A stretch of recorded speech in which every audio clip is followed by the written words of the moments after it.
give me a go ahead when we're. Okay, great. Thanks, Resi. Welcome membership to our December 12th external council meeting. It looks like today we are public up until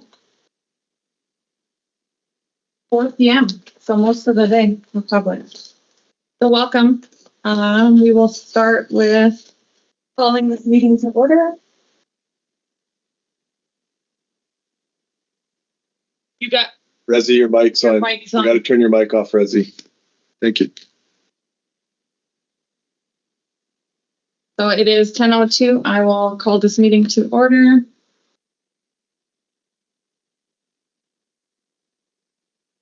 Adoption of the agenda, December 12th, 2024. Any additions or deletions?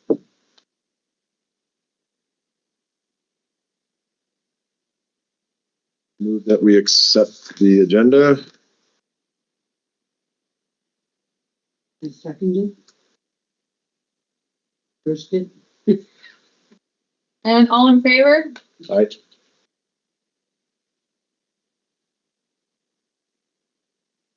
Sounds good.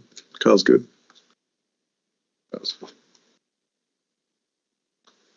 Adoption of meeting minutes of November 14th, 2024, which are attached. And I believe John and Cal, you guys have a copy of meeting minutes?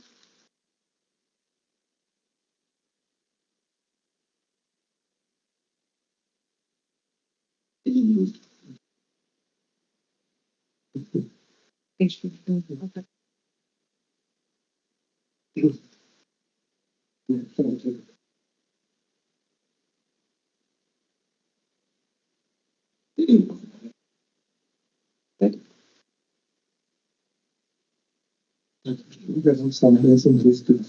Oh, they're all there. Okay, Yeah. perfect. Oh.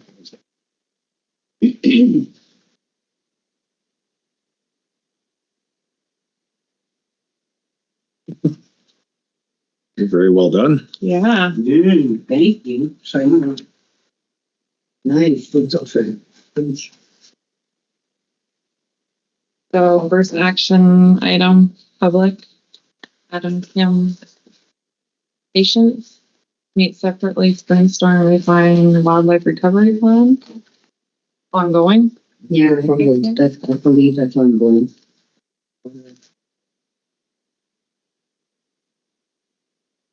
The list, though it was in camera, so it is no longer in camera because it is public Yeah. information. So Yeah. I think you can mention it. So we went for a project to conduct proper due diligence. Yeah, we're done that. We're done that. Providing a name is done. Yeah, that one was done too. Yeah. Yeah. Executive director, Trevor, Mhm. legal team. Good. Okay. All of this is done. Yes, it's all done. Yeah.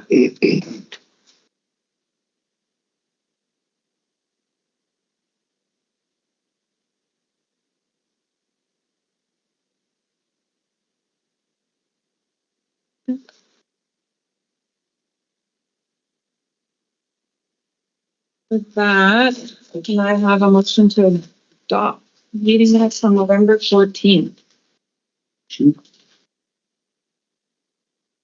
I'll second it. And all in favor?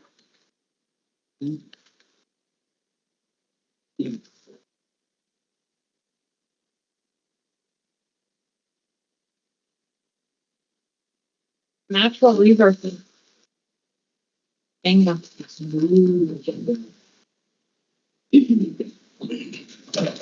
20 to 11.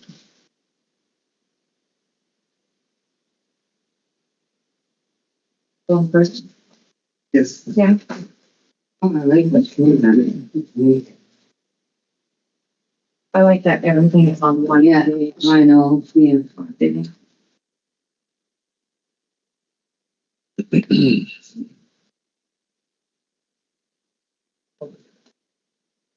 On the call. Oh.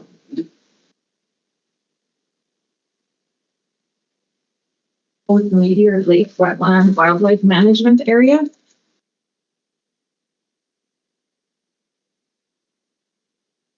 If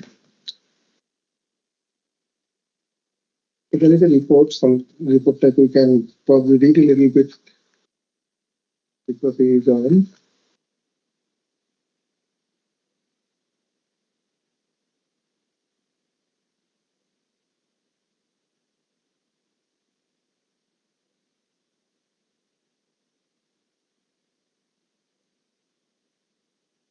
Presentation is by the Ministry of Water, Land and Stewardship.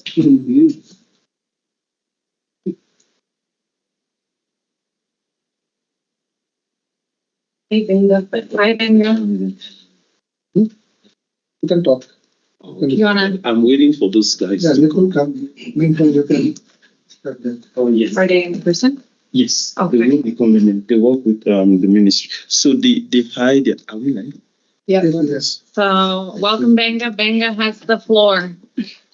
All right. Good morning, Chief and Council. Thank you for having me. We just finished a meeting with FNMPC and BC Hydro. A lot of things going on in the background.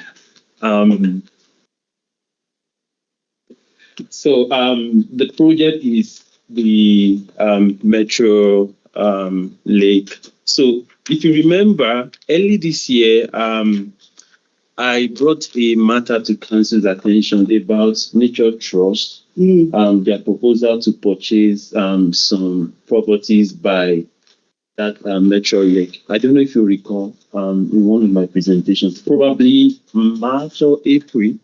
After April. Yeah, I think it was April of this year. So Nature Trust BC went ahead with the purchase, and that became a conserved property because of the peculiarity of that Metro Lake. So it is a wetland complex, and then it has a lot of huge climatic resources inside of it. It has bogs, which is very, very helpful in sequestering carbon. And then the idea is essentially to conserve that area. So, but before that time, there's been discussions with the ministry to see how that can be taken over into their inventory, and then it can be a proper protected site. So long before now, this year, we have had the idea of making it an IPCA. It was actually the band that called the ministry's attention to the fact that this area needs to be looked at. So the idea was to make it Indigenous Protected Conservation Area, IPCA. But a lot of things happen, dynamics happen, change in leadership from the band and all of those things. But on record, we made that expression clear to them, and then there's been all kinds of discussion after that. Fast forward to this year when Nature Trust purchased the property, and then we are now pushing for the idea of co-management. And they will be coming in this morning to present, and then we will also talk about what co-management will look like. We initially wanted to have it as IPCA, but the province is now interested and they want us to co-manage it together. And so they will be coming this morning to ask you, what do you foresee a co-management to look like? I have always pushed their hair. Okay. So maybe we can bring So them. after their presentation, yes. Okay.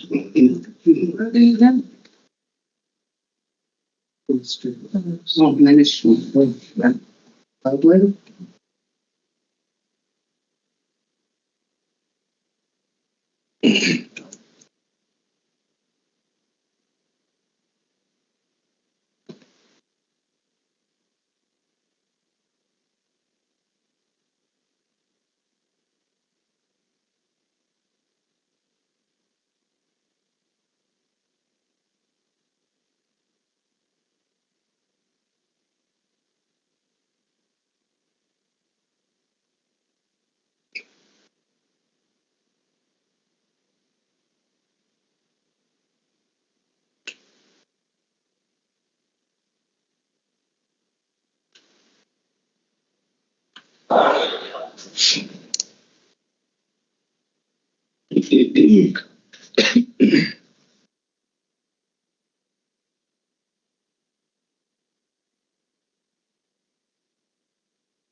Including this.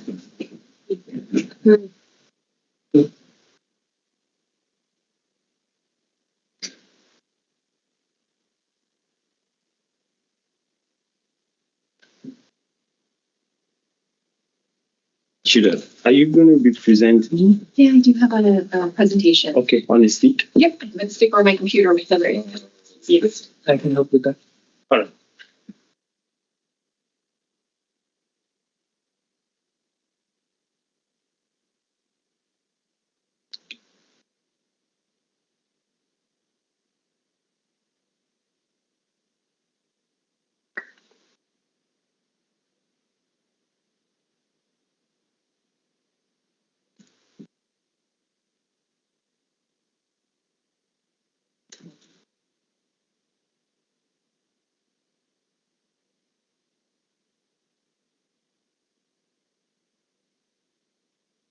Welcome. So I will show, so he gets the computer ready. I think maybe we'll start with a round of introductions. And I believe I did hear Gbenga informing you that we do live stream for our community. Okay. So we can start with Robert. Robert Gagnon, I'm a counselor at Lheidli today. Yeah, Ayansola, Natural Resources Manager. And Crystal Gibbs, counselor for Lheidli tonight. Welcome. Wendy Jail, counselor for Lheidli today. Topic is Islam, Executive Director, Lheidli. Shahid Nasir, Executive Assistant, Lheidli.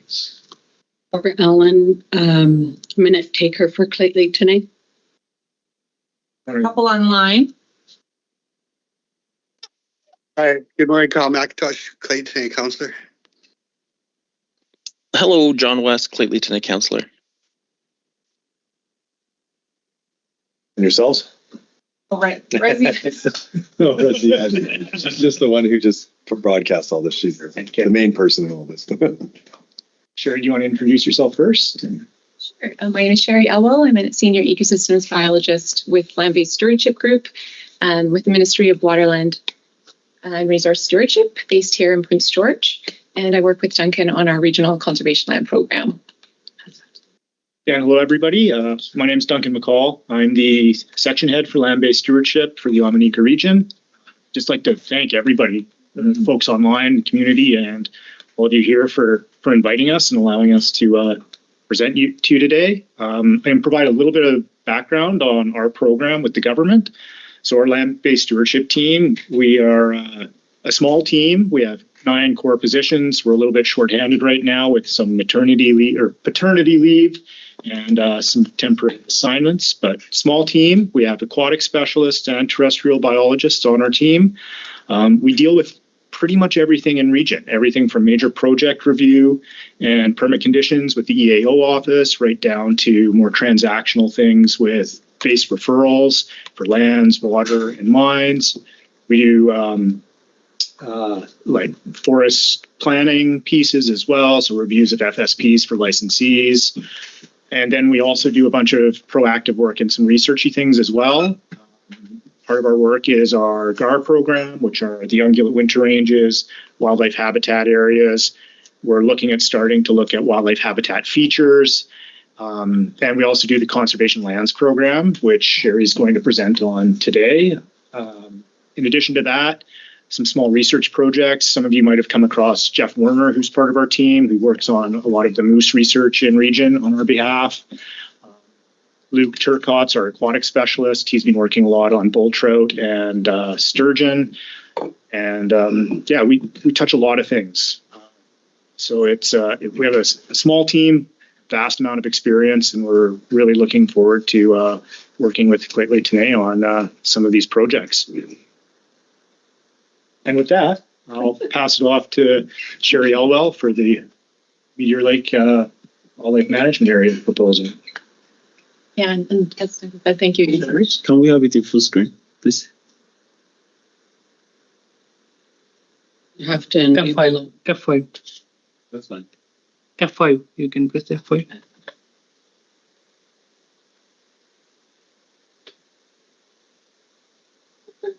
So he's got to be technical difficulties. Perfect. Okay, there we go. Yeah, perfect. Yeah, so thank you again for having us today and to talk about our conservation land program and our proposed Meteor Lake Wetland wildlife management area. So during the talk today, I'm going to provide a bit of an overview about the conservation land program, what its purpose is, how conservation lands are secured, and the importance of partnerships with the program overall. I'm going to touch a little bit about our regional conservation land program. I'll talk about Meteor Lake Wetland and the proposed wildlife management area there. We'll also talk about the wildlife management area tools, its advantages and opportunities for co-management. And I'll talk a little bit about where we're at in the designation process right now. The primary purpose of the conservation land program is to conserve and manage high-value habitat for the benefit of fish and wildlife. And this is habitat that's vital in supporting sensitive, vulnerable, or at-risk species, habitat that supports critical life cycle phases like nesting or spawning, habitat that provides species migration routes, and also areas that just have high species productivity or diversity. And while conservation is really the priority in a conservation land, they can provide for other opportunities as well, like hiking and fishing and hunting, traditional and cultural use, wildlife viewing, education, scientific research, just a range of opportunities depending on the particular site and what the management goals are for that area. There are various legal tools and agreements that are used to secure conservation lands, and really they're primarily designated under the Land Act and the Wildlife Act. And I have included sort of the four most common conservation land types in the program. One is a Section 16 or a temporary withdrawal under the Land Act. So that just prevents any tenure applications within the designated area. So it sort of sets the land aside for conservation purposes. Section 17 under the Land Act is a conditional withdrawal, so it allows for other tenure purposes as long as they're compatible with the conservation intent of the conservation land. And really the Land Act mechanisms are often a first step. They kind of act as an interim or a temporary protection while the longer wildlife management area process is undertaken. And wildlife management areas are designated under the Wildlife Act. They are the most protective and long-standing designation that we have in the conservation land program. And so they really are the priority for high-value sites. The program also has land that's leased to the province for conservation purposes. And this is often when an NGO has a conservation property. So the Nature Trust has a conservation property and they lease it to the province to be part of the conservation land program. The program itself is over 50 years old, and it's really been a partnership-driven program right from the beginning.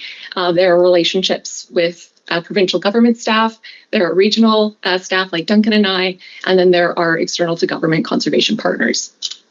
Really, the provincial program staff are responsible for that broad program coordination, planning, and oversight.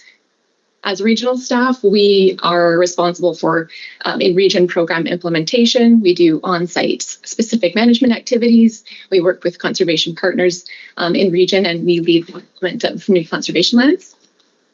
And then in region and on specific sites, relationships with conservation partners, including NGOs, First Nations, local government, community groups. It's really a really critical and important part of the program because they bring local expertise. They can help contribute to funding and securement opportunities and are really important for stewardship and management.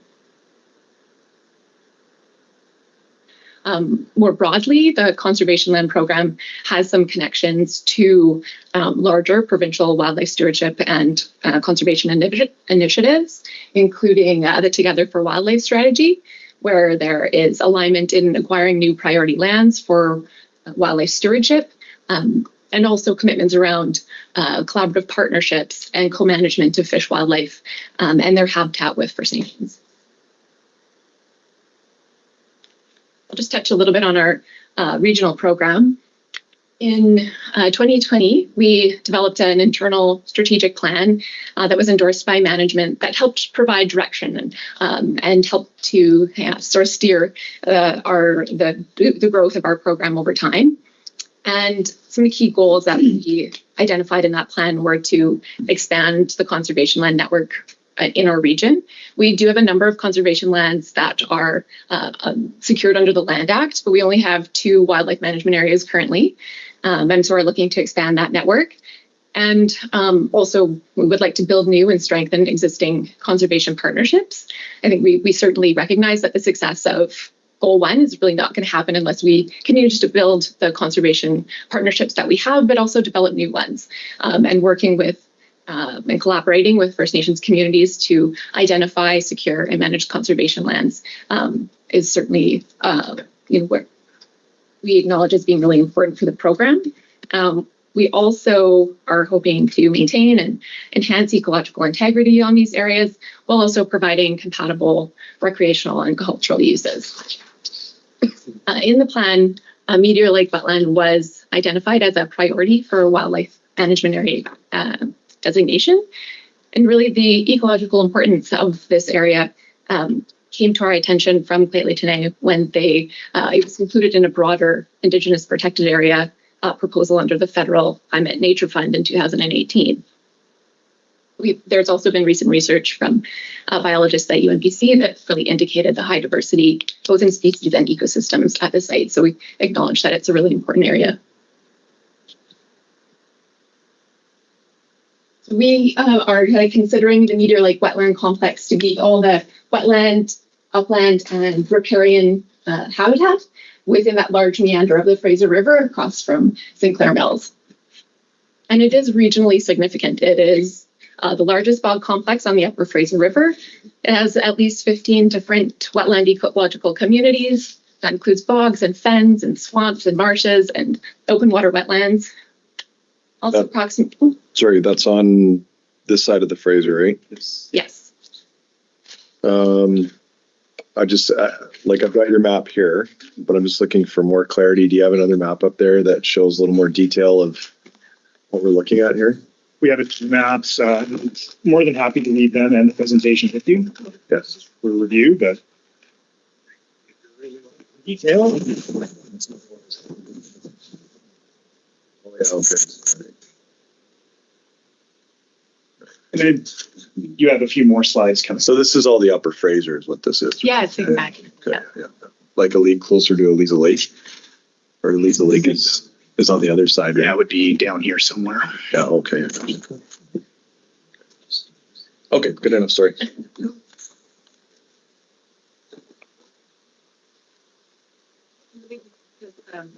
Right, 68% actually of the wetland complex itself has been identified as listed or ecological communities or ecological communities of special concern. And it's really this extent and diversity of ecosystem types that provide habitat for numerous species. There is actually an ungulate winter range for moose that overlaps much of this area that was approved in 2022 because of the high quality thermal cover and forage habitat that's present there.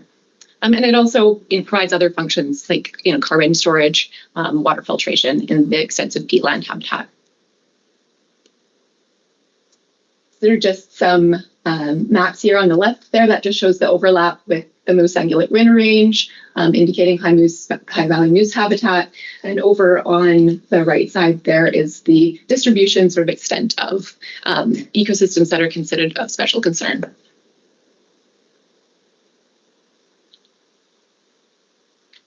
These are all photos that were taken within the wetland complex itself. So it just shows a little bit of the diversity of ecosystem types that the variety of habitats that are provided.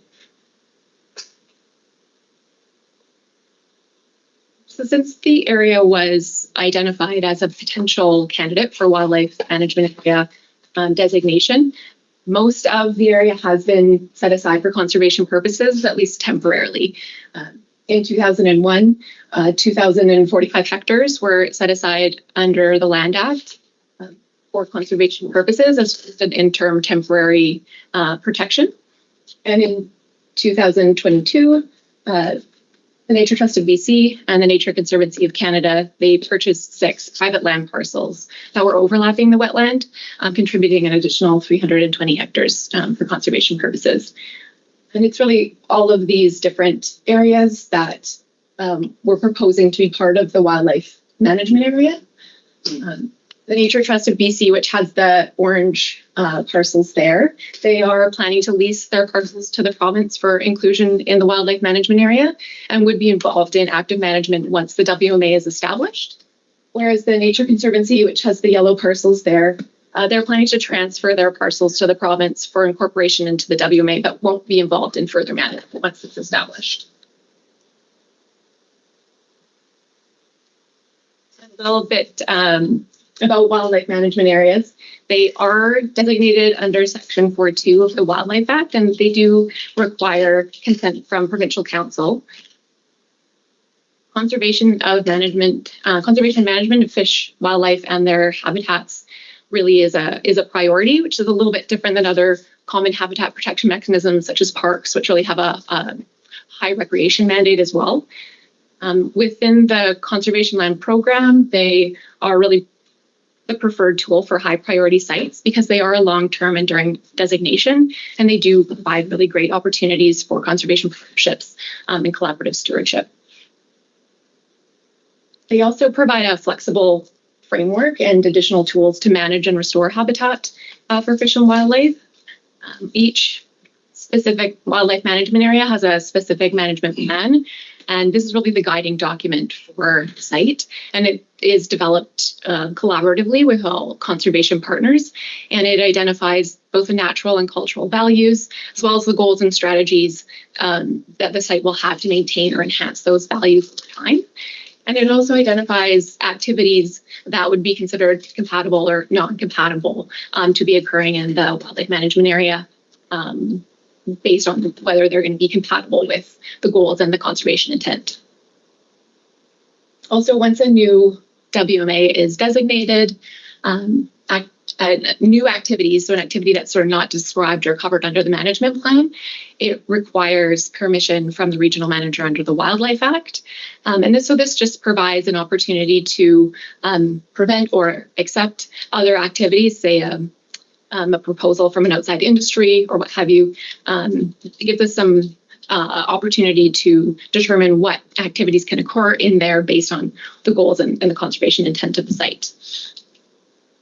It also allows access to other orders and regulations under the Wildlife Act that can benefit fish and wildlife management. And also, very, very importantly, it provides access to existing resources and funding opportunities through the Habitat Conservation Trust Foundation for conservation and management activities.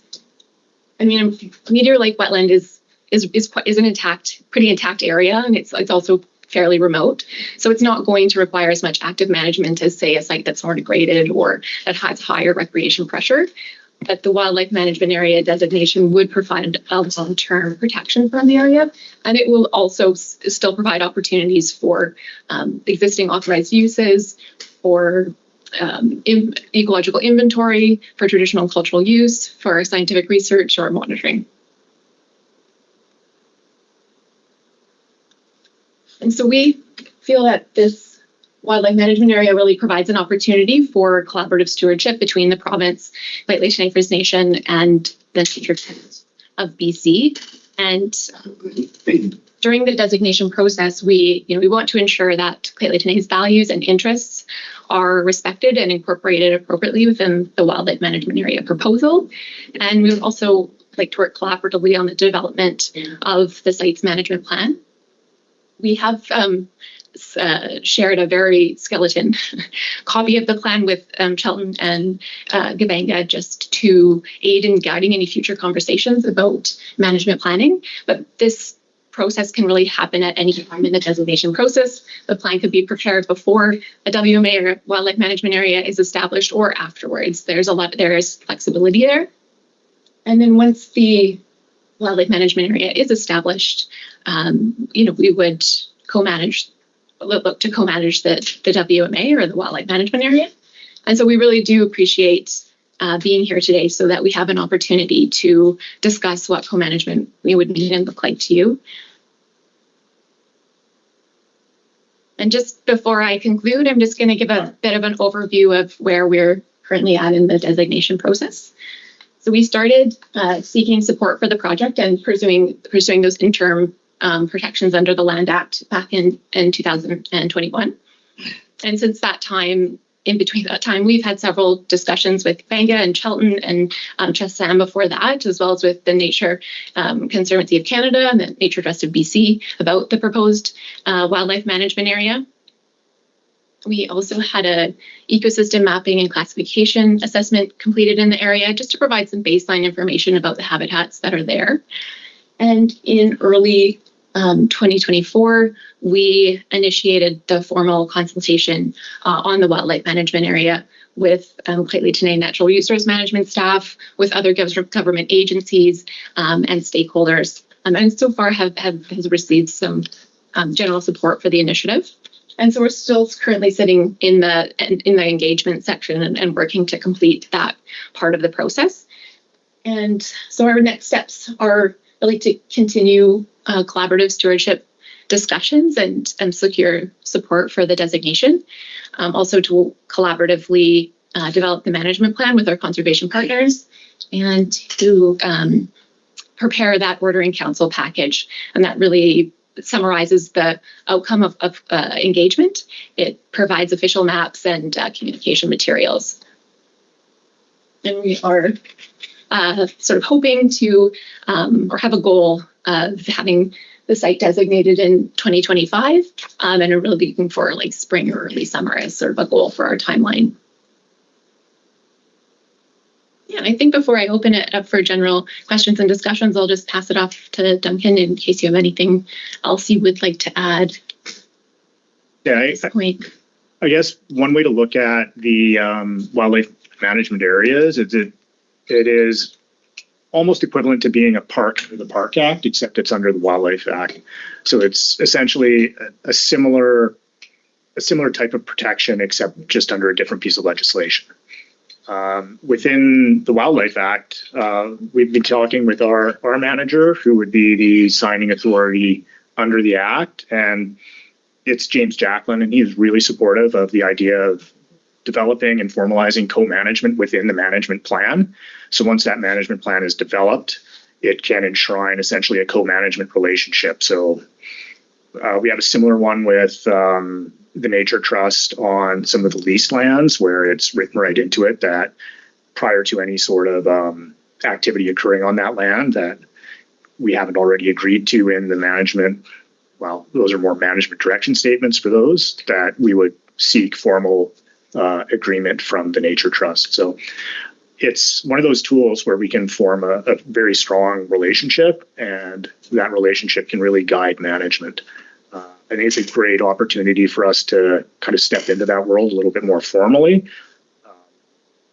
It's probably a reasonably easy one as well, given the fact it doesn't have a lot of conflicting pressures on it. It's, like Sherry was saying, largely intact wetland. It's rather difficult to get to, even with a jet boat on the Fraser. That's not the easiest piece of water right in front of it across from Sinclair Mills. So it's one of those places that is largely intact and really does have great wildlife value. So we're really hoping to enter more of a partnership on this one and really incorporate Lheidli's values into this. Thank you, Robert. Yeah, it sounds great. I mean, I just was looking at my phone there while you're, sorry for being disrespectful, but I was just looking at the map there. Yeah, the Upper Fraser is up on the left-hand corner there. So I think for my own thoughts is that when we're looking at that area, what kind of significance does it have for us? Like, what is it traditionally, culturally, something that's going to have to be looked at as well? Because I know there's little nuggets of information out there, and I think that's part of the reason why you're here today, is to understand and to collaborate with us to figure that out, right? So I also know some people that have expressed an interest in hunting in there from our nation. So, I mean, it is a very, very marshy, wet area, hence wetland, right? Yeah. So, it's funny because there's another place that's north of town and it's up in off the North Fraser, and it goes on to up by this before the sea batch, and it's like a big marshy wetland area too, and it's beautiful up there. It's got the most incredible cranes and everything in there. So we'll have to have a chat about that too, because I think that's an area that could be looked at as well. I spoke with I think it's Jeff and Michelle. Spoke with them both about that because I wanted to take them out there to show that, because I think this kind of correlates with what you guys are doing in this area as well too, right? So yeah, I'm all for that. I mean, if it's about protecting our wetlands in our area, that's and it's a marshy, wet area, so a lot of people are going to do a lot of business in there, and yeah, it keeps hunters out of there too, right? Except for the traditional people that want to do that. So that'll be us to figure out as well too, right? So Yeah. Yeah. And you had mentioned bare bones co-management plan that was provided. You all have that? Yeah, but it's essentially, I wouldn't want us to go into that because, and it was one of the reasons I invited them here, because I wanted them to hear directly from council what your vision is for a place like that. What do you think co-management should look like? All of the academic exercise and all of that, that's okay. But we want to get a sense of what your vision. There's a lot of opportunity in terms of cultural. It can even tie into the discussion we had yesterday. We had a discussion about economic opportunities, bringing in people, sort of just showing them around bogs, showing them, not necessarily hunting, but that is also a provision that I believe we can discuss in the morning. Yet. So there's that opportunity, but the essence is for them to hear directly from you. And then we will also get to work, bring the draft management plan back to you, discuss again, and then, the back and forth keep happening. But we really want to understand from your perspective what your vision for such a place would look like. 20, sorry. Yeah, I just also wanted to ask you, because you mentioned briefly about regulations and rules.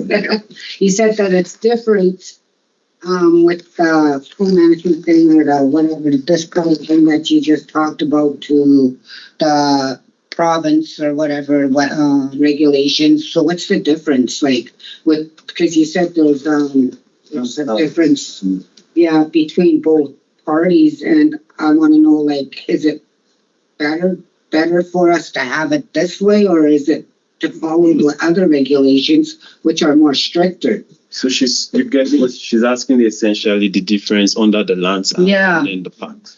Yeah, under the Lands Act, the section 16s and 17s apply to Land Act tenures only.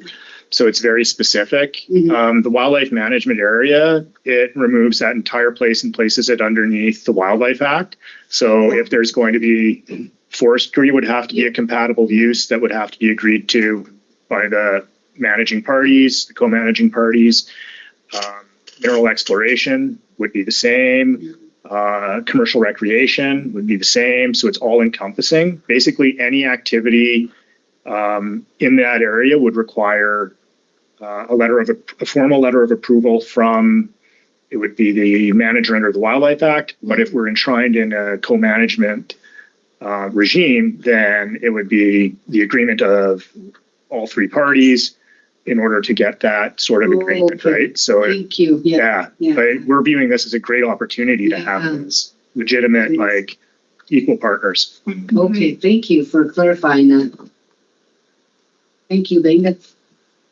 Yeah, this borders our one of our forest licenses too. Yeah, it is. Community forest license. Yeah, I think. Sorry, anybody else? Go ahead, Crystal. No, you go ahead. Yeah, I think as long as there's always input from the nation, I think that's what Gbenga and them are. Their job is to make sure that the nation's properly consulted, whether that be from an elder's perspective and traditional use practices and such about that area. I'm not seeing anything that kind of sticks out in my brain right away. That's something that I'm thinking about as a kid or what I was told. So, but again, there could be some hidden little nuggets out there too, right? So, Yeah. I'm sure there are. And even like Meteor Lake is a name it's colloquially being given because people have flown over and it looks like the hole's been punched in a wetland. But I'm sure it has a more meaningful name. Huh. yeah, I'm just trying to think. Yeah. Yeah, I was looking at the pictures. Mm-hmm. Yeah, and I think, as Robert and Gbenga both have said, the traditional and cultural practices would be huge for our community. Mm-hmm. I would be in agreement to Mm-hmm. having it. Mm-hmm. Yeah. Do you guys don't need any like signed documents? Like eventually you're going to need that from the nation with you guys if there's going to be some kind of partnership, right? That would be ideal. And also just for us to move it into that to the ordering council stage. That's what I was just going to get at too. So the ordering council stage was that designated for this past spring. Has that been brought to the government yet, or is that No. It hasn't. Okay, so that's still Sure that we had all the discussion. right. Okay, I got you. Okay. Very much appreciated. So, Sherry, there's one piece we haven't discussed all along, and because we will also have a broader engagement with elders, society, and then community members, because especially local hunters and land users, knowledge keepers. We haven't really talked about the funding piece that is available to carry out all of these exercises. Is that something that your office has, or is that a separate thing? To have a sort of To do engagement. Like, like a community meeting. Yeah. Certainly that's something that we would be happy to provide, Okay. at any time. And do we need to involve the federal IPCA sort of funding into this arrangement, or it's because it's going to be co-management, not necessarily like Indigenous protected area, but is there any other external funding piece that we could look into some external funding together for sure. Mm-hmm. The IPCA piece, it's interesting right now because it doesn't really have a formal structure around it that leads to an end point. Like at the moment, it's really nations can declare IPCAs and then we'll see what happens. Whereas with this tool, I think we can actually get to co-management pretty quickly and have something that has an actual legal framework that currently exists to provide for it. Mm-hmm. It wouldn't preclude like an IPCA in the future, certainly not. Mm-hmm. But those at the moment, that's kind of a future concept that I don't think anybody's really landed on in a tangible way. And I mean, from my perspective, I think this is a great first step. If we want to start looking at other areas, I think I know the area you're talking about just by the sea back there. There's also that big aspen riparian area off the church. That's the one I'm talking about. Yeah, that's a huge one back So there. I mean, we're looking at those sorts of areas as well. Yeah. And there's conservation lands program is interesting. I think there's a lot of opportunity in it that we have not really been able to tap into regionally. If you look at the broader program, like it really started in the Lower Mainland. It had a lot of land donations that have come to the province. Some of those big conservation properties in Nanaimo and places like that, or historic land donations that came to the province that are currently being looked at for opportunities for co-management to kind of bring that back. But they are also some of these pieces they're the last remaining pieces of nature that's kind of surrounded by development. So huge value. Up here, I think that we're not as constrained by urbanization at the moment, but I think there is great opportunity for us to further it. Yeah. Yeah, also, like, I was like, thank you for clarifying the other question I had earlier. But also with this question, I'm just trying to think about the co-management and everything and with the governments and everything else, like, in this co-management agreement that we may have, is it gonna be like long-term? Like how long? Like, because, you know, like different governments change, different policies, different whatever may come up in 20 years, right?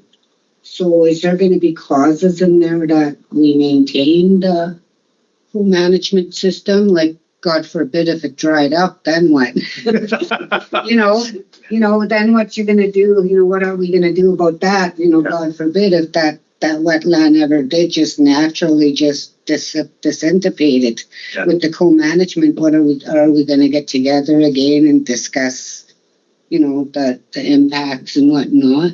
I think co-management is very much an ongoing and constant process. Like, it's not a one and done. Oh, okay. I don't think there has been a single WMA ever rescinded since the program began. Oh, okay. Yeah, so that's what I was. Yeah.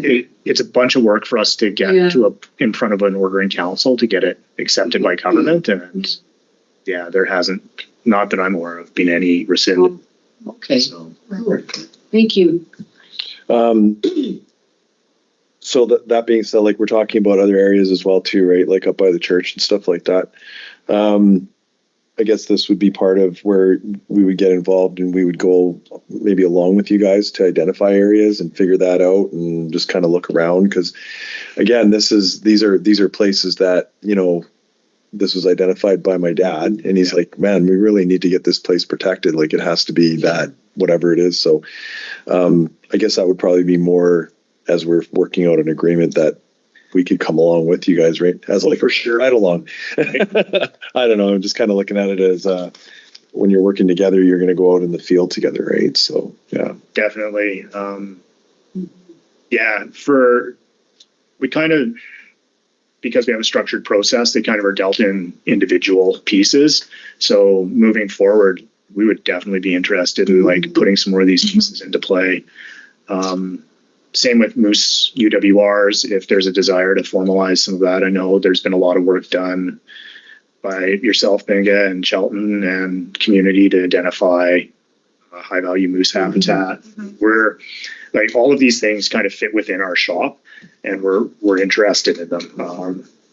Looking at Fisher, looking at caribou, looking at moose, looking at other sort of habitat pieces. Like, we are interested, and we do want to be in that space where we can have those conversations and see what we can do. Yeah. I think the community engagement that Gbenga was speaking of would be important. Just there's different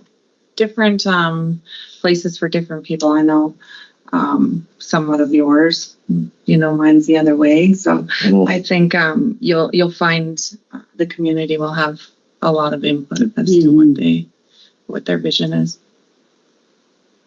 And I also would recommend for myself is actually seeing the skeleton co-management plan that was developed, and maybe we could just take a peek and add on to that as we go. Right? I think That sort of included the ecological information that we know and some headings, and really put in where we need those collaborative discussions to occur. So Throwing my around the traditional and cultural use pieces, and really what the considerations around the collaborative management and co-management structure. Sure. Any more questions from anybody? I'm good. Online? I think we're good. Thank you. Thank you. Thank you. And your contact will be Gbenga, as per usual. And yeah, if Gbenga could circulate that draft skeleton co-management. But yeah, thank you for your presentation. Thank you. Thank you. Yeah, and we look forward to working with you and seeing you in the future. Thank you very much. We'll provide the presentation as well. And Yeah, no, this is fair map, right? yeah, feel free to hang on to it. Perfect. And then, if we want to start talking about any of the future things and certainly for a community meeting, we'd really like to have a good plan for that, like what we can bring to best engage. Because I know in a lot of cases, a PowerPoint presentation for a community is, some people really like them, a lot of people not so much. Yeah. Better to have maps on tables and tangible talk and have that communication. The map. I think the map, which is the visual concept, is a lot more efficient than just having a point, a bullet point. And throw that elastic there. You're welcome. Yeah, and we can I'll follow up with you. yeah, follow up with the community engagement piece meeting as well.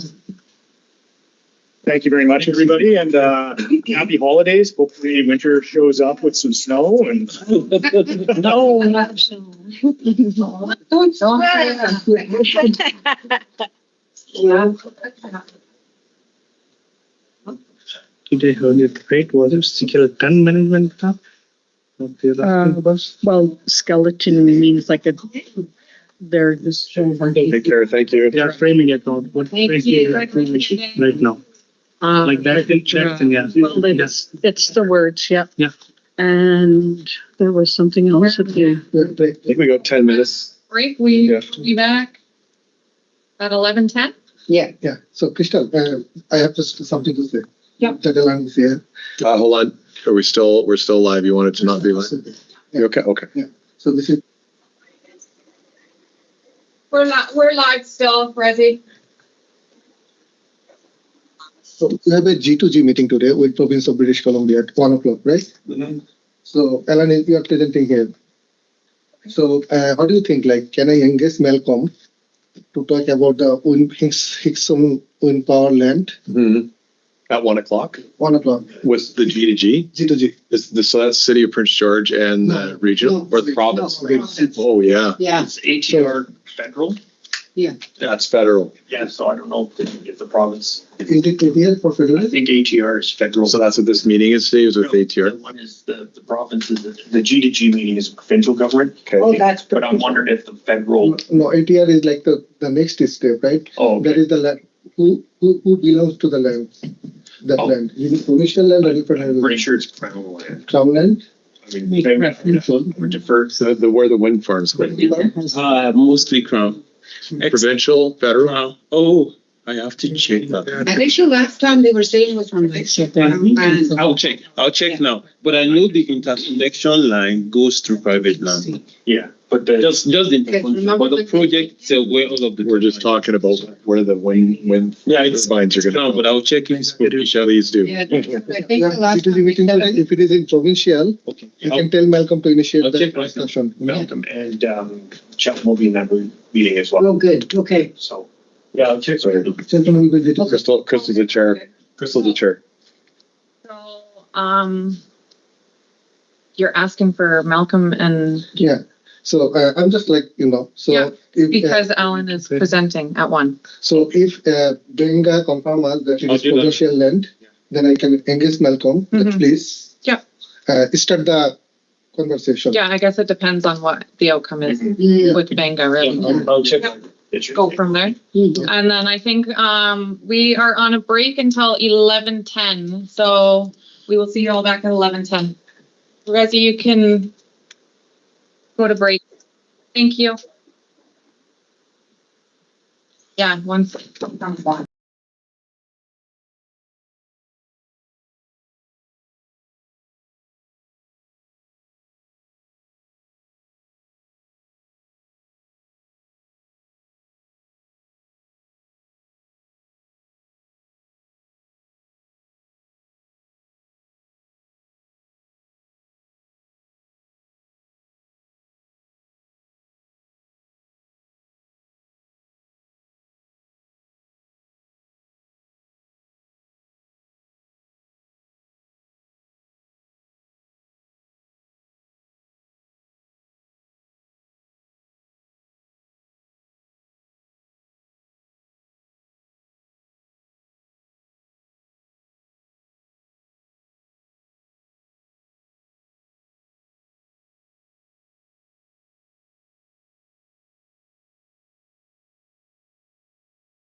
Those have 4 seats down at the end here. Okay, great. Thank you. Welcome back. Just so everybody knows, we do All the way down. broadcast to our community, so you guys are Absolutely. being live streamed. Okay.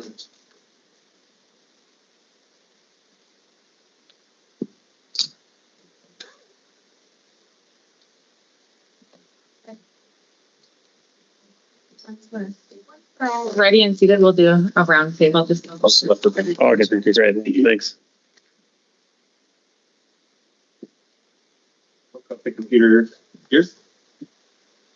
On our laptop for the presentation. Does that work? You can use that here.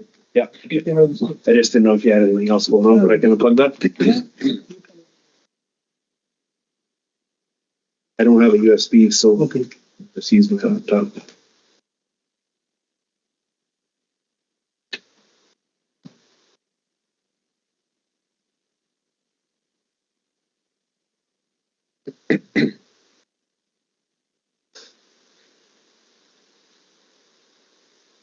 Okay, L environmental. Yeah.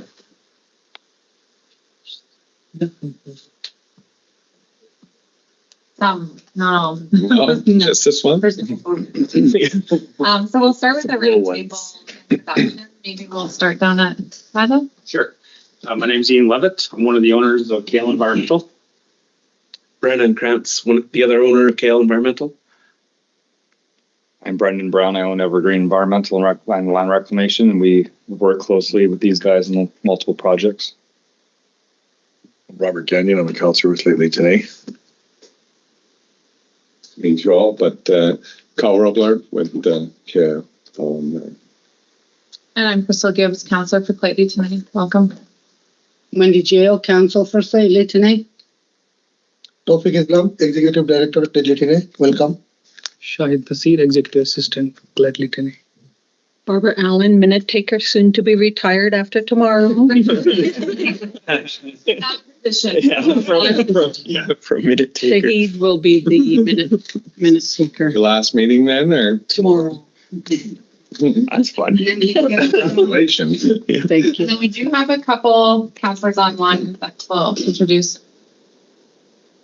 Oh, Joshua Seymour, Kyle's baby. Kyle's tending to his Infant son. son. So you guys have the floor. Okay. So yeah, I'll start. We just want to say on behalf of all of us, thanks for inviting us to the Lheidli Tene territory here. It's a privilege to be here, and we're really appreciate the opportunity to discuss collaborative opportunities with Lheidli Tene. So really appreciate that. I'll pass it over to Ian. Yeah, so this is our kind of like what we're going to run through today for our presentation. They're big at the back there. We want to make this collaborative too, this conversation. So if there's things that you want to ask questions for, by all means, like jump in. We can pause and kind of flush things out a little bit more. We'll kind of go through who we are, our services that we offer to our clients, some recent experience we've currently worked on, training and development opportunities that we bring to our partnerships when we get involved, our safety records, and our partnerships. We brought one of our key partners up with us that works for us under our services, and our UTV rental business that we're hoping to continue to expand in the territories we work in. So who we are. My name's Ian Levitt. So I've got about 15 years of experience working as an environmental professional in both Alberta and British Columbia.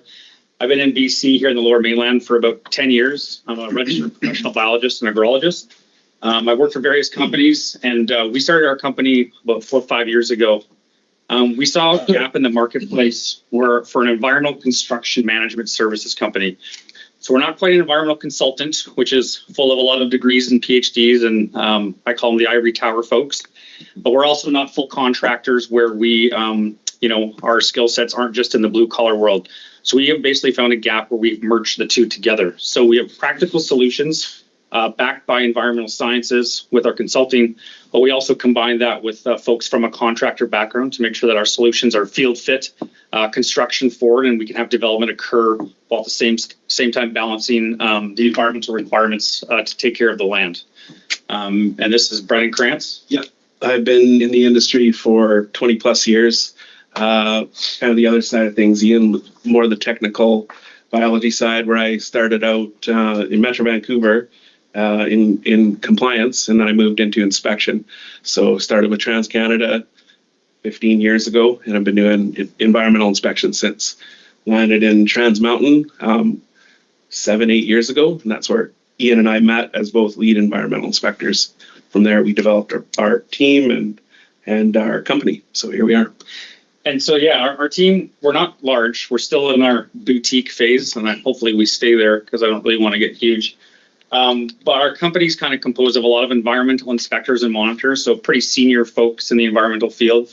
But we do have registered professional foresters, agrologists, wildlife biologists, and obviously our administrative support staff. So we've got a pretty good spectrum. And then wherever we have gaps with our team, that's where we bring in our partners, so that way we can compete against the larger companies such as Stantec or WSP to be able to, play in their playing field without having to carry the multinational corporation backing.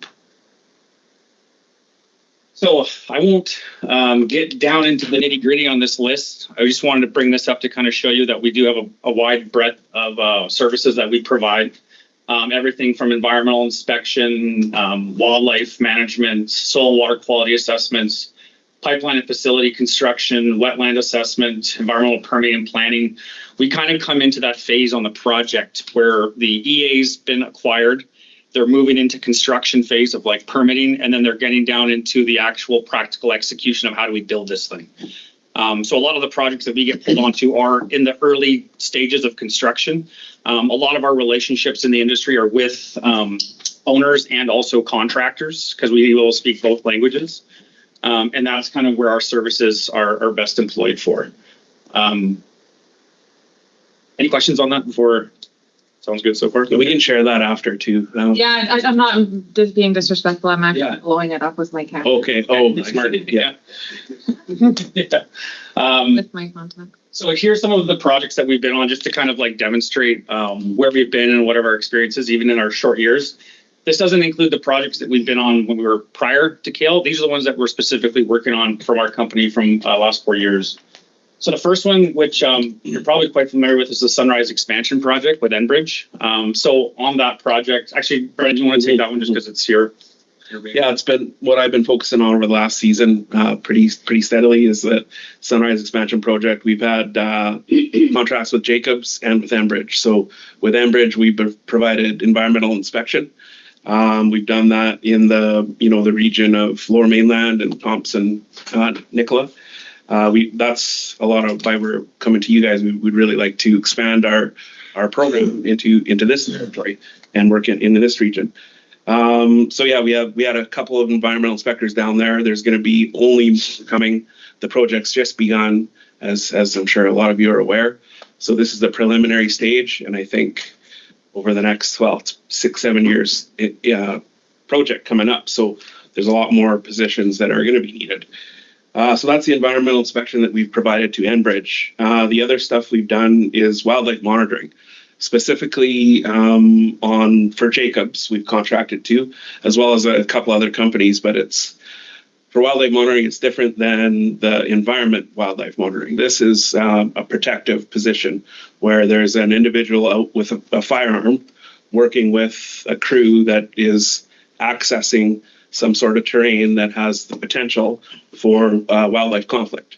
So they're out there, they do assessments, it's a professional role, often with a UTV, and we provided that service, Lower Mainland, Thompson, Nicola, Merritt region, and yeah, that's another one that we know is a big thing up here that we'd really like to capitalize on. With that said, with both of those positions, we have trained. We'll talk about this a little bit more, but with the stations that we partnered with, we've developed those careers from those people. We had 6 First Nation members that were wildlife monitors and 2 that were environmental inspectors just last season. The other one we do is UTV rentals. So we provide this, we rent them to clients. So Jacobs is one of them, All North, a whole bunch of different environmental companies that use UTVs to get around the pipeline. It's required that they have UTVs instead of ATVs now. Not all projects have that, but this one it is. With my background in environmental inspection, I really honed in on what machines were needed, and we've had great success with what works out there, what they need, the weights, the trailers, all of it. So we've kind of ironed out all those kinks, and we're a preferred vendor for Jacobs right now. And then Indigenous monitor coordination as well. So I know all of these projects approach the different First Nations and get those roles out. It's an Indigenous monitor called, or an environmental team member, or a cultural guardian, but we can help with that training and facilitation of getting those people out. We did that a lot in the Lower Mainland, where we assisted all the scheduling, the training, and making sure those positions were out there, as well as the importance of those positions. We do that training too. Is there anything else you want to add to that, Ian? I think we covered more in the training section. Yeah, okay, good. So the other ones that we worked on, Eagle Mountain Pipeline, that's the pipeline associated with the Squamish wood fiber LNG. So that's the pipeline that goes from Coquitlam through the mountains over to Squamish. And on that one, we're providing hydroseed material procurement, ESC services, and environmental inspection. And we're doing that with Evergreen. So whenever we bring in a partner onto these contracts, whatever agreement we have set up with our First Nation partners, we bring that revenue share from them as well to it. So we basically sub it and we use the whole invoice to add our Indigenous markup to it. So that way, if we're subbing work or we're bringing anybody underneath us, which we're able to grow our scope because we kind of manage the environmental construction piece, there's also revenue sharing opportunities for all of our partners that we bring in as well for these projects. And that was just a really good example. Another one of our big projects right now is the Surrey SkyTrain. That one we're kind of doing our full suite of services on, everything from wildlife management to environmental permitting, environmental inspection, monitoring, erosion sediment control. We're working on that one with the province and the contractor for that project. A couple more. So Hold'em Overpass, that's a highways job where we're doing an overpass in the city of Burnaby. Working with Evergreen on that one. We're the environmental monitoring inspection. We brought them underneath us to do the tree clearing, site restoration, hydroseeding, planting, and all of that scope under one umbrella. And then these last 3 here are some of our favorite projects. These ones are, we're doing some supporting nation building with the Coquitlam First Nation. So they've hired us as their environmental consultant to come and do their land developments. So helping them with their sewer applications. They're under land code, so we're helping them with their bylaw creation, flushing out their industrial park. So they have one there that we're kind of bringing them in.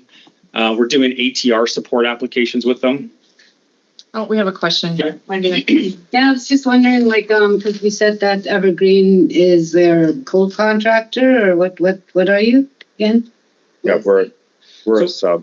Yeah, so basically, we like to call them our partners. Contractually, we'll subcontract them, but they bring us into their projects and we bring them into our projects. So they're your main contractor to go to then if there was any work. So exactly. Is there any other contractors that you've used in the past? Yeah, for sure. I mean, just because I'm not bashing you or not, right? But I just want to make it clear that they're your main contracting people to go to and stuff. For that type of work, I would say, but we do have all sorts of different scopes that different subcontractors for. Too, we have different people. Yeah, 100%.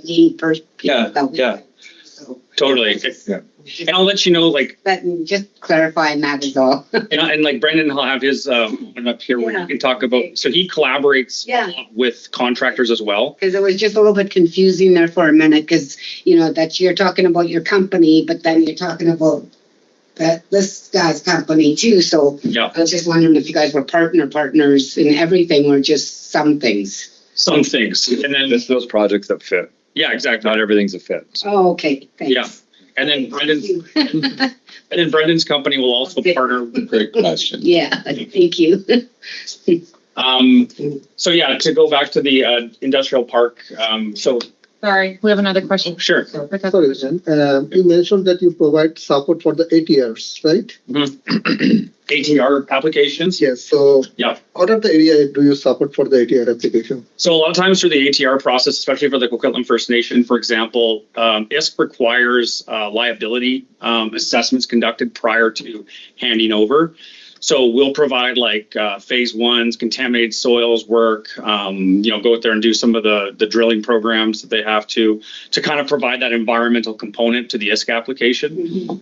So that way we kind of can cover that off. We're doing a couple projects right now with Coquitlam for some new addition to reserve lands that are kind of like in their phase one, phase two phase. It's pretty interesting work because it's kind of like some of the stuff is pretty new for even ISC.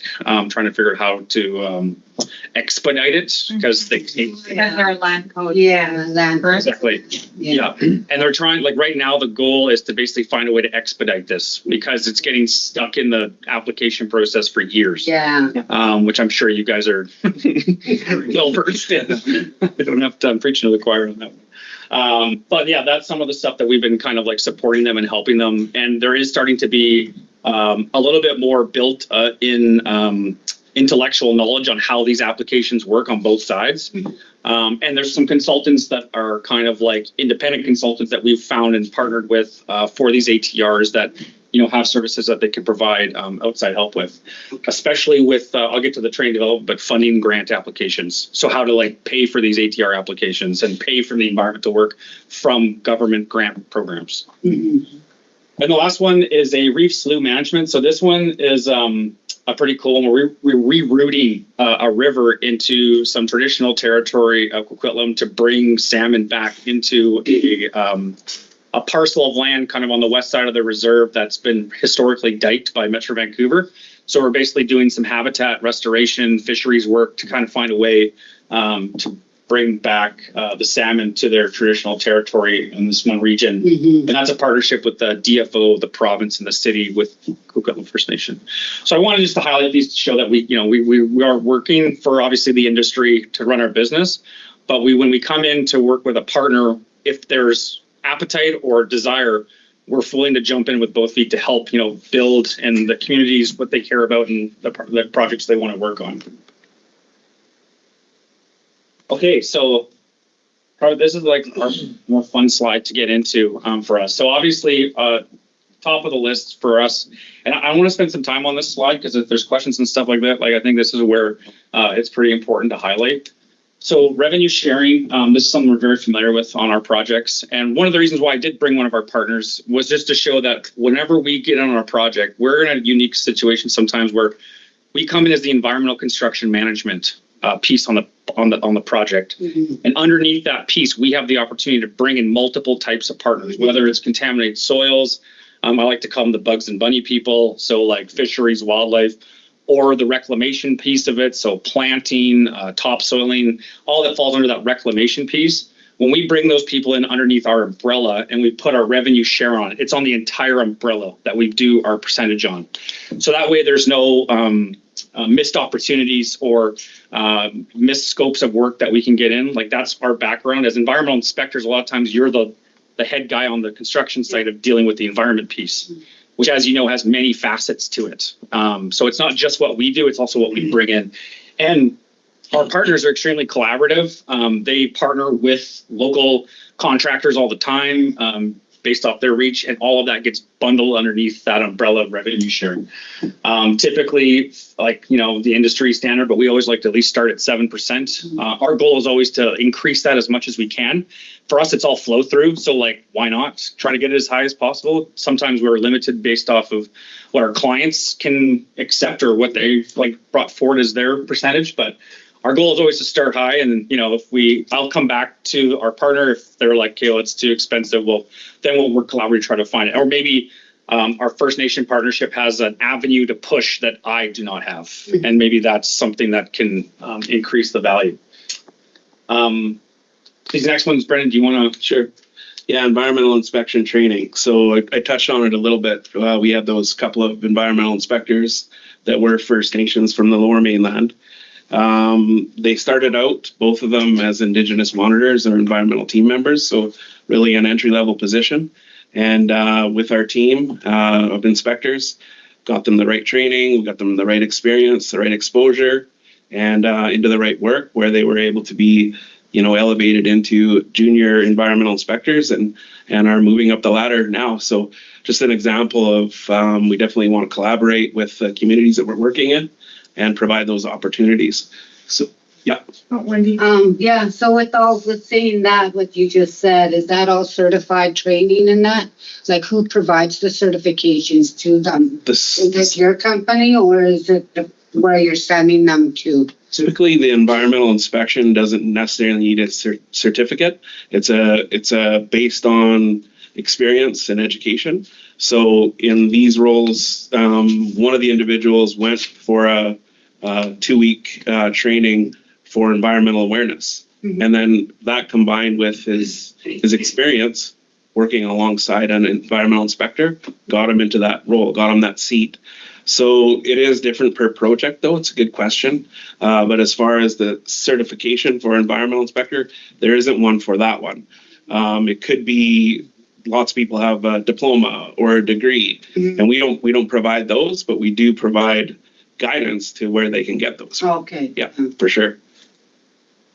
Yeah, like Brennan says, it really depends on the project. Like you have people that have been working in pipeline for 30 years without a single degree behind their name. Yeah. And not always is required. Now, in our team of inspectors, like let's say there's a requirement for a QEP or a qualified environmental professional, we would have one of those placed in that project as oversight. And then we would be able to bring in more junior inspectors underneath them. So they're not necessarily signing off on the work because we have somebody to cover that, but they're able to start gaining that experience within our team to become an environmental inspector. And I would like to touch on, I know it's not on here, but those crew seconds that we mentioned. So there is opportunities. This is an environmental inspector, but we're working out there for Jacobs, and they have crew leads on, say, water course crossing or aquatics or those specialist roles where they have crew seconds and thirds that can fill those positions. And we have advanced Indigenous monitors into those as well. There is certificates that are available for that. We're actually looking at facilitating, it's a 5-week program from Vancouver Island University, and it touches on a lot of those specialist roles, aquatics, amphibians, wildlife, archae, those ones that are out being surveyed right now. And it gives them that experience and then also gives them a designation at the end of it that makes them eligible to start into that role, into that career as a crew second. And, from there they can work their way up into a lead position out there too.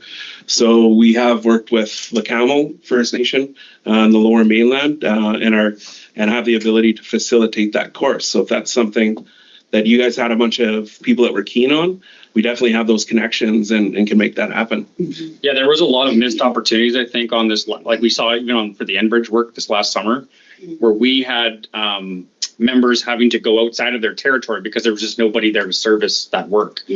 So like what we're doing is we're trying to basically establish those relationships first, so that way we can know who the community members are and then bring them through the training so that way they can execute that work within their own territory. And now you have a better feedback loop to your nation as well, because you have members actually out on the project. Yeah.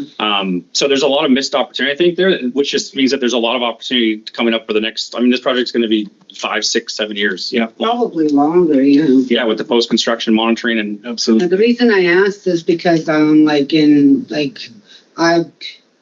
I have somewhat some experience in this kind of stuff because I used to work for Forestry North for so many years, and we did like senior spacing, like logging and stuff. When we come across an area, we're way out somewhere in Timbuktu, and we come across something, we have to dead stop everything if we run into trees or old growth or whatever.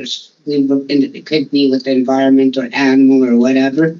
We have to put a dead stop to all our work and quit the cutting, and then we'd have to wait for the environmental people to come in and these other people and these others. Really, Yeah. They have to do all that before we can continue, and sometimes we weren't allowed. Right. Sometimes we like, nope, they ribbon it off and say, sorry, you can't lodge, you have to, move elsewhere, and it becomes protected until it's dealt with by whomever absolutely the contract is. right. Yep. Yep, totally. We definitely work right in the mix of all of that for sure. Yeah. Any other questions on that one, environmental inspection? So UTV training course facilitation. So we provide UTVs, as I talked about.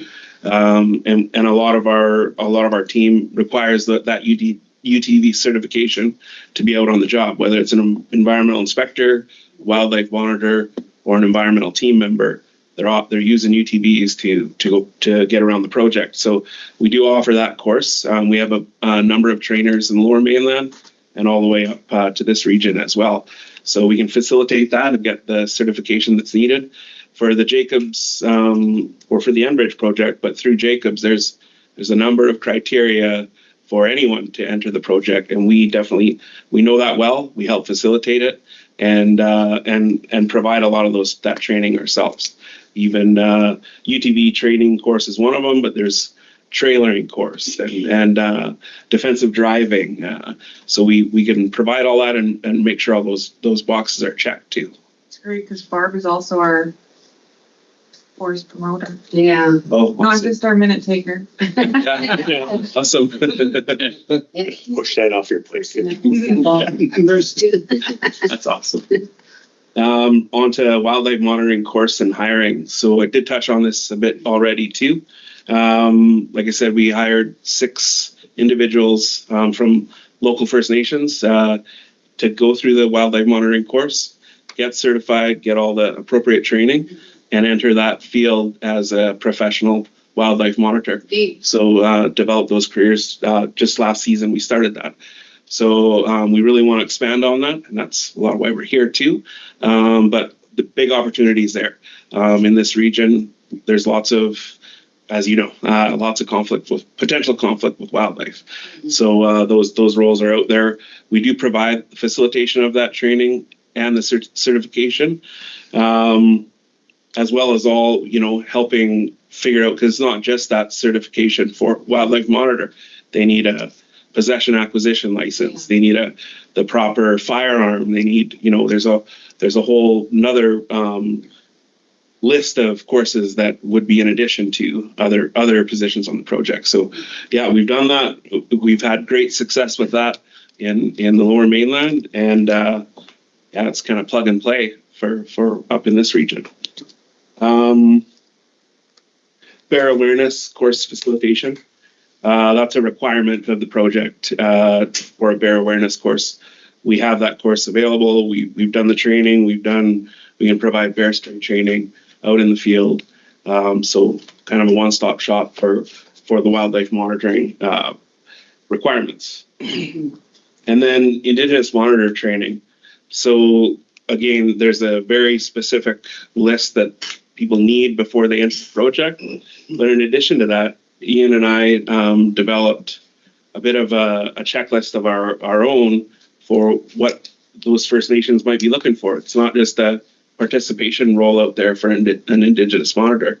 We want them reporting back to the nations and what is the focus of that nation.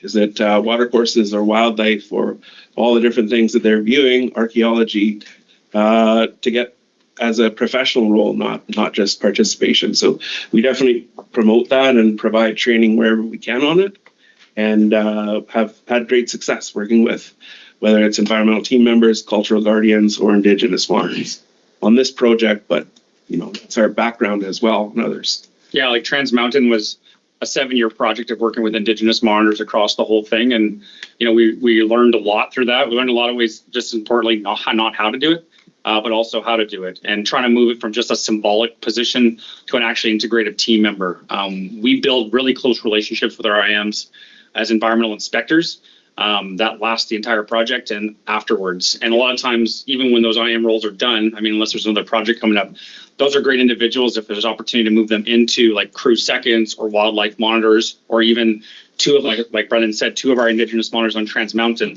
we were able to take from IM to environmental inspectors, and now they can work full time. We hire them directly. Like typically the Indigenous monitors are brought in through the First Nation ECDEV group, but a lot of times the wildlife monitors, the environmental inspectors, we are hiring them directly as basically contractors or employees. So we give them like full-time jobs. Mm-hmm.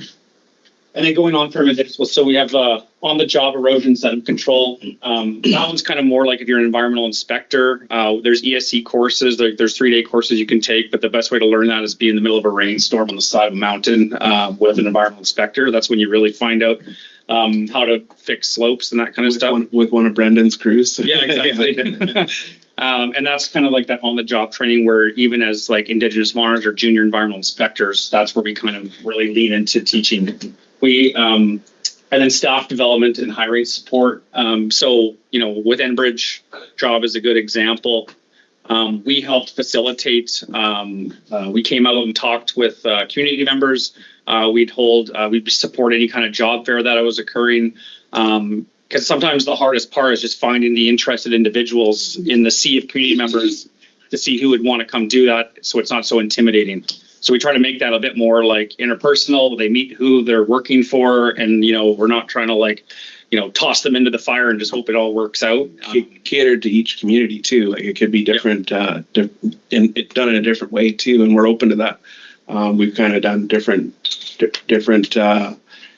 options and ways to deliver that. So yeah, like once we, you know, if this goes successfully, we're going to want to find out which of your community members want to do this kind of stuff so we can, like, you know, hit the ground running, because this work's going to start up in April, May this year.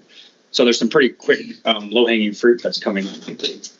And the last one's here, funding application support. So we do have somebody who we've worked with, at least with our personal experience right now with the Coquitlam First Nation, where there is a sea of grant funding applications. And I'm sure you guys already have this, you know, service in-house, but if there's any opportunities to supplement or provide support for that, sometimes it's just being able to find out that the money exists as an opportunity to get it and to implement it. So that's some of the stuff too, where we love finding creative ways to spend the government's money for programs that make, you know, everybody's life better. So that's some of the stuff that we do. And then we kind of, this one we've already said quite a bit, is hiring environmental monitors directly during project opportunities. So we truly do want to build a company, like we're an Indigenous company as well, like it's Meteor, and you know, we have worked in different First Nation communities, and we really do want to build a company that walks the talk and not just talks the talk. So we want to hire First Nation people. We want to bring in that cultural care to our projects that we work on, because we also do truly care about the land that we work on. I'm from a farm family, so I grew up playing in the fields and stuff like that. So that's how we want to work on our projects and with our partners. Safety program. I won't go too into this because I don't want everybody to fall asleep, but working in the north, I'm sure you're very familiar with this, but we have a very robust safety plan. We're ISN certified, we're core certified.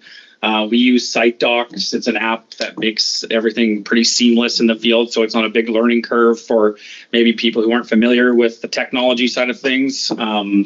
But we have our metrics and standards. We're A grade, green grade with Enbridge. Our contractors, Fortis, Enbridge, Jacobs, we're all approved. Working now. So we haven't had any fatalities. Our metrics are solid with WorkSafe BC. We're a safe company, and you know, we'll pause the work before we move forward with anything to make sure that it's safe, because that would probably be the most tragic thing happening if something got hurt on one of our projects. So we take it extremely seriously, and we don't work with people who don't. It's simple as that. So this is our section here on partnership. So when I was talking earlier about like our umbrella of partners who we bring in, this is not an exclusive list, and we're not saying that we only work with these folks. We don't. Our partners, the reason why we work with them is because of how collaborative they are as well. Brennan, I'll let him get into it in a bit, but like we'll bring in other pieces of equipment from other contractors if there's an opportunity to fill out and make robust local talent that's in the area with investment, et cetera. We want to make sure where we share it. We want to have win-win situations where everybody's making money on the projects we get in, and there's lots to go around. So I'm going to turn it over to Brendan here to talk about Evergreen. which has been a really fun 5-year project partnership with these guys, and it's been some pretty cool projects that we've worked on together. Well, again, I'm Brendan Brown. I'm the founder. I have partners now, but I started Evergreen Environmental. My background is oil and gas from when I was 18 till I left the oil patch when I was 35. I worked for Akita Drilling. So I grew up in a culture of Akita Drilling is like the pinnacle of safety, just to kind of segue off of your mention on safety. A lot of our success as a company has been based on our capacity and our ability to deliver on big projects. But our pre-qualification process, we shine there as well because we've really put a lot of focus on our relationships and our safety policies and our safety programs and on just being a safe and inclusive company. Most notably, we've done like a ton of different scopes on Trans Mountain from Spread 5 in Valemont, all the way down Spread 4, in Valemont, all the way through to Burnaby Terminal. You can click through the slides. I'm not sure where we're at in the slides there. Our service is perfect. So our flagship scope started off as hydroseeding, both for revegetation and for ESC purposes during construction, which is what kind of makes us financially beneficial to partner with on bigger scopes in energy sector and infrastructure and stuff like that, because we hold scopes throughout the entire process. In the preliminary phases, we're involved in clearing and implementing ESC measures prior to construction. During construction, we implement ESC measures and support equipment for small civil projects. And then on the back end is where we really deliver on most of our scopes for revegetation, habitat enhancement, planting, all that stuff. Currently, the majority of our crews are hanging out in the site-wide services column there at Burnaby Terminal and on the water there at Westridge, doing everything from overseeing all the third parties that come in to just day-to-day tasks of just implementing ESC measures and small civil scopes. There's a huge list of services we do. Like I said, we started off as just predominantly an ESC contractor, but we're a young company. I like to say I'm still young, 44 or 43. Old enough that I'm forgetting my age. But we're a lot of companies in our industry just kind of get a spec from the contractor and follow that. And we're very loud if we see things that don't make sense, or if we can provide something better or go in a better route that's better for both the environment and the public and people working on it. So just kind of approaching projects that way, we've just developed like so many different scopes and niche services that we provide that we get into. I think one thing to emphasize on that too, like we come across some pretty challenging, unique environmental aspects that we need to have a contractor working with us that understands the environmental piece of it as well. A good example, that's like Japanese knotweed. I don't know if you're familiar with that thing or not, but it's like basically a hazardous waste where it'll destroy foundations of bridges and buildings, etc. And the general contractor would just walk in, dig the hole, throw it in the back of a truck and drive away, spreading the knotweed from one end of the site all the way down the highway. That's where we have been selective of who we partner with, because they need to have a bit of that sophistication around how to deal with these, whether it's restoration works in creeks, where we have a specific design and we need a contractor who can actually build it correctly so that way better, especially like up here in caribou habitat would be an example of that. And having to have a contractor that's like sophisticated enough to kind of match our environmental inspection side of things. That's okay. That was good. And this is kind of, I worked backwards just because you ended with safety, so I started with safety. So this is kind of again going on that. We have a great safety record, and we really do put that in the forefront. We've had no major incidents. We've been pretty successful in all our major projects we've worked for and all our partnerships we've had. We also have a partnership with LaCamo, Lower Nicola, and they've all been hugely successful. And I would like to think beneficial for both the community as well as ourselves. And same as them, we provide plenty of opportunity for, I think we're easier that way because we don't require a lot of education. So you can come in at an entry level. If you're 18, you just finished high school and you're not sure what you're going to do next, and you just want to get out in the field and get working, like we provide a huge platform for that. We're always screaming for guys, and I think it's a pretty cool industry that we're in. We're always going somewhere new. We're always dealing with new companies and new problems to find solutions for.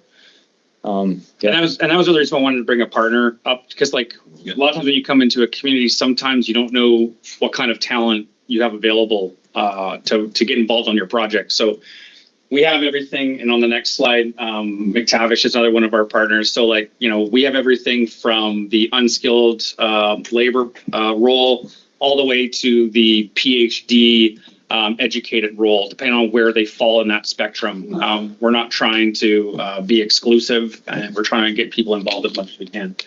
So McTavish is another one of our partners. I call them our Bugs and Bunny team. They're the ones full of like wildlife biologists and fish salvage. They're a small 50-person technical team. You may have heard them on the call. I know they're working on the Northwest Transmission proposal that's coming up. So that's going to be a huge project that they're going to be a partner on. Obviously with environment, we'll share the presentation after. There's a large list of services that you can like scroll through and look. This is some of the scopes we do for environment. The next one is agricultural.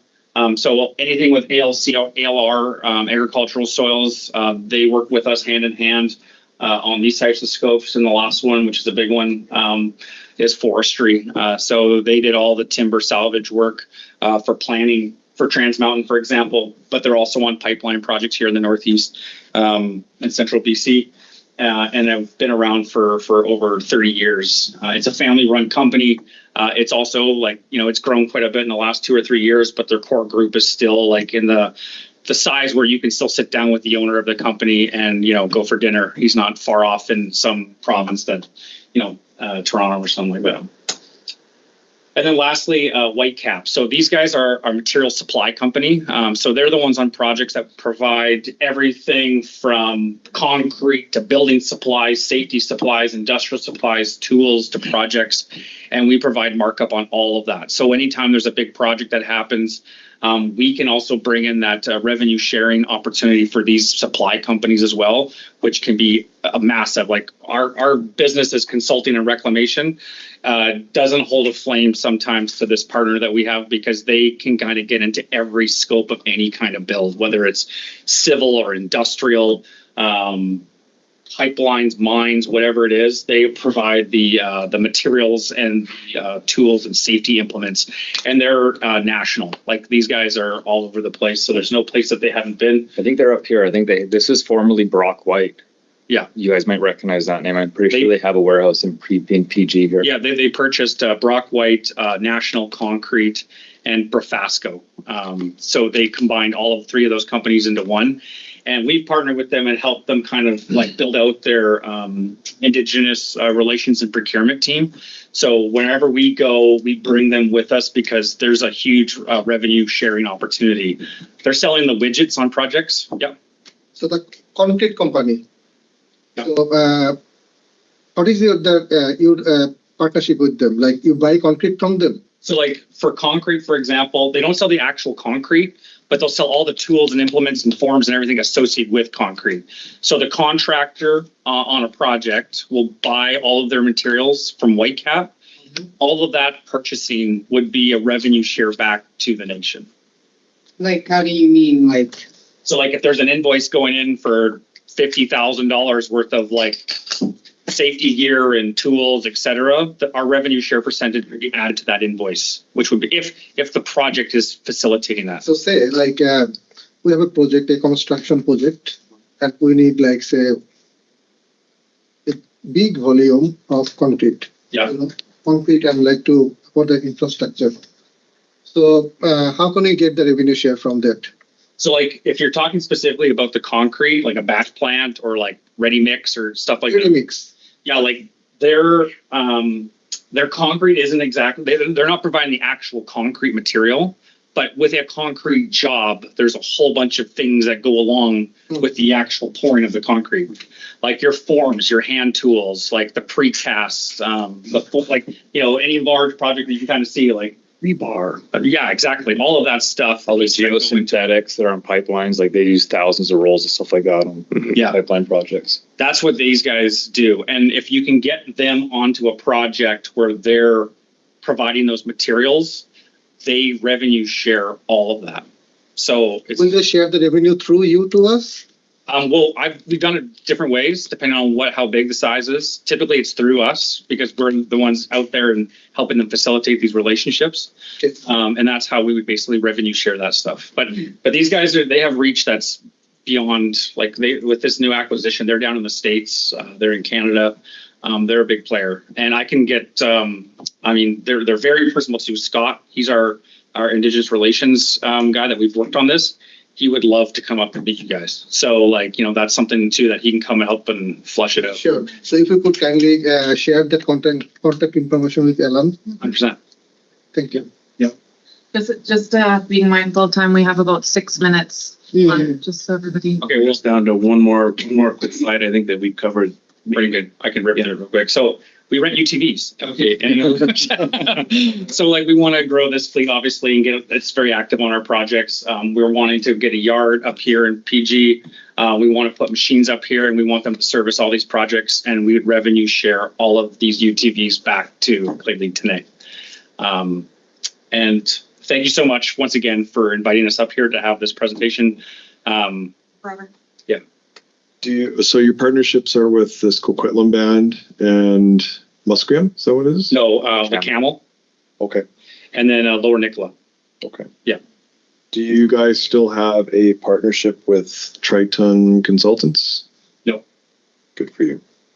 That's the correct answer, and you should update your website very quickly. That's we actually are redoing our entire website. Should be coming out end of this month. Our marketing guys working on it.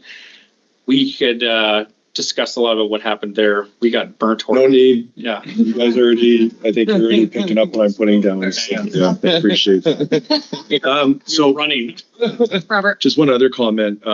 As you're probably well aware, we have just been named as one of the calls to power for wind in British Columbia here in the territory. So I noticed on your website, you guys have already, you've got some nice little pictures of some turbines up there, which is good. So maybe there's a possibility of somewhere working within that, because I know there's going to be a little bit of wildlife monitoring, and I'm assuming probably a lot of, we're going to get some, I wouldn't say backlash. Well, we're already receiving backlash from the community and the media. I can see it already. So we're going to have to be on our toes. So I think you guys may fall into that category. I'm very interested in the 7+% revenue sharing that you mentioned. So just a very good presentation on your guys' part. Thanks for coming to the territory.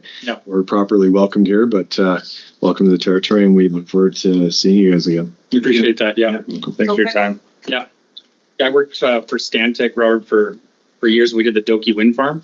Right. Okay. And then on our farm in Alberta, my family, we have a wind farm on it. Oh, really? So we're quite intimate with which company. Do you know if they named any IPPs or?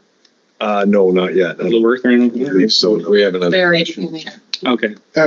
Thank you. So I just want to make some comment, and then the 7%, we also basis on our partner, our rate of revenue sharing. So that differs from partner to partner, right? Because of the size of the project, because of the size of the component we contribute to grow for the company, right? Some company, we don't have to do anything. We're just sitting here and we get 5%. We don't have to do anything else. We just tell that sometimes they say, oh, can I get a letter of support? This is the draft. Please sign up and send us. We are happy. Some company, we actively do marketing for them. We actively participate. Something we bring business for them. So for that one, those type of things, we even the revenue sharing agreement is more than 10%.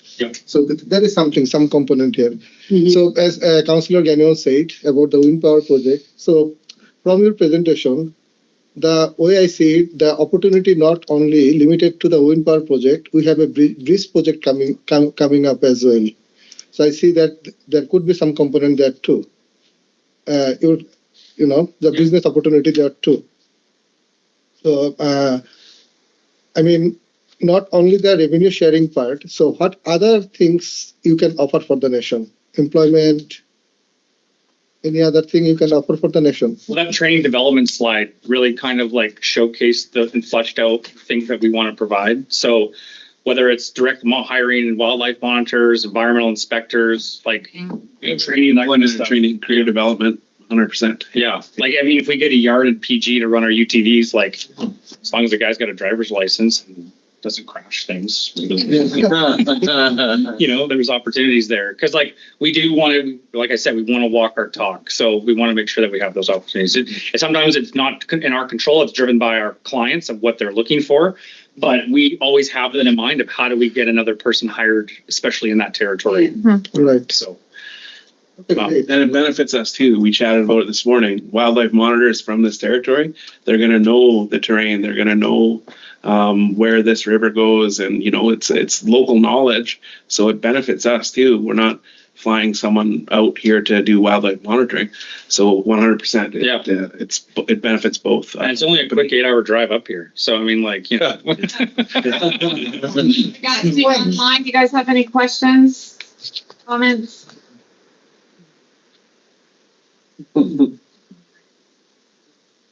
All right. Well, thanks for the presentation, guys. Your contact is Allan, and yeah, look forward to arranging and working. Okay, thank you guys. Cheers. Appreciate everyone's time. Thank you so much. Thank you. Questions? No. Sure. Thanks. Yeah. No. My hands are full. Allan, show me yourself. Thanks. Yeah, it's amazing. Yeah.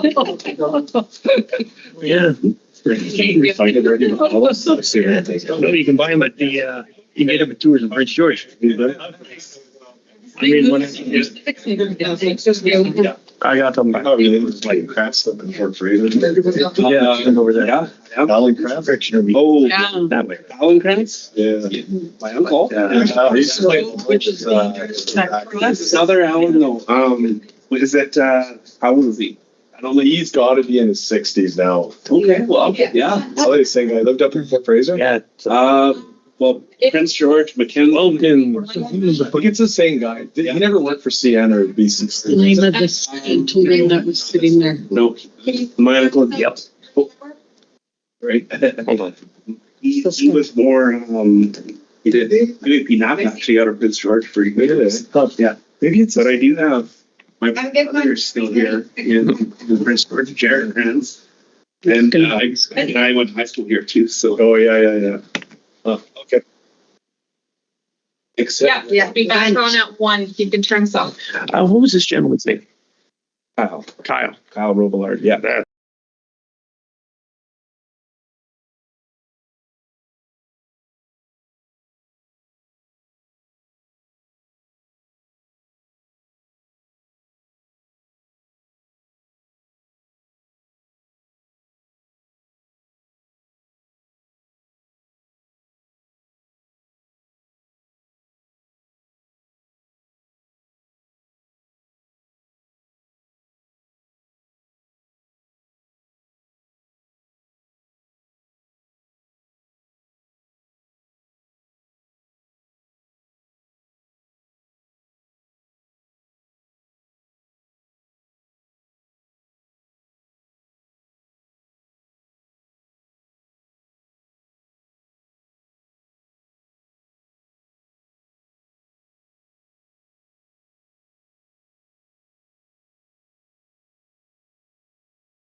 They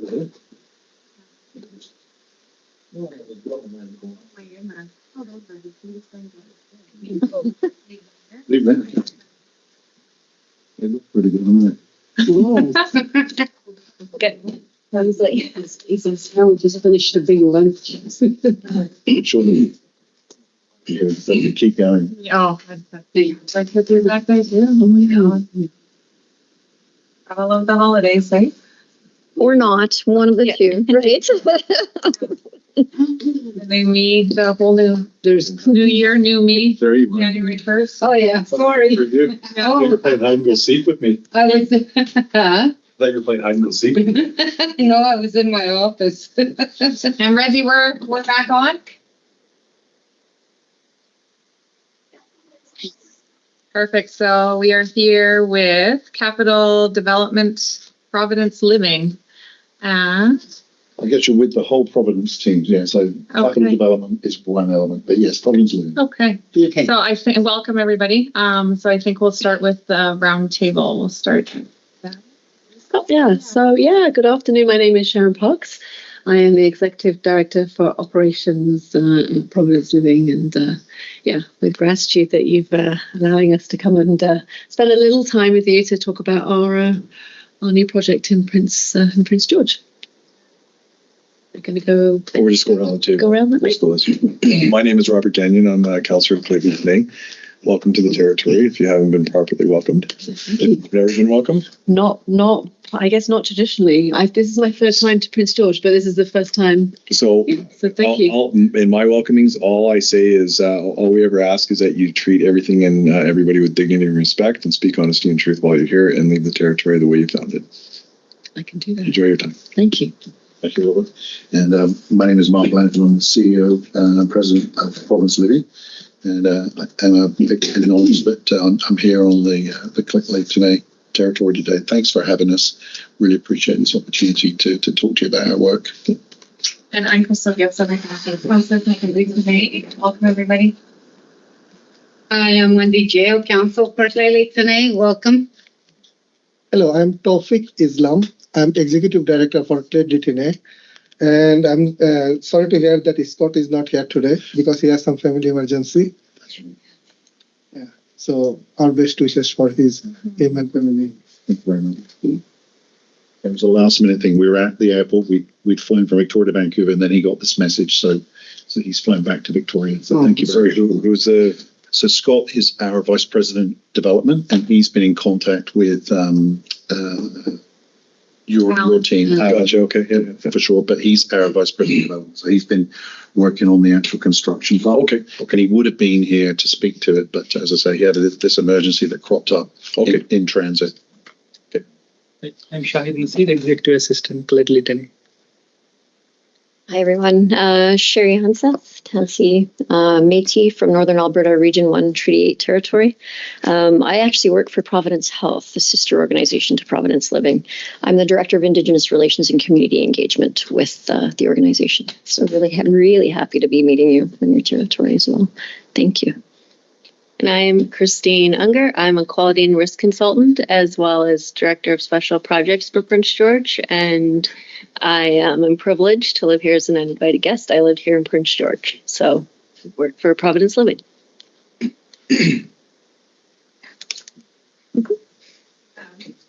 Barbara Allan, Minute Taker. And we also have a counselor online. I'm not sure if he's there at the moment. Kyle, are you there?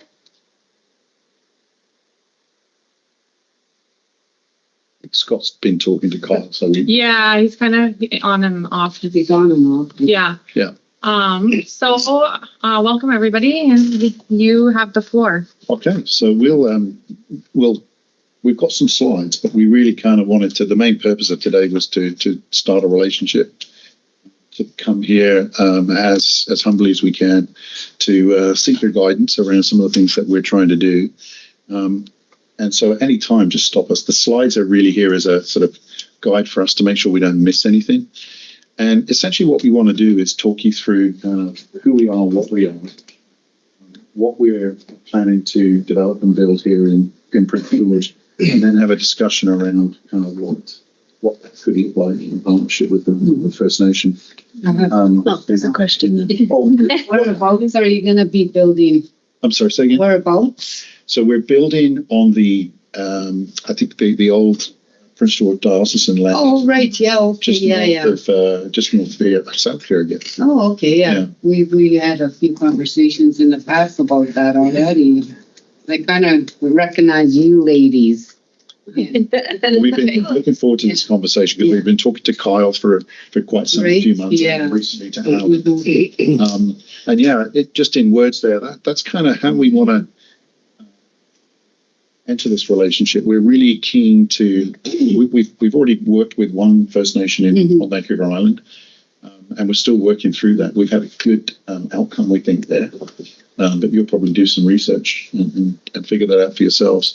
But we kind of want to respect your traditions and your history. And right up front, recognizing that we are a Catholic healthcare organisation. That hasn't always been good in this province. The land upon which we're going to be building was taken from you.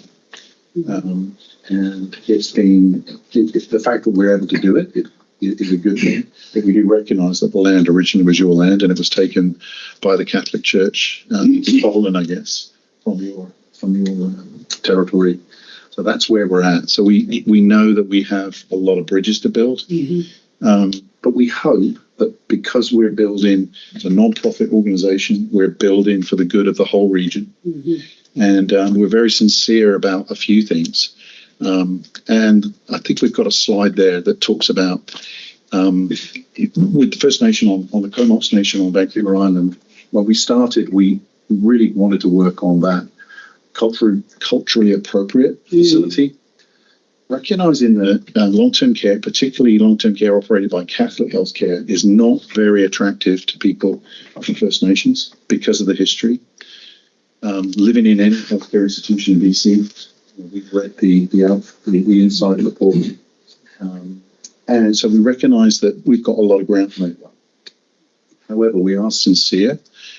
We think that we can create a home that is attractive for the Chelton people to want to come and work, and possibly come and live. And then when they come to visit relatives, a place where they can feel welcome. So that's kind of our goal, if you like, at the end of the day. We do recognise also that there could be employment and training opportunities for your members. We're at the point where we have to staff 200 to 300 people from scratch. We've got 2 and a bit years to do that, and we do believe that there are some opportunities for us to engage with you around meaningfully training people for good jobs in the healthcare industry. And again, with your members living and working in our care homes, we can make them that culturally safe, that welcoming place that we want it to be. We do want to, as much as we can, as much as is possible, integrate your territorial considerations into the design. Now we are quite a long way away along the design. I won't hide that fact. The building we've got the basic, we're almost at the building permit stage for the outside of the building, but the inside of the building, there's lots of room for us to play around there. One of the things that Sharon will talk to you about is that in our building in Comox, we're going to show some pictures of that. We worked with the Comox Nation there and have developed and built inside the home a spiritual Indigenous space, which we're working with them on to kind of co-create. So we're not where we want to be. We need some culturally improved decoration. Sharon will speak to where we're at, but we certainly have a good dialogue with the nation there, and we want to do the same in this home. So we've allocated a space within the home that would be something you could design, something you could co-create with us. So we'll come to that. We'll show you what that is. And then finally, talking with Allan and Kyle, we recognise that because we're building a large property here in Prince George, there could be economic developments, partnership possibilities with you that could help people in your nation who would like to participate in the economic possibilities that we have. So those are the 4 things that we're kind of hoping we can talk about today. We wanted to make sure that we give you a sense of where we come from, in terms of how the care we provide is very different to what you consider traditional institutional long-term care. But at the end of the day, we kind of want to talk about these four things and develop over the next couple of years and, into the future, a relationship based on those. I've already alluded to the fact that we are a non-profit society. We're affiliated with Providence Healthcare, St. Paul's Hospital. In fact, Sharon and I both hold dual roles. I'm the Vice President for Providence Healthcare. Sharon's an Operations Executive Director. So we operate 6 care homes in Vancouver that we're responsible for. And that's how come we get the assistance of people like Sherry to come and help us develop this work. We are focused as Providence Living on seniors care, housing and long-term care. We have one home on Vancouver Island. We'll show in a second. One home on Vancouver Island, which is kind of our flagship. We've developed what we consider a new approach to dementia care, which is getting a lot of attention. It's a very person-centered model. I think it fits very well, we think, with your cultural heritage. Much different to the traditional medical approach that you will see in British Columbia, which is more about the institution and more about the workforce than it is about the people who live there. We'll talk a bit more about that in a second. We have 2 facilities on the downtown east side in Vancouver, a long-term care and an assisted living. So we're very embedded down there. And as you can see, we'll be building another care home in Vancouver, 240 beds. That will break ground in the spring. And then in Prince George, initially 200 beds on the site that we're talking about. And then in Smithers and Cornell. In Prince George, depending on what Northern Health want to do, we could end up building up to 600 beds, another 2 care homes here in Prince George. That will depend on government. We have a contract that commits us to 200 beds, commits them to 200 beds. The second half of that contract is for them to confirm, but it could be, we could be building additional 2 homes on the same site. And we believe that we're changing the way people experience long-term care, both as family, as residents, and as workers. And we're going to talk a little bit about that. I'm going to get Sharon to talk about how we're doing it. But if you've had a loved one in long-term care, I don't know if anybody has, but you will experience a care environment which is often not very nurturing, not very person-centered, tends to be about the people who run the place versus the people who live in it. I've worked in those places, and it's kind of what brings me to work every day. Both Sharon and I, Christine, this is our area. We think it can be very different. And what we're going to show you with what we've done in Comox, I hope proves that. Yeah, well, I never worked in one, but one of my late aunties worked in one in Vancouver. Like she wasn't a nurse or nothing. She was like, like a volunteer type care aid person. It went in every couple of days, and she said that she used to tell us horror stories about some of the poor old people that were in there, like the elders, and how they were treated by the staff. And like her and a couple of other people got together and started boycotting them and trying to speak up, but they were let go eventually because they were trying to speak up, and like it was done against the very few. So yeah, it was pretty sad. Like, and one of my uncles was in there, and it's like it's horrible. Like, it's not uncommon. But Rand, I think that is not an uncommon story. We hear that a lot. I'd like to think we're different. You'll see how different we are. Sharon's going to speak to it. And that's kind of what Northern Health like is. The fact that we're able to build here is a lot about the care style that we're bringing to the table versus just the fact that we can build. So that's kind of our, if you like, our value proposition, which is around building PCS. But the building is nothing if you don't change the way people experience their day. Exactly, yeah. I'll hand over to Sharon, who's responsible for that bit. Yeah, so what we've been working on for probably the last 4 years at Providence Healthcare and at Providence Living is something called the Home for Us model. And so this is I think it's a transformative model of care that actually looks at moving away from what we call an institutional hospital style model of care to something called a social relational model. And so what that model does, it looks at, I think it's the heart of the person and what the person needs and wants, and to live a full meaningful life.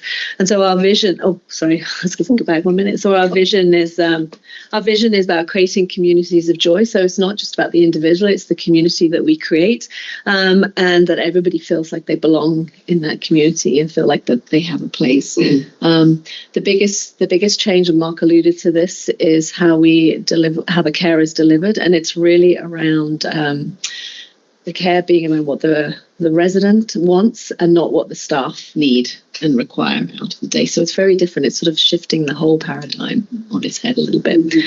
We'll go on to the next slide. And so the model that we've been working with De Hoogwe, which is a organization out of Holland, just outside Amsterdam. And they've been doing this for probably 30 years, creating this social relational model. And so what we looked at their model, and then we looked about how could this really work in Canada, and what could this look like in Canada for us? And so what we came up with is these three guiding principles. And so the one that I think is really important is that emotional connections matter the most. And so people are not going to remember what you did, but they're going to remember or what you said, but they're going to remember how you made them feel at the end of the day, and that's what you're going to walk away with. Big part of our work is around residents being able to direct each moment. And so, again, in an institutional model, everything is timed and tasks. Things happen at certain times a day. Like this has to happen before 8 o'clock. Lunch has to happen at 11:30 until 1. You have to have a bath on a Wednesday. You can go outside on the bus trip on a Thursday. Everything is dialed down, and it's great for the workers and it's great for the organisation for efficiencies, but it's not great for the people that actually live there. So is this something based on, like I remember seeing a few years back, there was a model that they did for people. This is kind of a more of a dementia-based thing, right? Yeah. So there was a model that they did where it kind of made the person feel like they were in their home. They actually have a community, I think, over in, it might have been in the Netherlands, I'm not sure. But they actually made it so that their community was their home. They actually built the community around how they lived, and they would wander the streets. And so is this kind of a more dumbed down version of that? Yeah, I know what dumbed down maybe, but yes, exactly that. Dumbed down is not a good word. a more simplistic version of it. It is. So the building that we're building, it has community spaces in there. It has a grocery store, has a bistro, has a community hall where large activities can happen. The building that we're building in Vancouver has like a cinema, so people can go and watch movies. It has hairdressers, doctor's clinic, an area called a wellness center where rather than you being seen by the occupational therapist or physio in the bedroom, which is what happens now, sometimes in a multi-bedroom because you're sharing a room with someone else, it's more of a clinic model, so you go down to the clinic. So everything we've done is like, okay, what would you see in your own community, and how do we replicate that to make it feel more normal? And the reason behind that is for a lot of dementia clients is that they associate certain things with normality. And so when you put somebody into an institution, you put them into one of the homes that I manage in Vancouver, the kitchen, there is no kitchen. The serving area is a servery. It doesn't look like a kitchen. So people with dementia find it really hard to associate that this is a place that I'm meant to come and sit down and enjoy food, because it's not what they would be used to. So, is this like gonna be, because we have a few senior homes here already, like is this home gonna be more geared to like elderly that are like in early stages of dementia or other health areas? That's a really great question. Because what's the difference between the elder homes we have now versus having? We'll be looking at the same type of clientele. So what happens, and I'm not 100% familiar with Northern Health at the moment, but the other health authorities I work with, there's a wait list that the health authority have, and people that are on that wait list, they're assessed by a community worker or a caseworker to see if they meet a certain criteria to be able to come into long-term care. I imagine it'll be very similar, but what we're offering is the same level of care, quality care, and the same medical care that you need or clinical care that you need, but in a what we believe we can do it in a very different environment that doesn't involve being in a hospital setting. And so that's what we believe passionately around, that we can do it differently. It's hard to get people to believe that. And we sit in many meetings all week. I sit in meetings talking to people like, oh, you can't do it. It can't be done. But we are doing it in Comox. Like the new home there opened in the summer, and we are doing it. We're doing things very, very differently. And at the moment, our outcomes, as in the lifestyle and the quality of life that our residents are experiencing, I personally believe it's better. I see it in the residents' faces. I see it in the activities that they're involved in. We've got lots of stories of people who, when we moved into the home, there was one gentleman that hadn't left his room for a number of months. And then when he got in, first thing he did was went into the courtyard, walked around the courtyard, went to the bistro in the community hall, but he hadn't left his room for months before that. We've got another lady who gets to have a fried egg every morning, but she hasn't had a fried egg in 3 years because we weren't able to deliver a fried. It's actually quite embarrassing that we couldn't do it, but in the old model, I find it very hard to give somebody a fresh fried egg. But in our new households, smaller households, only 12 people live in a household with their own kitchen, their own dining room. Workers work with the resident. The resident can help cook if they have the ability. If they want to, they can actually help cook, but they can choose what they want for breakfast, and it's fresh. It's not coming down from a kitchen, spending an hour down in the kitchen, 20 minutes in transport, and then sits on a hot plate. It's all freshly cooked in the household. Sorry, so the residents staying in your guys' buildings are they subsidized through Northern Health, so they don't pay anything? There's a level. So what happens is when people are able, when they're put on the list, when they get on the list, they're also assessed for how much they can pay. So there is a maximum that you can pay, and then there's up. So they look at your last tax income and work out. So everybody's actually paying different depending on how much money. The level of services are pretty much wrapped around, and they're all the same, right? Yeah.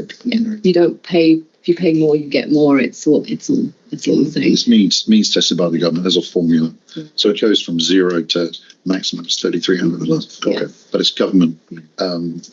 Everyone gets then everyone has availability to 24-hour nursing care. So RNs and LPNs, Yeah, in addition to what Robert asked about that, because in some of the home care facilities that we have around here, I remember one of our band members were looking around for somebody one of our band elderly to move into a place. It's like 1,800.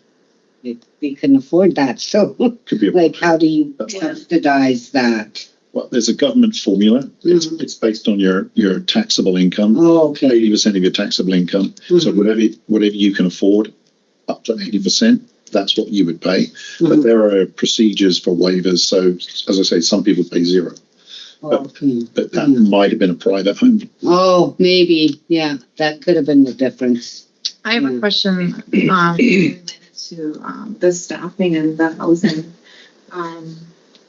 How many staff do you say that you would It's kind of scary, yeah. So to open fully so this will be 192 long-term care beds. We'll need around 300 staff, and that will be a mixture of what we call professional clinical staff, so like RNs, LPNs, healthcare assistants, to allied health, so occupational therapy, social work, and then the support service workers as well.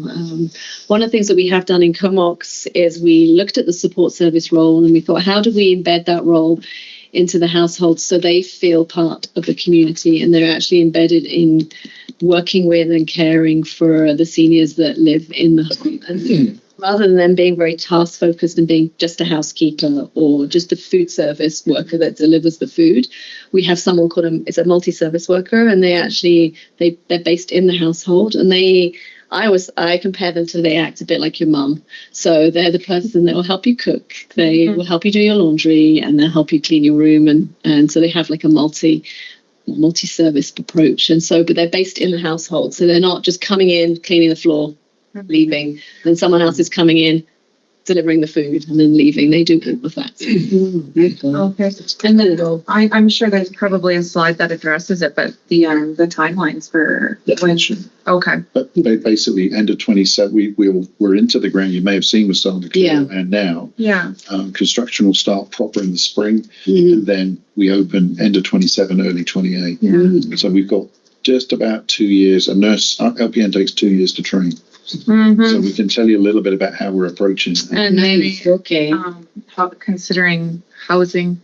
We're definitely worried about housing. Yeah. Yeah, we've got some ideas around that, but we're again looking to you for your ideas. Yeah. So just from a band perspective, with the nation, I'm a person who sees opportunities for our nation, but more when you're looking at people that need the help, like our elders in our nation as well too, right? So maybe there's something, I don't know if it can be worked out with the nation where we could have like 2 or 3 beds allotted just for our nation. If you really want to help us, that would be something that would be definitely helpful for our nation. But on the other side of the coin though too, you don't see a lot of First Nations people in long-term care. And the reason why that is, and more urbanized you probably do, but when you're going to outlying communities like reserves, say up in Fraser Lake and Notley or Stalaco, you won't see that because they take care of their own. And they stay at home, and old Indian people don't want to leave their house. That's all there is to it. They want to die in their house. So I think when it comes to what's going on in the city, we do have some elders that would probably benefit from this. So maybe that's something for you guys to think about when you go back to your brainstorming table about what you guys can do in that perspective. We would love to be able to do that. And I think Northern Health would be so Northern Health are our masters when it comes to allocating who gets what bed. But we talked to them about the possibility of doing just something like that. Right. It's definitely on the table. So the land that you guys acquired is from the Catholic Church, correct?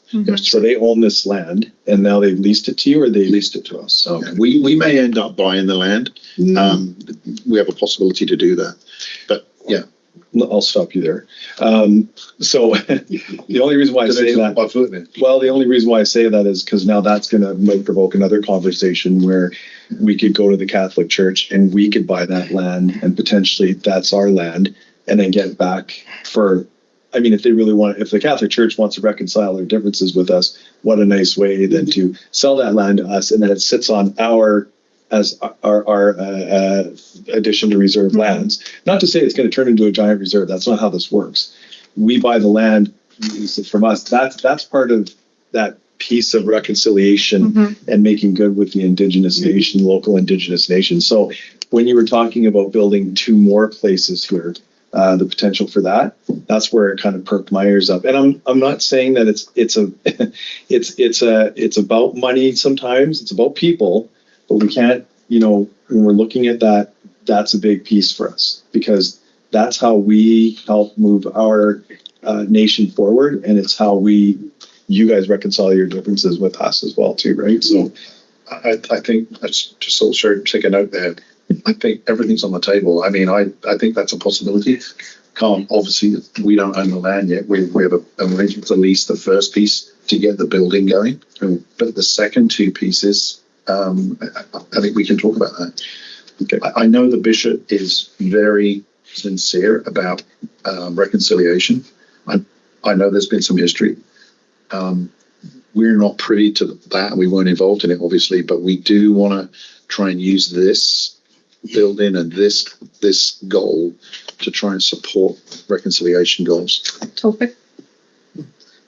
So, I mean, in addition to Robert, so you mentioned some economic development opportunity as well, right? So, is there anything in the table like Lheidli can be a partner of this? In what respect? I think partner means like like co-owner of the project, something like that.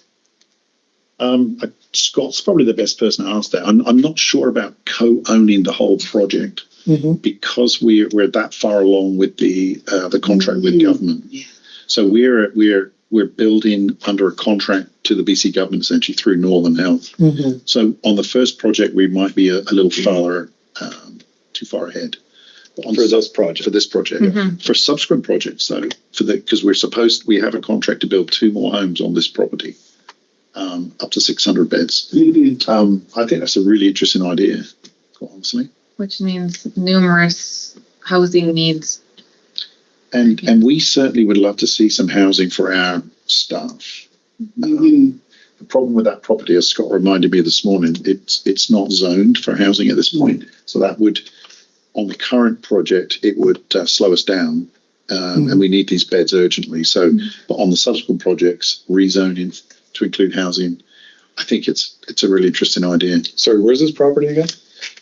Right behind the O'Grady, the old O'Grady High. Oh, the old PG College. Yeah, the old Prince George College. Yeah. Oh, yeah, that's Home Depot, that's my own. Yeah. And when The you look at, like, where the diocese has their building and everything there. and historically, like, not to get off track here, and I don't want to keep you guys from your presentation, but historically, when you look at how much the Catholic Church has taken from our unceded lands, Home Depot and Walmart and all those places up there are a prime example of them signing 99-year leases and that organization making a truckload of money too, which at the end of the day, where does it leave the local First Nations whose land it was beginning to, what was originally to begin with?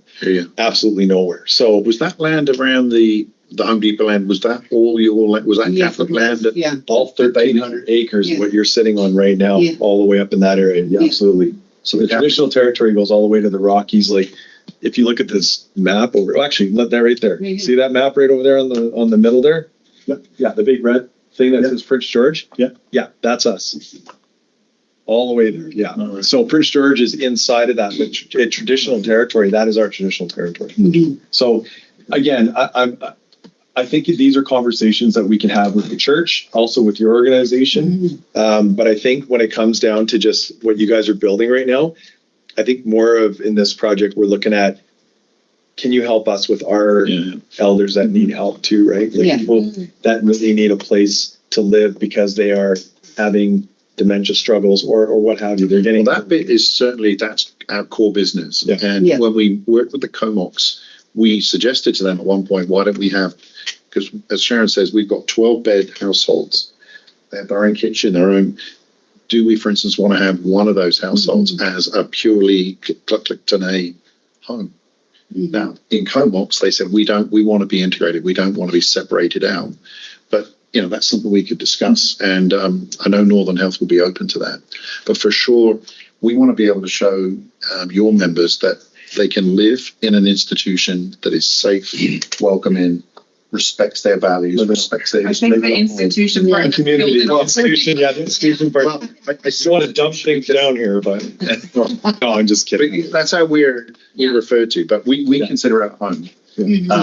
But I think that our goal is we want to show how living in a care home in British Columbia can be a good experience. Yeah, I think it's great. Given I think so history. Yeah. And with the nation's help, when you're talking about culturally relevant stuff, and that's where we can come in on that part, and we can help you guys not design a program, but we can be more. It would help people understand a little bit more about where they are, but it's more. That's the word I'm looking for. It's more cultural. Yeah, but it's more when you're inviting. It's more inviting.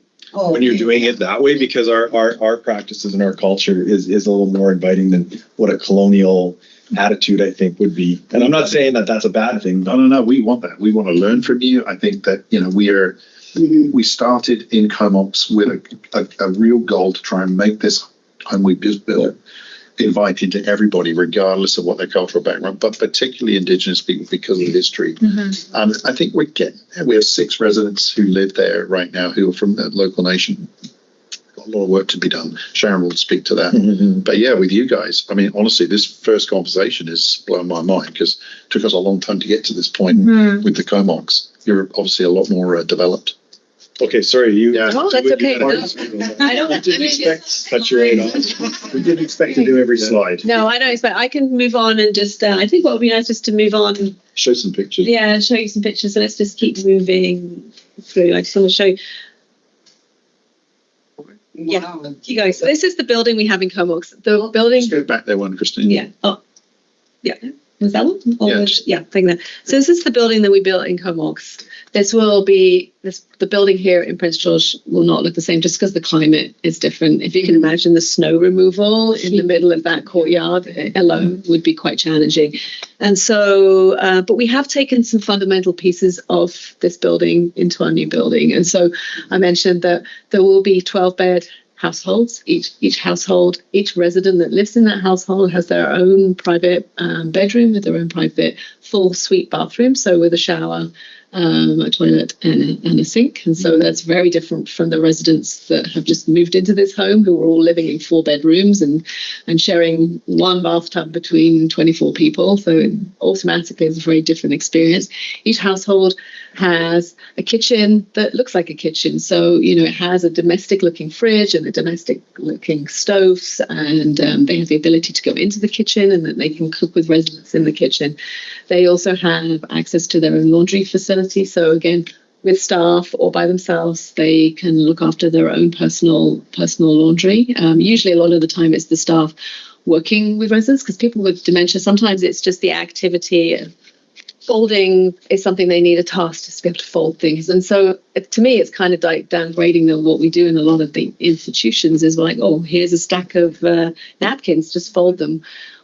What's more, I think, much more personal is actually your own laundry that you're folding and you're putting away in your own bedroom rather than just giving you this task to do. And so they have access to that, and then they have access to a small it's a living room and a dining room. And so again, the dining room and the kitchen look like something you would expect to find in your own home. And so this was just before we moved in. And what's really special, what's happened since we moved in, is that every household has the ability to change what their home looks like. And so, for example, now at Christmas, every household has decorated their household completely differently, depending on what the residents and that little small community wanted the house to look like. So they've made either their own Christmas decorations.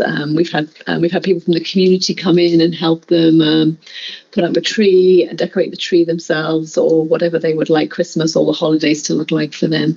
But as you can see, this is what one of the kitchen area looks like. And so it's a little far away, but you can see we have an island, which a lot of houses, it's open plan, which a lot of houses are like now, has an island in the middle, which residents can sit round or they can watch what's going on in the kitchen.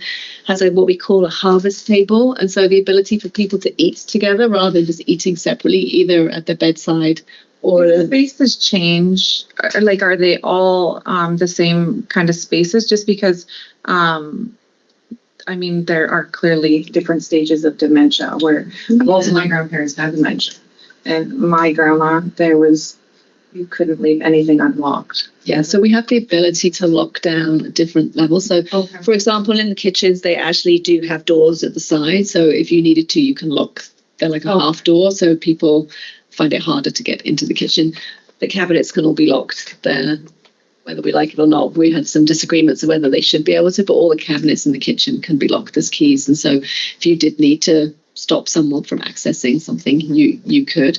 We also have some pretty cool technology. We've had some challenges, but we're working towards it. But the technology that allows our residents to have freedom of movement, which is really, really important in our model. And so by wearing, it's a bit like a watch, has a couple of functions. One is it has a button on it, so if they need to call for help, they can call for help, and that signal goes through to a tablet that the staff are carrying that enables them to locate that resident, go find them, and to help them. Like a little dog. It is. Yeah, it's like it is like so they can sort of find them. And it also has the ability to open doors. And so depending on how we've programmed it, some doors will open for some residents, some not open, depending on whether you want them to be able to leave. Those levels of security. So we have 8 levels of security. Is it perfect? Not quite. We're working on it, but it's definitely, it enables people to walk into the courtyard. It enables them to go to the hairdressers and just say, I'm going, or to walk down to the doctor's appointment. The other activity that's actually really it's kind of precious to watch is that residents will go with us healthcare workers down to the grocery store where they pick up things that they're going to cook either for lunch that day or things that they're going to use for supper that night. And so we have a little grocery store, have some pictures that I can show you. So the bedrooms, again, this was before a resident moved in. It'd be really nice, I think, to get some pictures now of how residents have decorated their rooms. And so they can bring some of their own furniture. They've got a lot of their own artwork and to make it their own. But all the bedrooms are pretty standard with a bed that we've tried to make it as less hospital looking as possible, so with wooden headboards, but they fully are functioning, so they go up and down. They enable us to tilt and sit up in bed. So for people that have less mobility, each room has an overhead lift that enables you, when people are at that stage of their journey, that they then can be moved around a lot easier and get into the bathroom. Let's go to the next slide. Oops. Yeah, so this is. Yeah, so the laundry, I think that's pretty basic. It's got a washer and dryer in it. This is one of the staff members, our multi-service worker. He's preparing I think it was breakfast he was doing that day for the residents. We'll just keep going on to show. Yeah, so we've tried to make the kitchens look normal with a regular looking stove, microwave, those sorts of things. Back one, maybe? It keeps moving. Okay. The other things that we've actually got in this building is one of the mandates from the government is childcare facilities. And so again, in Comox, we do have 32 spaces. In Prince George, there'll be 36 childcare spaces built into the building. And priority we usually do for our staff. So we're hoping it's a good recruitment and retention for staff, that you've actually got somewhere that your kids can be looked after while you're at work. And I kind of, when you were saying that, I'm thinking too that it's probably good for the people who live there, because then they get to see little kids. And there's one thing that makes an old person happy is to see a kid. Yeah, exactly. Not me. Yeah. Other people. Yeah, we do a lot. Yeah, we're really focused on a lot of the intergenerational work that you can do between kids, and we have a youth volunteer program where there's I guess they're between 14 and 17-year-olds. They come in and they actually volunteer and help with some of the food, delivering the food and helping cook the food. Candy stripe. My mom was a candy. I used to be one too. This is the outside of the building. And so and so this is the courtyard. So this is probably the nicest thing about the one in Comox is this beautiful courtyard that we have. And so in the courtyard, we actually have, on the picture to the left, the building at the bottom is our Indigenous sacred space. So it's a separate building that we designed with the Comox First Nation. It's a wooden building at the end. Which is, so on the picture on the right? Yeah, on the right, yeah. Okay. And then on the left, sorry. And then the one on the right is our multi-faith. So straight ahead on the right picture is the Indigenous building. Yeah, so this is the Indigenous building. Gotcha. Oh, okay, yeah. And that's just this is our multi-faith. Oh, okay. And you just see on the left side of the right picture, just the end of the Indigenous building, right, Sharon? Oh, over here? Yeah, so that's right over here. Oh, okay. I see it now. Yeah, and we have outdoor space, like there's an outdoor kitchen barbecue area, which was used a lot in the summer, and we have quite a big agricultural program, horticultural program in Comox, and so there's these boxes that were specially designed for people who are in wheelchairs who can't stand, but they can get actually close and into the dirt. Feel more one with the ground. We were like little children all over again, at that. Nice. Aren't we all? But I love getting my hands dirty. I love gardening. So yeah. So this is the courtyard. This was the grocery store that I talked about. So ability for people to come and pick up their fresh fruit and vegetables, things like eggs as well, bread, those things they could pick up. A lot of the condiments, those things, they pick them up. Our kitchen prepares them and puts them all in the grocery store, and then the residents, they come down with usually the multi-service worker every day. Someone will come down and they have a little shopping cart and they fill the shopping cart up, and then they take it back to the house where they would use that for lunch, use it to make their lunch. Again, we underestimated the size of the grocery store in Comox. So one of the things that we are doing in this new building here in Prince George is much bigger. But to try and give us more space, we we created more of this community grocery store. Again, we're on the West Coast, the weather's a little bit warmer, and so there's the ability for us to have food outside all year round and people to come and pick up a bit like you're at your community. Yeah. Yeah. And then this is the Comox First Nation sacred space that we designed. And so we, at the moment, I'm going to say it's work in progress. So we have this building, and then I have an Indigenous working circle that we meet probably every 8 weeks, and it's comprised of a council member and then some of the elders in the community.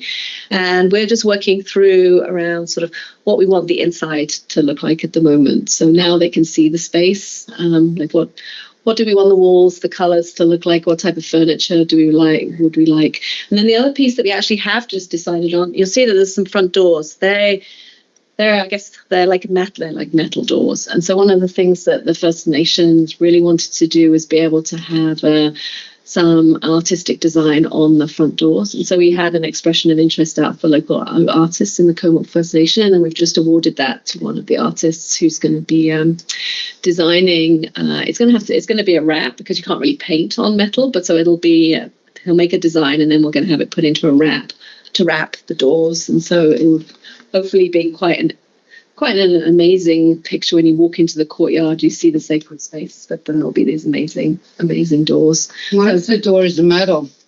I think it's building code. Yeah, it was building code. Yeah. One of the things we struggled with this whole design was we really tried to push the building code. Much residential look by the Dutch village kind of. The Dutch, we meet with them regularly. They tell us we haven't done enough. But we really have to fight the BC building code around a care home like this has very high standards, and so metal fire doors were a must. Okay. We just couldn't beat them down. So then we were like, okay, how do we create? In Comox, they have a big house, but they wanted to create something like their doors, which have been hand painted because they wanted to be able to replicate something like that here. So that you could just do the metal doors, and then on the inside of that, you'd have the wooden doors. I think that's the wrap. Yeah, we're going to have this wrap. It's like a vinyl wrap. So it's going to be designed. I don't know what it's. I think they were looking at eagle. I think they were talking different designs that mean things for the First Nations in Comox, and then we will have that put onto a wrap and have it wrapped. I've done door wraps in other parts of long-term care homes. In dementia, sometimes you want your front door to look like a real front door, and so again it's a metal door. So there's a company that actually designed wraps that make it look like a real door, and they put the vinyl wrap on it. It looks like a front door to give people with dementia like, okay, this is my front door. It looks like my front door. In Prince George, we have a space allocated, which we'd love to work with you on, creating how you like it to be. Yeah, what you'd like it to look like. And keep moving through. But yeah. Okay. So did you already name this project? No, naming is another ball of wax. And I have to be honest, as a Catholic healthcare organisation, I don't know, Sherry, do you want to speak to naming? Because Sherry's been involved in naming at the New St. Paul's. We have to have some kind of, because we're Catholic, there are rules we have to follow. But I think, given the experience we have in Vancouver, we might be able to do something different here. We want to. Yeah, so we've really kind of worked with the nations down there quite a bit. And what we've done is a lot more land-based pieces, meaning all of the street names, right, are now Indigenous. We've also got sister buildings. So the new St. Paul's Hospital is still called St. Paul's Hospital. That was kind of a mandate there.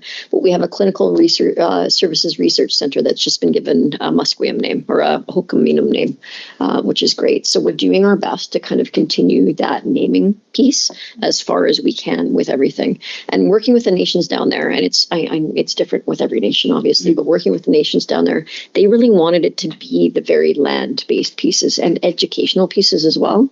So we've done a walkway around the whole building, and that walkway actually has educational pieces to learn about the nations as well with language, and then they've named that walkway too. So the building across the way is named. We're also building an Indigenous Wellness and Welcoming Center right across the street as well that will be welcoming to nations, places for people to stay, those kinds of things across the street too. So there's so many opportunities around all of this. The naming, not necessarily the building, but a ton of the other stuff around it would be a absolute potential. Okay. So the building itself should be like in a Catholic name. Well, I think we have a naming convention that we're following, which is Providence Living at Prince George. So that probably, but we haven't settled on that. I think before we actually get the name, we want to kind of talk to you about, can we do something around the naming, around the building, certainly the Indigenous spiritual space within the building. Name for that is definitely up for discussion. Wendy, just to be mindful of time, you've probably got another 7 minutes. It's really quick. You know, like you keep mentioning the Catholic thing.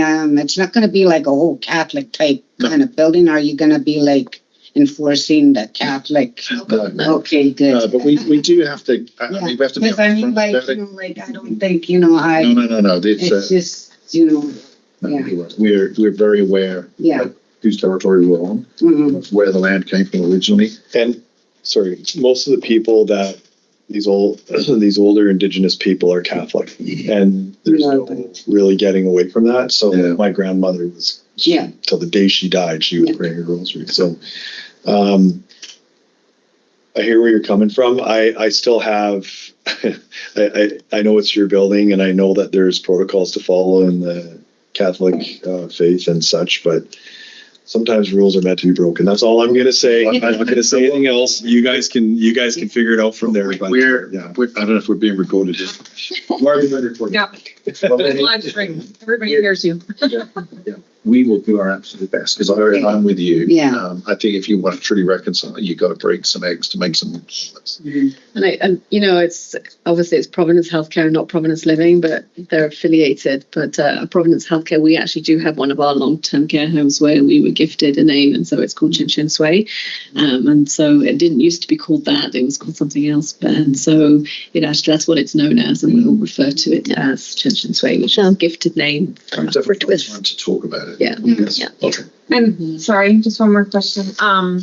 The beds, as Councillor Gagnon had brought up, but maybe having a few spaces. Who is that discussion to be had with? Is that Northern Health? I think that we could get all of us involved with Northern. But they would be the ultimate decision makers. If they approve it, then we can do it.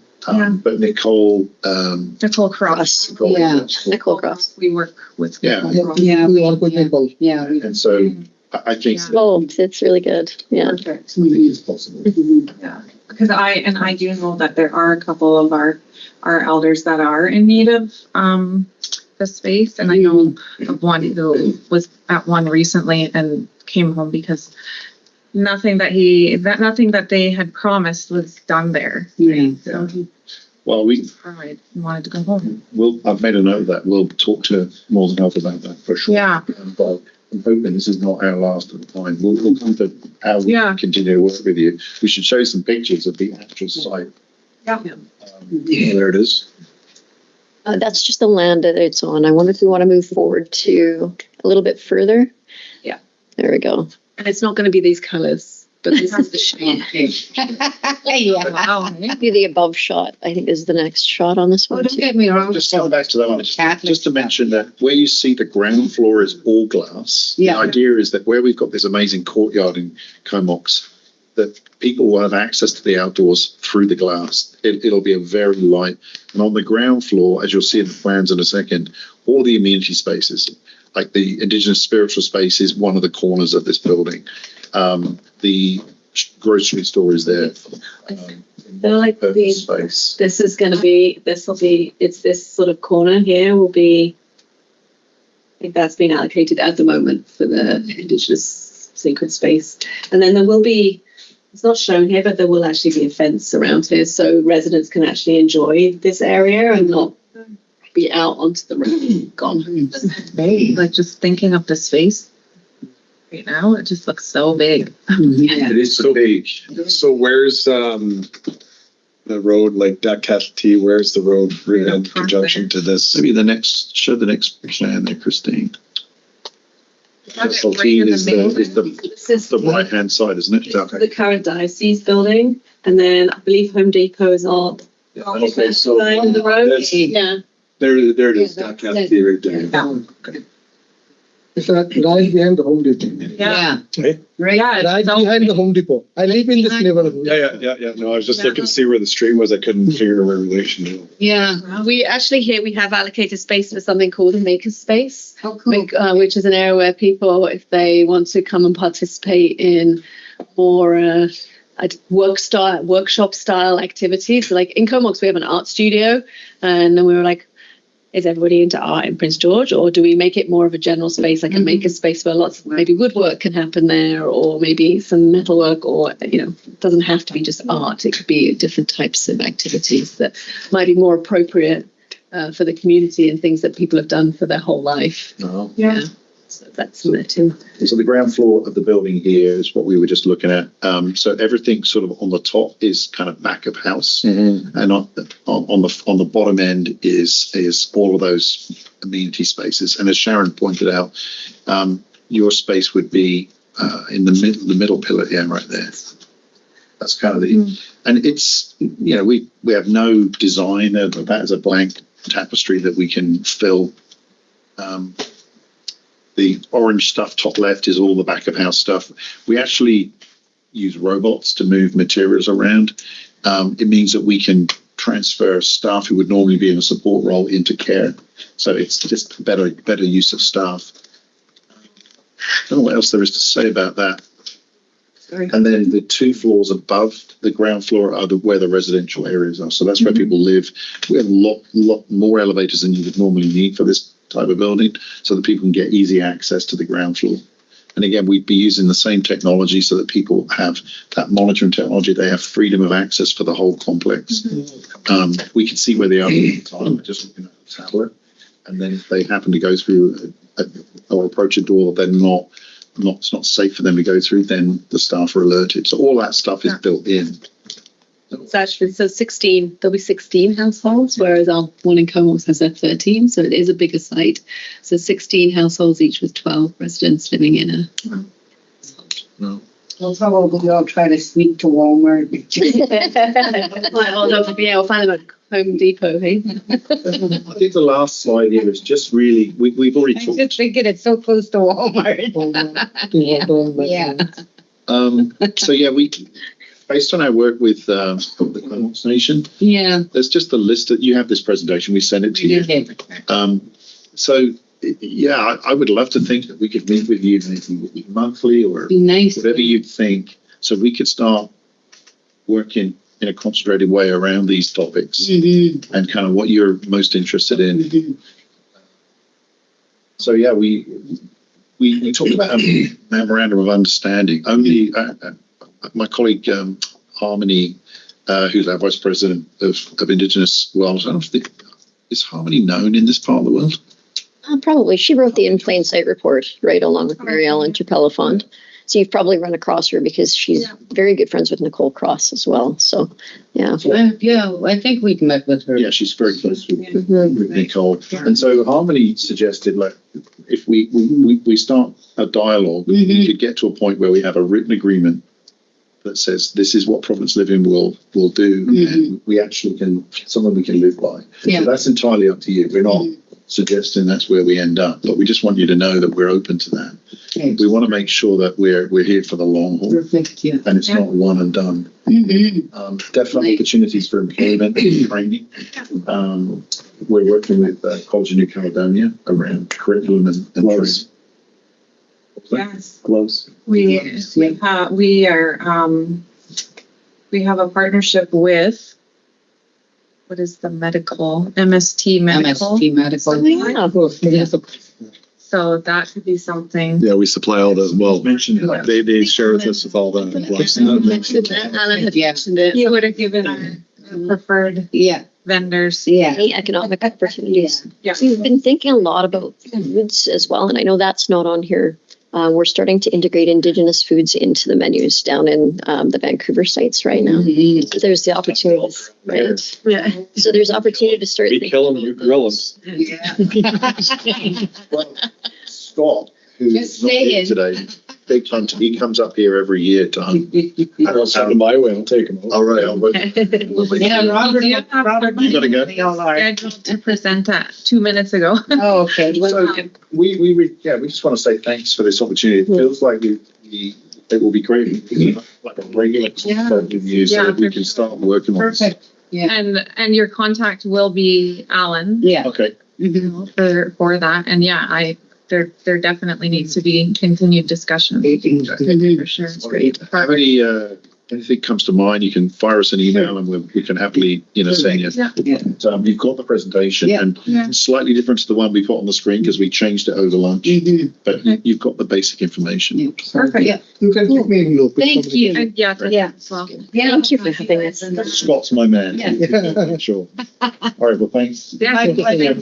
Pleasure. Thank you. Pleasure. Yes, and Thank you for coming. You bet. Cheers. Thank you. Thank you. Cheers. It was lovely to meet you. Thank you. Yes. Yes. Very cool. Yeah. You. Lovely guy. Yeah.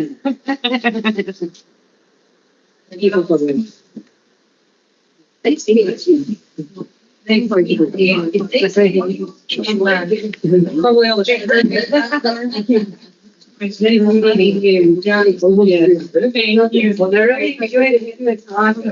you. Thank you. I'm excited actually. Yeah. Thank you so much. Gonna go on. We have a health break coming up. Yeah. Going on break. 10-minute break? Yep. Okay. Thank you. Perfect. Sorry? Turn on the pen. Okay. During the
table. No. We don't know town. And I'm going to take a moment just to introduce myself. Because people out there might not know who you are. Yeah. So do you want me to get going? Okay. Yep, Tandi, you have the floor. So, hello, everybody. Good afternoon. Thank you for having me this afternoon. So I just want to take a moment to introduce myself because I know there's a lot of community members that don't know who I am. So my name is Tandi Purych. I am, where am I supposed to be looking? Right. It doesn't matter. It'll pick. It'll change. My name is Tandi Purych. My pronouns are she, her. I am a proud Lheidli member. I have an ancestral name, which is Grandmother Stone Woman, which I wanted to share. It was gifted to me from a Cree elder when I used to run a culture camp in my last role, a youth culture camp. So I have recently returned home to Lheidli. I have been in Mohkinstsis for about the last 17 years, and I have been honored to take on the role as general manager of the daycare at the park. So, yeah, I just wanted to, I've shared a picture of the burial grounds on the north side. I feel like since I've been home, this is always something, this is always a place that has called me. So I just thought I would take a moment to kind of call in and acknowledge our ancestors and their strength and their guidance as we spend some time together. Thank you. My technology, I'm going to try and do this like as painless as possible. So who am I? So I'm a grandmother, a daughter, a sister, a mother, a healer, an advocate, and a leader. I just wanted to take a minute to speak about my lineage. So Veronica Seymour is my grandmother. Barry Seymour is my father. On my paternal side, I am Carrier, Cree, and Métis. And on my maternal side, I am Scottish and Irish.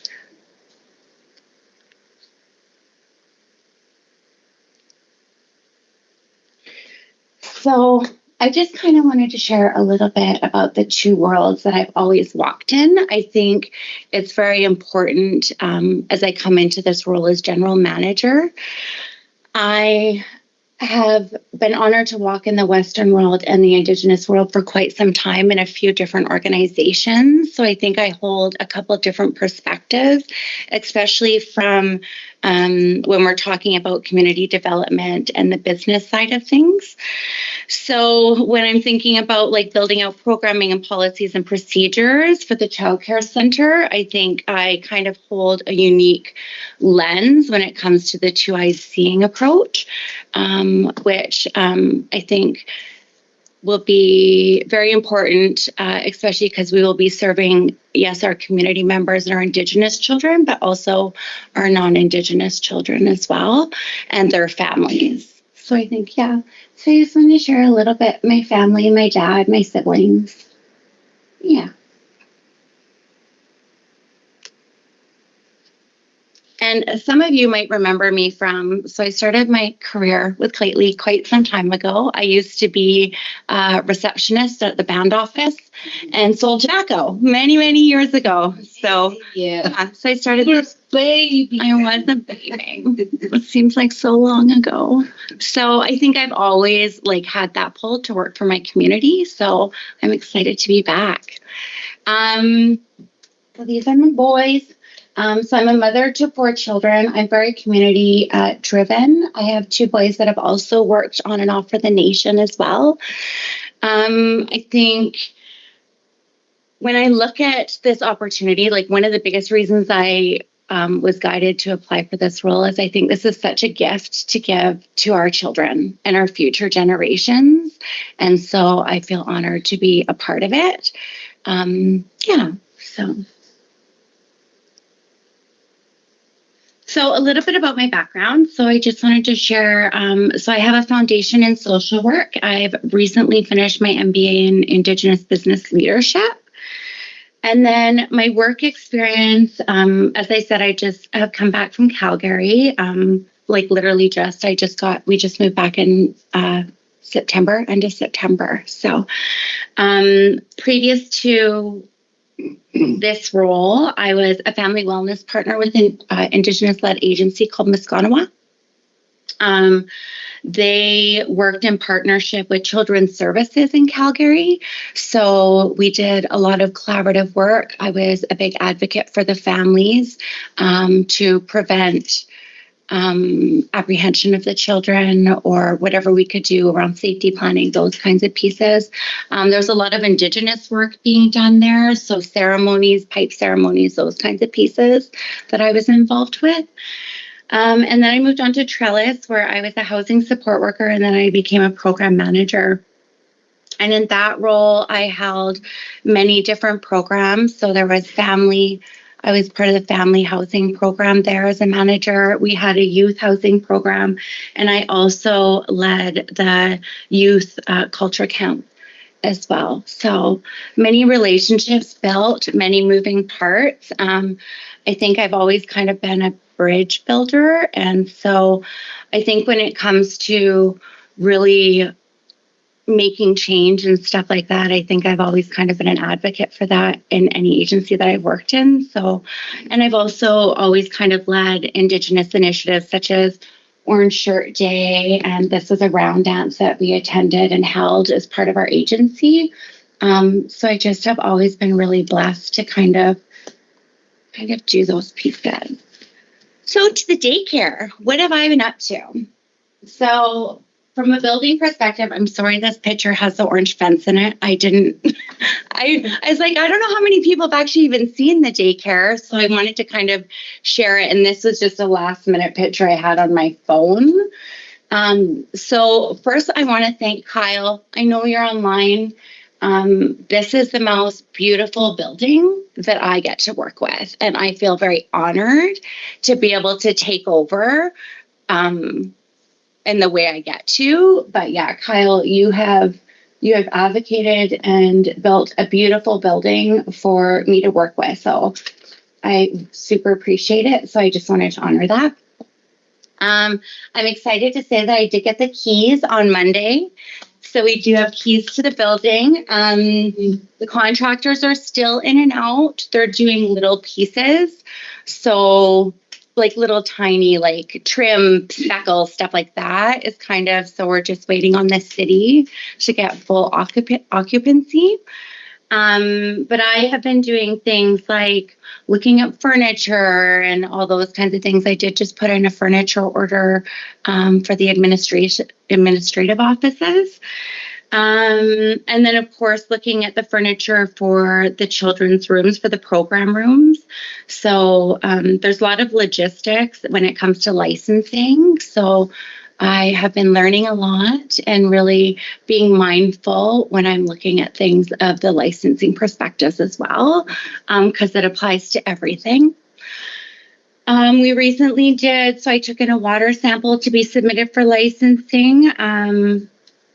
We are scheduling for tech. So Adam and I did a walkthrough this week just to kind of figure out what we're going to be needing, what kind of databases, all those kinds of things that we will be wanting to use. And then I have applied for the community care licensing application through the city. So that was completed about 2 weeks ago. It is so beautiful. It is so gorgeous. Like, I can't wait to like do an open house and for everybody to be able to come.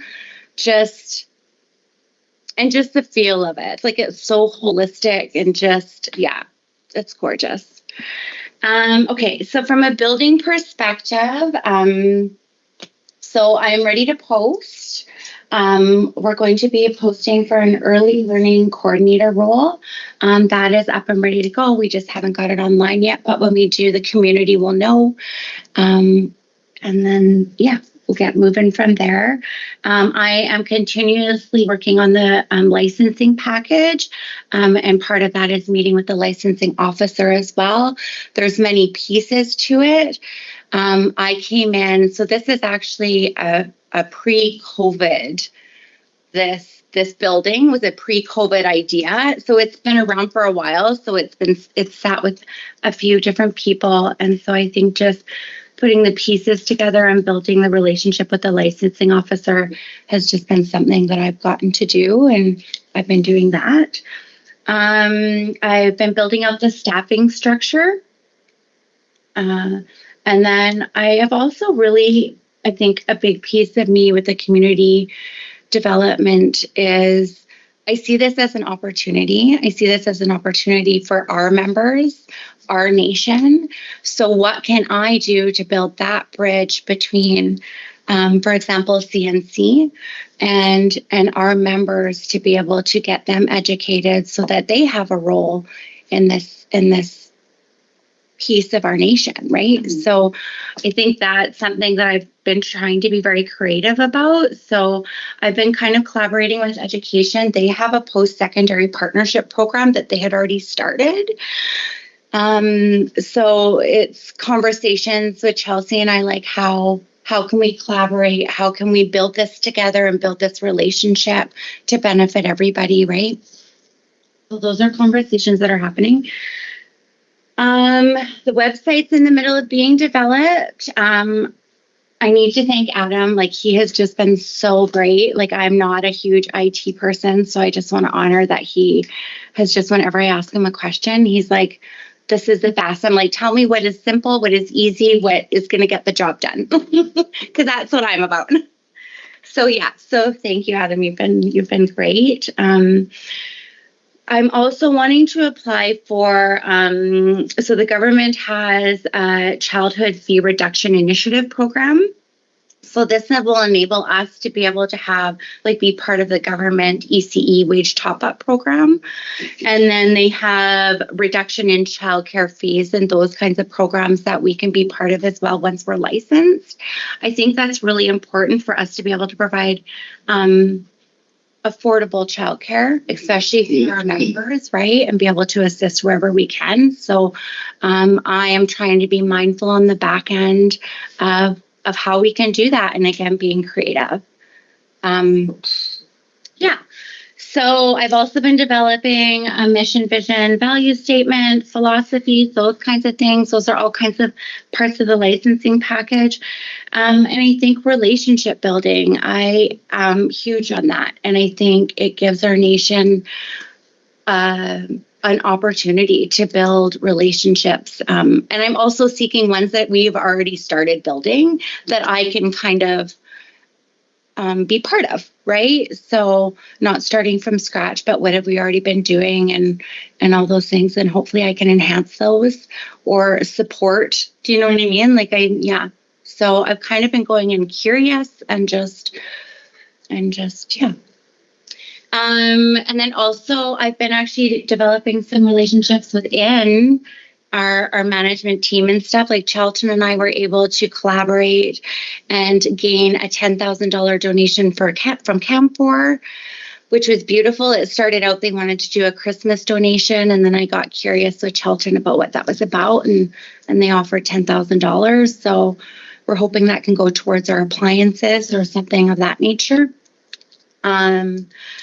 I've been collaborating with Chantel in funding and just seeing what in funding and grant rates, just to see what the opportunities are over there.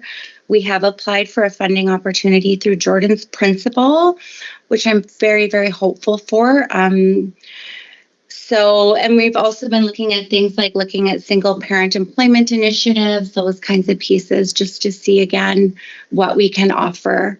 And that's more on the education piece. So they would maybe support with ECE schooling for members and those kinds of things. Allan was able to obtain a $15,000 donation from CN. So that was kind of cool. That was just a conversation I had with Allan about, hey, I've got some needs over here. What can you do? And so he went to a meeting, came back and was like, they're willing to donate $15,000. So that's kind of cool. And then I am just getting ready. Oh, and Chelsea was able to secure, before I even came in, a grant through BC Aboriginal Childcare for $75,000. So that was already sitting there, which is a beautiful start. And yeah, just building out my staffing as well and all the hiring pieces. And then I guess the logistics. So this is just the mission statement. I'm not going to read it to you guys. I just kind of wanted to share just kind of a little bit of my vision. I think as somebody who's been doing this work, this youth work for a long time, I think a sense of belonging is really what our children are usually, and adults and youth are usually really what we're looking for. And I think if we build the foundation of the daycare, kind of on that, and then nurturing all of the other interconnected pieces, is kind of what I'm looking at. So the logistics are, it's located at the entrance to Exploration Place. If nobody's ever been there, it's on Gore Street, 1950 Gore Street. If you want to drive by, it's a beautiful, beautiful building. We'll have 73 spots. We will have 2 infant toddler programs, which will be 24 infant toddler spots. And then we will have 2 3 to 5 programs, which will be 49 spots. And the opening, we are hoping for March 2025. Nice. Yay. So soon. That's it. Awesome. Questions, Tofik? Yes. Not question. It is a co-presentation with Tandi. It's a what? A co-presentation with you. Go. So I just want to give some background on council information. So the daycare project, actually, it was formed like a few years back, 3 to 4 years back. It started with a composition of a board of directors. So at this moment, the board of directors are Dolin, Logan, Kyle McIntosh, and Phyllis Seymour. And the daycare at the Park Society, so this is not under band, it is an arm length organization. So that is the first thing, arm length. So that means is it a paid position? not no payment. We never made any payment. No payments for being on the board of directors. Yes, no payment was made to any board of directors. Right? Yeah. No payment was made to any board of directors. I needed to know. Thank you. Sorry, what else? Sorry, one more question. How was the board of directors decided for this? I don't know that. I just got a. Did you find out? I got a letter from the lawyer that this is how the board of directors. Send it to us. Yes, of Council. course. Thank you. Yes, I think you have it, right? Which? The I have the. yes, I can send it too. Thank you. I send you the package. So the board of directors, and then the construction phase.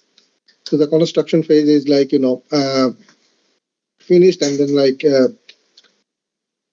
I was in arm length. Sorry, I was losing my track. So arm length, like this is a corporate structure is arm length daycare at the Park Society. That is not under the band. That is not under the Tanotine. So it is something like under the band, but arm length.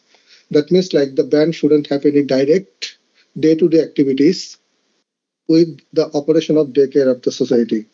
So Tandi straight report to the board of directors, not to the band, to anyone. Mm-hmm. That is how the employment and the structure is. And timeline is like Tandi mentioned March. So before March, so what the band has been doing. So the band has been managing the whole fund for the project, for the the development itself, the project, capital structure, and now the operational part until it go to full and fresh operation. That means like until that band gonna provide the support. How? We have a separate program code, daycare at the park operation. From that program code, we use our payroll. So that means like Tandi is under band payroll system. Whoever is the new employee of Tandi will be under the band payroll system as well. And gradually, when Tandi is her own set of like operating team, like finance and everything, that will be totally separated from the band.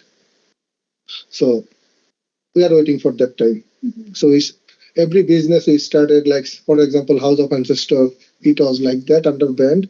So sometime 2021, we separated it from the band operation. Where's the money coming from? The operation money? Yeah. So the operation money, so Tandi already mentioned something that she got some donation that is $75,000. Yeah, no, I'm talking about the money that for operational stuff, like to make it go forward. Is it own source revenue that's making this go forward right now?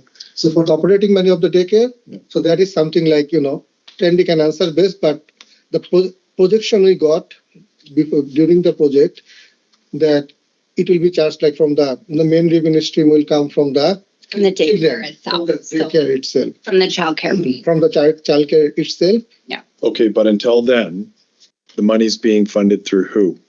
Then. Okay, so it's own source revenue. That's what I was getting at. Okay, thank you. So until it goes to operation, yes. So, but some of the fund probably Tandi gonna try to cover some of the. Yeah, we're already applying for grants and those kinds of pieces. I do believe Kyle. Oh, Kyle, are you online? I think he was back and forth. Oh, was he? Okay. There was some money in a bucket already from Kyle, which Kyle was able to obtain as well. Mm-hmm. And I believe it was like $300,000. $270,000, something like that. Yeah, that was it was 270. Yeah. Anyway, until it go to operation, so it's normal that the Chelton has been practiced to finance from own source. Mm-hmm. And it is standard, but we keep it separate. Keep it separate means like the accounting system is separate. We keep the separate balance. How much money the band is. It's like its own individual program. It's all separate. Yeah. Yeah. So when it comes to 73 bed spaces, how many spaces? How many spaces are available for our band members? Say, for example, I have a 3-year-old that needs daycare. Do I get some kind of a break on this, or what happens with that? Well, I don't know if we'll be able to do break fees, but I think we will have particular spots. So for employed staff, and then we'd like to do members. And yes, that's not just a me decision though. That is part of the board decision. So I would not be making, that would be a conversation. So is this primarily open to serve people not in our community, people outside of our community? Both. But mostly people outside of our community. That's not what I said. I said both. Yeah, I know, but the majority of the spots would be generating money, because if you have the majority of the staff, they're going to get some kind of a break when it comes to having a spot, right? Not a break. They will have a spot. They will still pay the same fees as everybody else. And band members as well too, like on the reserve. So if somebody on the reserve. So I think, Tandi, that is a policy and procedure that yet you need to develop with the board of directors. and I said that. I believe I said that right. Yeah. I said it's not just up to me. Yes. Yeah. So But I do want, so I think that's why I shared, we're looking into different initiatives, like single parenting initiatives and stuff like that. I would be having conversations with Wendy about parents that are on SA. Yeah. Right? There's lots of opportunities for us to build relationship and do what we can for our members, especially. Yeah, and I'm just looking at it from a perspective of a financial perspective, because this thing has been going on for 4 years now. And, it hasn't opened yet, and it's going to open, which is great. But on the other side of it, though, too, it's got to be making some kind of money, right? Even though it's an arm's length from the band, it's still under the band umbrella. Exactly. We are putting out the money for this, so therefore we should be making some money in the beginning. And how that's going to work, that's the details are in the devil are in the details. That's what I'm trying to understand a little bit here. Okay, so all other business, so say theoretically, so when there is a new business start, you need to put capital. So that is kind of capital the band is putting through. So eventually there is a payback period when they are self-dependent, they are generate enough money. That time is the payback period. So the band owns 100% of that one. For example, a House of Ancestor, or like the tenant in a company. So the payback period is when the shareholder say the band council decides that, hey, Tanutini make a lot of money this year. So let us ask the board of directors to pay 50% what they earned and transfer that money to bank account. So that is council decision. When council asks that money from the tenor board assesses it that what is their liquidation cash position. Accordingly, they have to act accordingly. They need to pay back. So this is similar for the daycare as well. So initially it is it's not a baby yet who is not born yet, like who will born. Startup cost. Yeah, so it will born in There always is in any business. March. So I think we need to foster at least a year, and then start in getting that how it is performing. Performance is we can evaluate the performance at a later date, in a year, that how we are going, where we are going. Is it making money? Is it losing money? So We also see it as maybe an opportunity for our community, though. I'm hearing a lot about money, and for sure I understand. But I think this is a beautiful opportunity for our children and our future children. So I think if we could just give it a chance. I understand that there has been a lot of money changing hands, but I see some beautiful opportunities here, and I'm not sure that is being seen. That's all. It's being seen, but when we're talking about hundreds of thousands of dollars that are coming from own source revenue, that's where I have a little bit of an issue. And it's not anything to do with the daycare itself. It has to do with the costs of fronting the money from a band perspective, which is the governance's responsibility. Hence why I'm asking the questions about where the money's coming from, where it's being spent. That's our business. So as far as it getting off the ground and, having the cultural aspect to it and the band membership being able to utilize it and whoever else in the community, that's great. I totally understand that. But when it comes to the financial part of it, that's where I need to have a better understanding of where the money's coming from and where it's going. Yes, of course. Because at the end of the day, if it's a nonprofit society, okay, so this organization is its own organization. So, but it's money being fronted out of the membership pocket. So that's where I have questions. And as governance, we absolutely have a right to ask those questions. So whether it's in front of the leader or whether it's in front of the membership on these cameras, or we need to go to an in-camera session, that's completely on however you want to approach that, because you are the executive director and you're the one providing us with the numbers of how this is working. I think that's the point I'm trying to make. I think this is public information, so this is nothing to fair enough. Nothing to hide here. So or in-camera session. So this is something like all other business, we need to foster this. This is a daycare, this is a non-profit, and we ourselves, the First Nation government, that means Lheidli, we are also a non-profit organization. That means our intention is not to make money. Instead, service to the membership. So similar. So this is a non-profit. Daycare is a non-profit, but exactly the opposite. Crystal Lawns, House of Ancestors, there is a profit-making organization. So there is some difference there. So so initially we are, not only the money. If you see the money, we are giving the support from using the resources of band administration, and we're going to continue to resource until Tandi is self-independent. So I extended that support during that session that until you are self-dependent, if you are owning, you have the ability to run it yourself, we're going to give you the support. Say March, though the final operation will begin in March 2025, but I anticipate March 2025 will not be enough time to Tandi to operate the daycare by herself. Still Tandi will need some support. Perfect. That's great. That's a great explanation. Yes. But I have a right to ask about the money. Of course you have. Because it's own source revenue. So yes, that is a conversation we can have outside of this conversation. Yes. Yes, I agree. Wendy. And also, Tandi came in when she came in. She's doing an awesome job at everything. Kyle also did a great job too by, we did, he did go out and get funding also to fund the program to get it, the 270,000 he got, the 50,000 he got, the 10,000 and so on, little increments here and there that was donated to the band by different funders. So, if you add it all up, that's quite a bit of money that was funded towards this project to get it up and going. And that was just to build the building. Now we're talking about trying to get it up and going, that it's finished, to get children in there and staff and everything. So, and Tandi mentioned that she was going to try to look for more funding to help offset some of the costing. Sorry, I did not. Sorry. Go ahead, Tandi. No, you go. Were you going to talk? I'm not finished yet. You can go ahead. No, you go.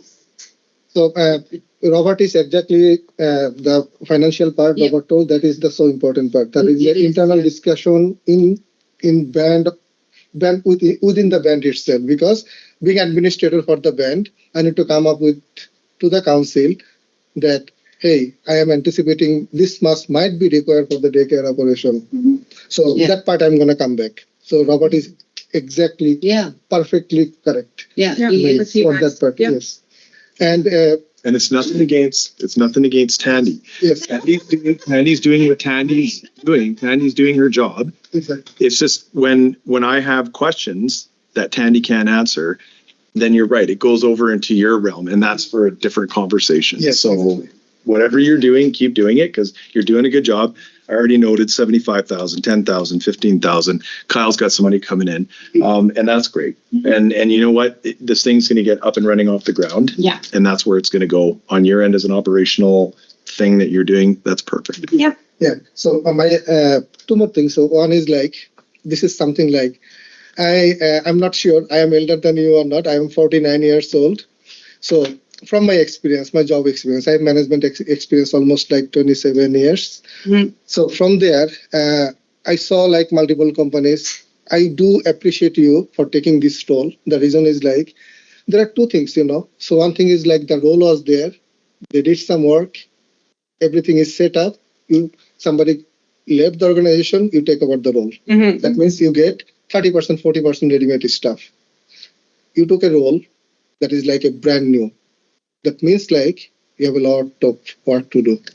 So Hey, I didn't notice. a lot of people don't have that courage to take this role. When there is an initial stage. Initial stage means like you need to receive. So from where you're gonna source your toilet paper.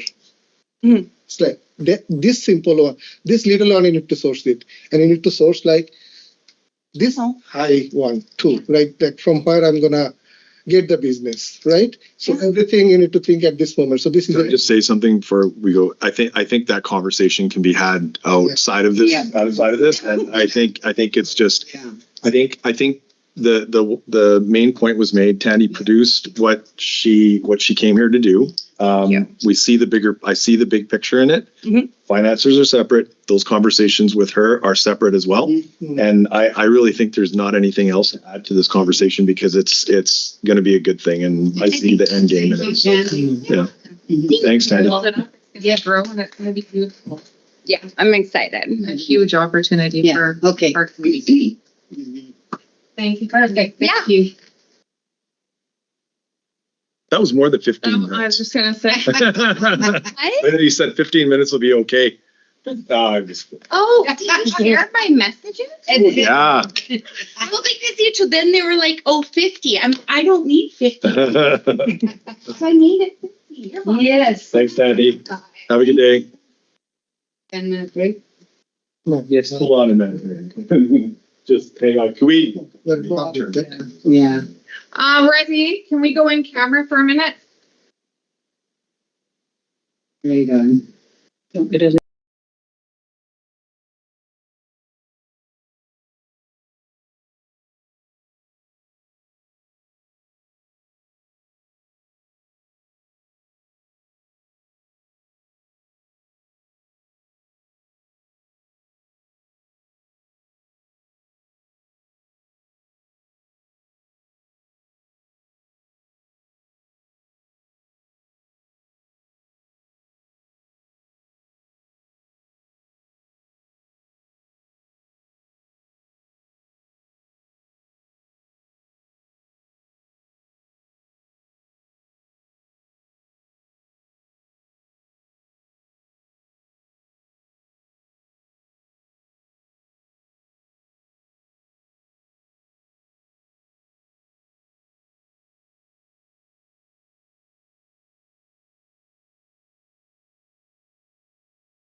Standing on the councillor Claylee today. She'll give council today. Wendy Jail Council, Lheidli Tane. Tawfiq Islam, Executive Director, Lheidli Tane. Shahid Nasir, Executive Assistant, Lheidli, Chennai. Barbara Allan, meeting minute taker. Allan Stroet, Manager of Economic Development, Claycoot. Indigenous Business Innovations. So I guess you guys can do your introduction first before I hand it over. Trevor Morrison, I'm the president of Indigenous Business Innovations. Dale Saruta, founder and president of Nation Group of Companies and Ironclad Logistics Group. Dennis Wilson, Executive Director, Nation Clean Energy. And we do have a counselor online, Kyle McIntosh. I'm not sure if he's present at the moment. He is in and out. And you fellas have the floor. All right, thank you. So Indigenous Business Innovations is owned by myself. It's my business, but I do have a network of partnerships that I partner with, and Nation Group is one of them. So one of the things that I'll just start off with myself. I come from the Gitxsan Nation. I carry a traditional name there, Kasinam Luz, in the Big Frog clan of the Gitxsan Nation.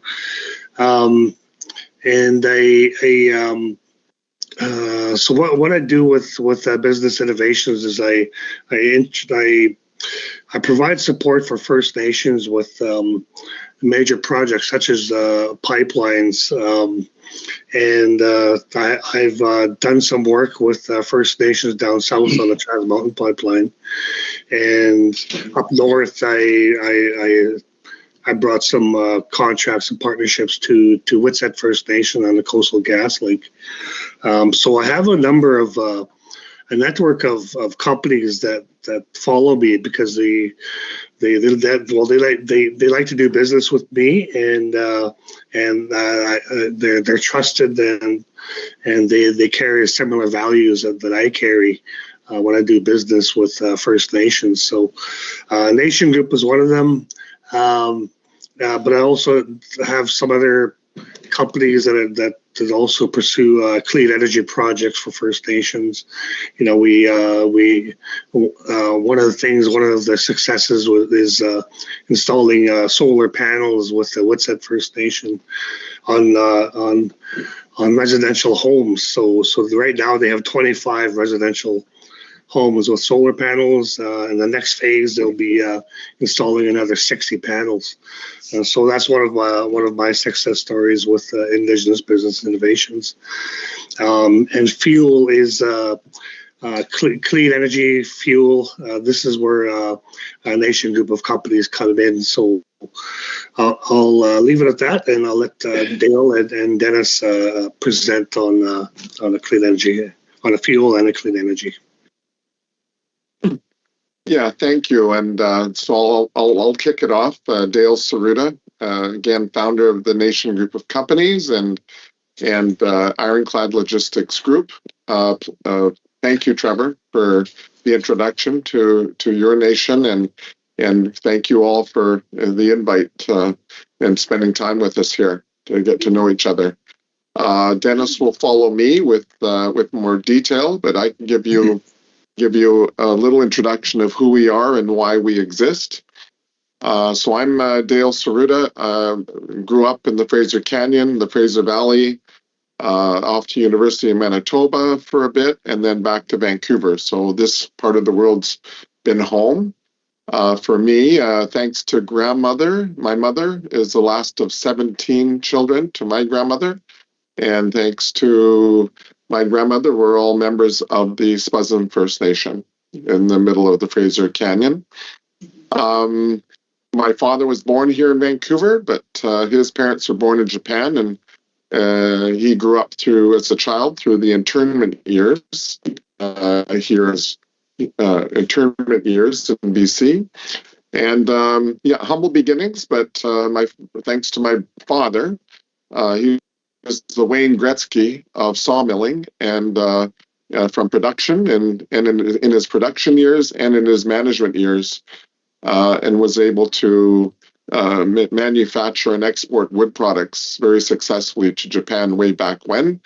That's how I got a start right after university in business. Was starting a business with $30,000 with my father, and then we grew that up to 40 million in sales in 9 years, and gracefully wound it all down in the year 2000. My father retired, and then I went off to buy a company, and on my own, and that's how I got into the fuel business. Husband and wife, 10-person operation in the year 2000. Were burnt out and were looking to exit the industry here in Vancouver. They were delivering fuel to the Petro-Canada gas stations here in Vancouver area. Bought the company in 2000, and now we deliver fuel to over 350 gas stations for Petro-Canada and all the branded and all the branded stations. And in addition to branded, we deliver to non-branded stations as well. We deliver over 2.5 billion liters of fuel a year, and 50% of our business is looking after gas stations, and the other 50% of our business is delivering fuel between refineries. Fuels like biodiesel, ethanol, renewable diesel, the secret sauce that makes Chevron, Shell, and Sun, Petro-Canada, etc. Our claim to fame in delivering fuel is there's only 6 of us in Canada that are qualified to deliver fuel directly for Shell, and we've been number 1 and number 2 in safety performance in Canada, right, for the last 18 years. So a leader in safety performance and just-in-time delivery performance. Why we're here and why you've introduced that's my background, but why we're here is actually thanks to my daughter. When she graduated university and started working, she inspired me. She was working in the area of public health and started working directly in nations, advocating for youth and their better health. And so she works in that sector, and I saw her work tirelessly and with so much heart and care. And I looked at myself in the mirror and I said, well, what can I do? I'm just a business guy. So came up with the Nation Fuel Initiative, which is really promoting to all 634 plus nations in Canada, right? If you use fuel, then be in the fuel business, right? Whether it's fuel to retail or fuel to commercial. I'm in the business of fuel, so I've got some access to that, these all things fuel, being that we're in the business of fuel. So with that, I went to the producers of fuel back then in Canada. There's only 3 in Western Canada. That's Suncor, Shell, and Imperial. And I said to them, listen, I have an idea. I'd like nations to get in the business of fuel, but right, I'm not going to encourage that they buy high and sell higher. So I said, in order for me to, business is hard enough when you buy low, sell high. So I said, if you give me what I would want from you is a super low, buy low price, so that for fuel, so that I can get them in the business of fuel. So that's how it all began. And so, 9-10 years later, here we are. The concept or the initiative of the Nation Fuel Initiative has evolved into the operating company called Nation Clean Energy Inc. And thanks to Dennis, who's here, and Rick Hewson, and all the management support at Ironclad, all the expertise we have, right? We are an operating company, not only getting nations in the business of fuel, but clean fuel. And so this is an exciting time for all nations to get access to and promote renewable diesel in this, right, where it's biodegradable, it's non-toxic, and doesn't do any harm to land or marine life. And so we're excited about rolling out clean fuel anywhere with all nations. So the whole thing about the Nation Fuel Initiative and Nation Group of Companies, everything we do is we work with nations, and every liter that we transact, every liter that we sell, right, a minimum 2 cents a liter goes to the host nation of the activity, right? So whether it's a bridge or a tunnel or it's a water treatment plant, et cetera, no matter what we do, all of Canada is on traditional ancestral territory, and so we want nations to get in the business of fuel in one way or another. Yeah. So that's who we are, and we have some significant, very visual, right? One of our partnerships that's most visual is Musqueam Nation here in Vancouver. Speaking of Vancouver, so in our partnership with Musqueam First Nation, we have other partnerships as well, but because they're just so visible here, I'll give you an example of how we work in partnership with Musqueam. So we are their exclusive partner when it comes to all things fuel. So when Jay Mearns, who is a member of Musqueam, also a CM, a hereditary chief, and also the hat he wears is the leader of his business development for all things non-real estate for the Capital Court for Musqueam. And in his role, he is approached by many proponents that are wanting to build infrastructure projects or projects, and those that want to do the service, provide the services and products that are needed to build those projects. So there's over $40 billion worth of projects in Musqueam, of course, has hit the lottery when it comes to their geography. So all those projects in their territory, right? Jay, on behalf of Musqueam, is looking to capture benefits, and what he's saying to all the proponents in his territory is, I may bless your project, or I may bless you as a service provider in our territory.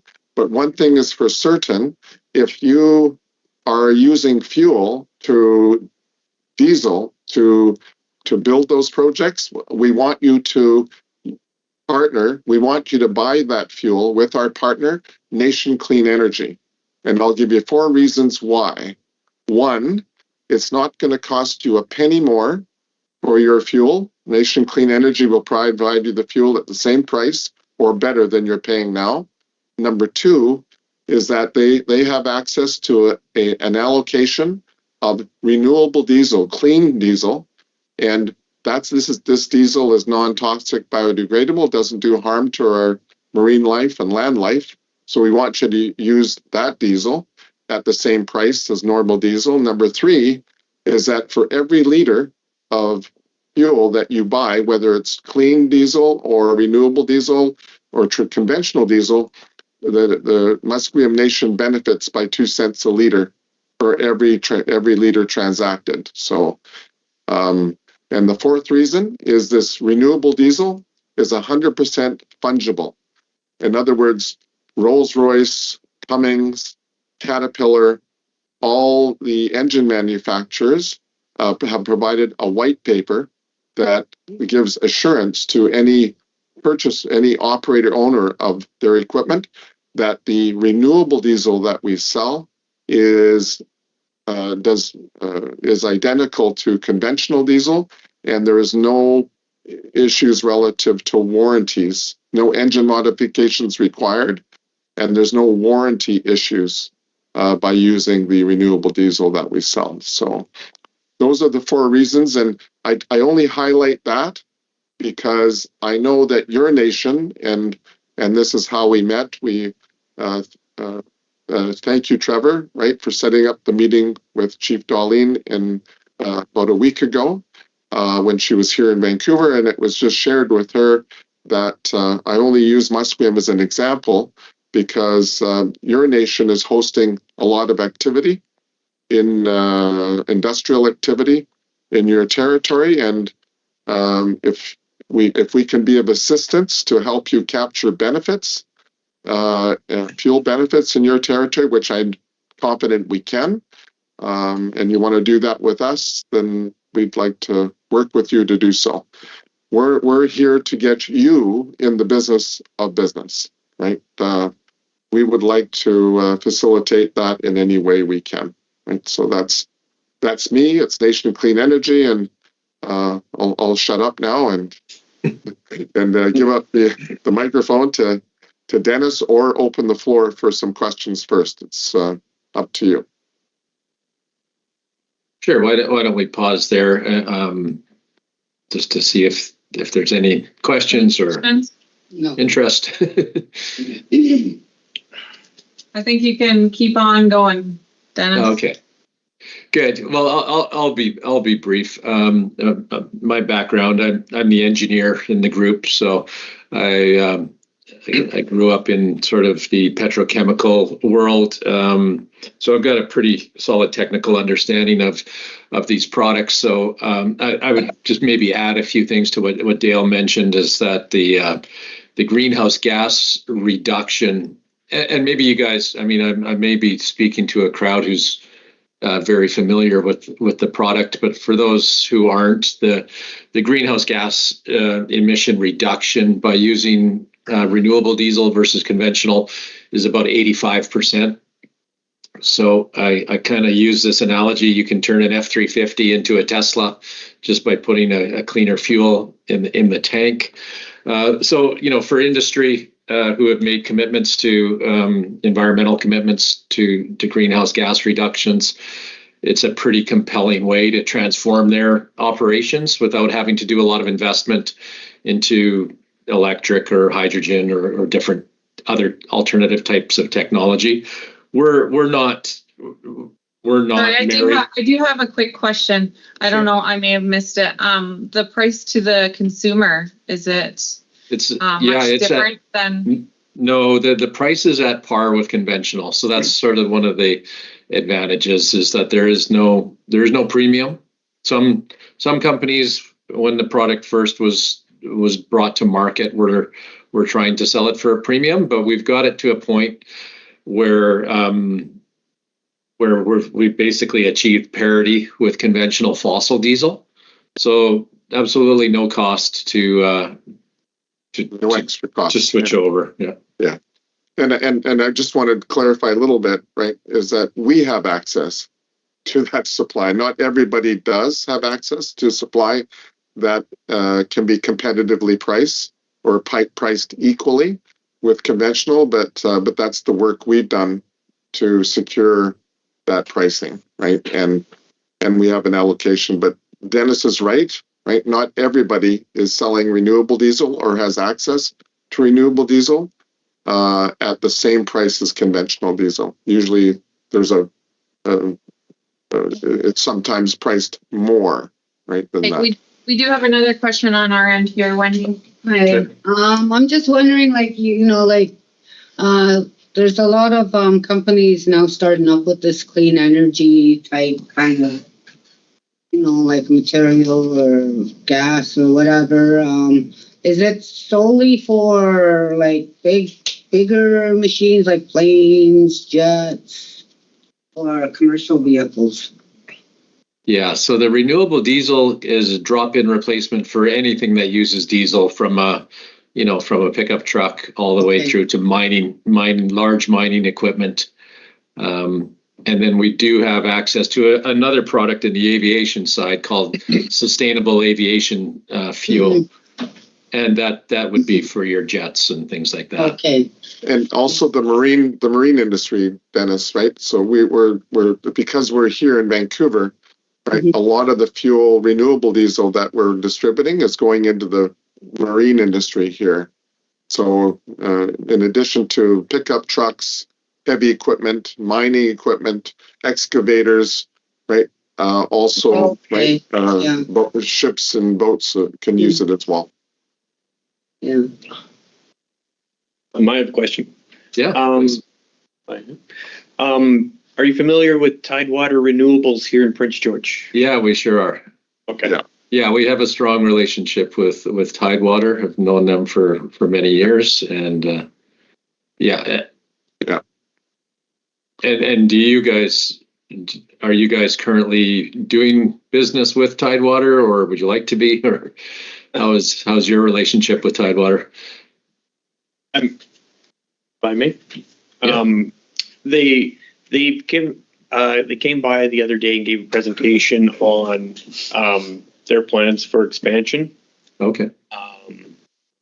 They came by and like they some of us in here have gone on a tour of their current location, and when they were building out the they have like a conventional diesel and a renewable diesel portions. Correct. That's right. But I'm going to say maybe a year ago, they did a tour of their construction of their renewable one. I know they've been looking at SAF, but with Vancouver being the market, I mean, obviously, but yeah, I assume that's where you guys would be sourcing your, for distribution. Would you just source it from Tidewater? Depending on availability, Tidewater has a very small renewable diesel unit in their refinery. So they produce, they do produce some quantity there, but if it makes sense, then yes, we will want to source it. Typically, you want to source it as close to where the end use is. But again, that depends on how they've allocated that product and whether or not they've got any to spare. They need to use a portion of that product to blend their own diesel down. So the BC low carbon fuel standard specifies that you have to have a carbon intensity of like 84 grams of carbon dioxide per megajoule. And refinery diesel comes out at 95. So you need to actually blend renewable diesel with your existing diesel in order to meet compliance in BC. So I don't know how much excess they have on any given day. It varies depending on how much conventional diesel they produce. But short answer is yes. If product was available at the same price, we would source it from Tidewater. And we have that relationship. In fact, we're currently buying fuel from Tidewater in Prince George. And I'll just add a little bit to that, just to complete the answer. There's about, just so if you're not aware, there's about 1 billion liters a year of renewable diesel coming into the market, the BC market, currently, more than that now. And Tidewater, just by liters, Dennis, do you recall how many liters Tidewater is producing? Probably, I don't know what they're up to. They're up to on their plant right now, but I would say about 10% of that. Maybe they're in 100 million liters. Yeah, and so just so you know, that the other 90% coming into the market is coming into the market from from producers south in the U.S. primarily, but also coming in from other parts of the world as well. Yeah, we have access to. We have access to the renewable diesel, right? Both imported and wherever we can get access to, like Dennis says, to Tidewater, we will and we do. Yeah. We have another question on this end from Wendy. Sure. I was just my question is like Are you producing fuel right now, and how much are you producing, and where are you producing it? Yeah. No, we're not producers of fuel. In fact, we looked at a production facility that was a twin of the one at Tidewater.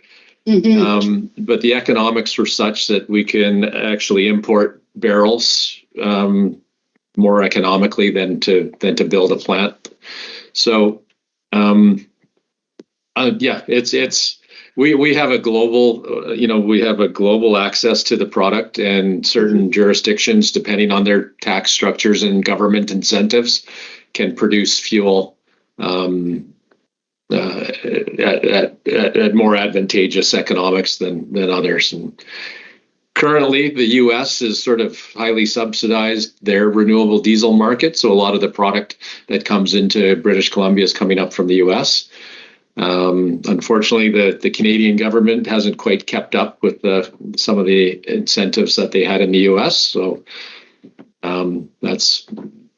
but that landscape changes from time to time. But at the moment, the price, the fuel coming up out of the U.S. is actually cheaper for the same product.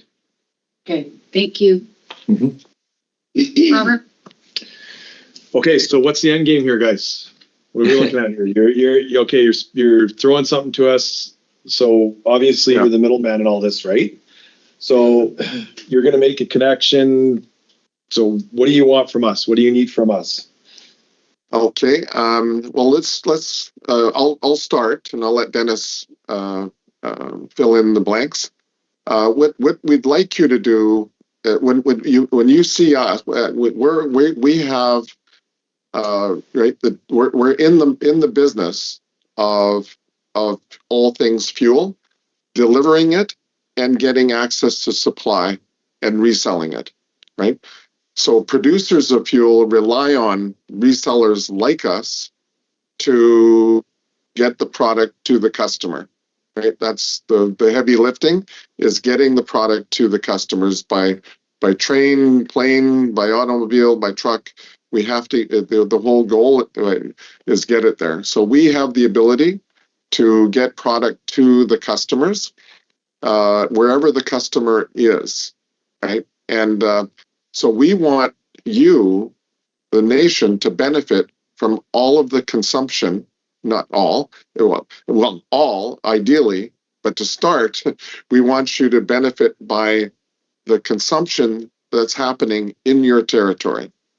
So we want to get you in the business of capturing benefits, all fuel benefits, and including the fuel from Tidewater that Tidewater sells. We want to get you a benefit to benefit from all those liters, liters transacted, liters purchased. So if company A or company, if you own a company, then if you own one company or more than one company, we want to make sure that you're getting fuel at a lower price than you're paying now. That's number one.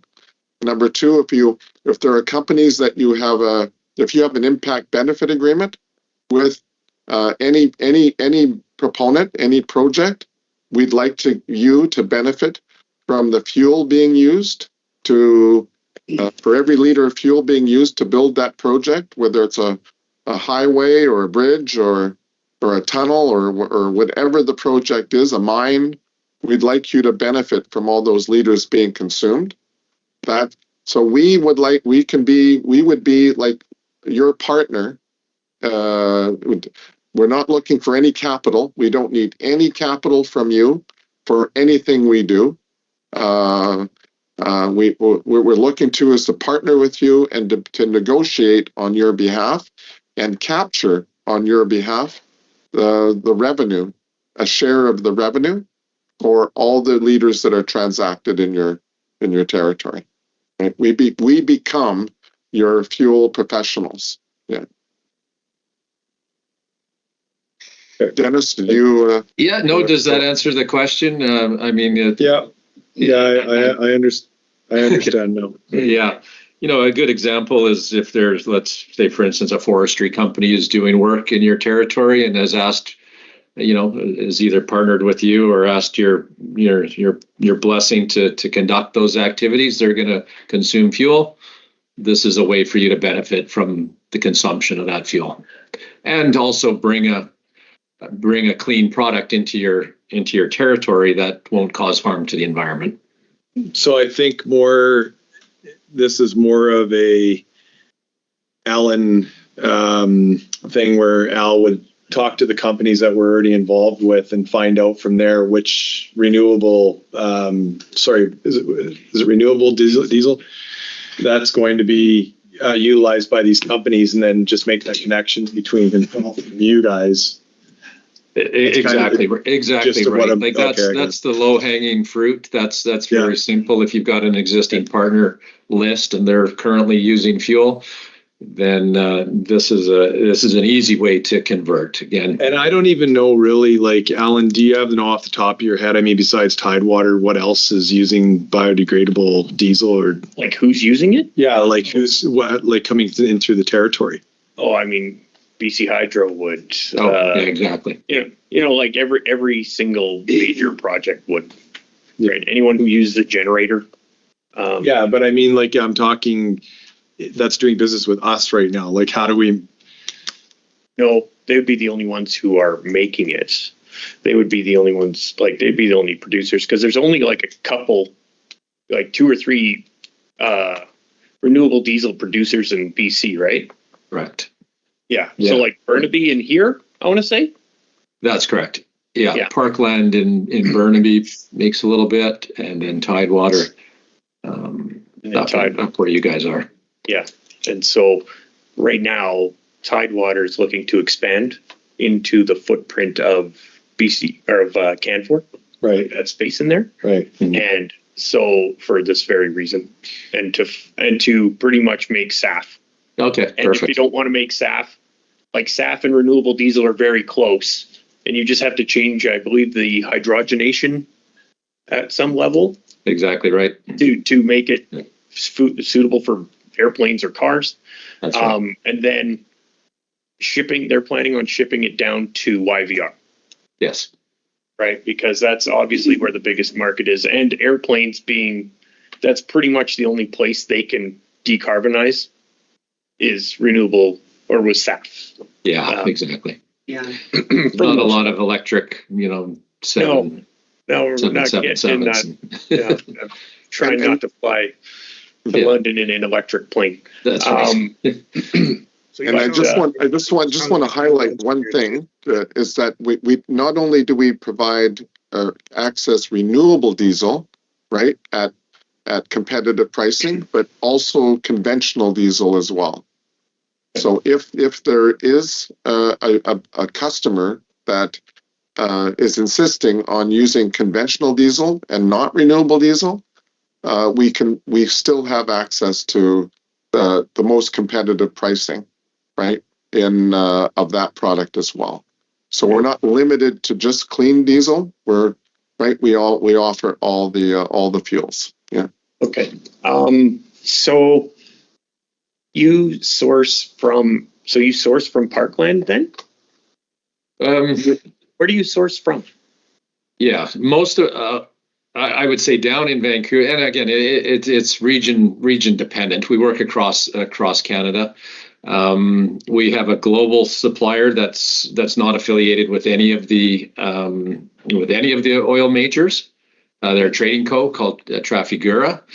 In Vancouver, in Burnaby, most of our product is purchased from Shell Canada.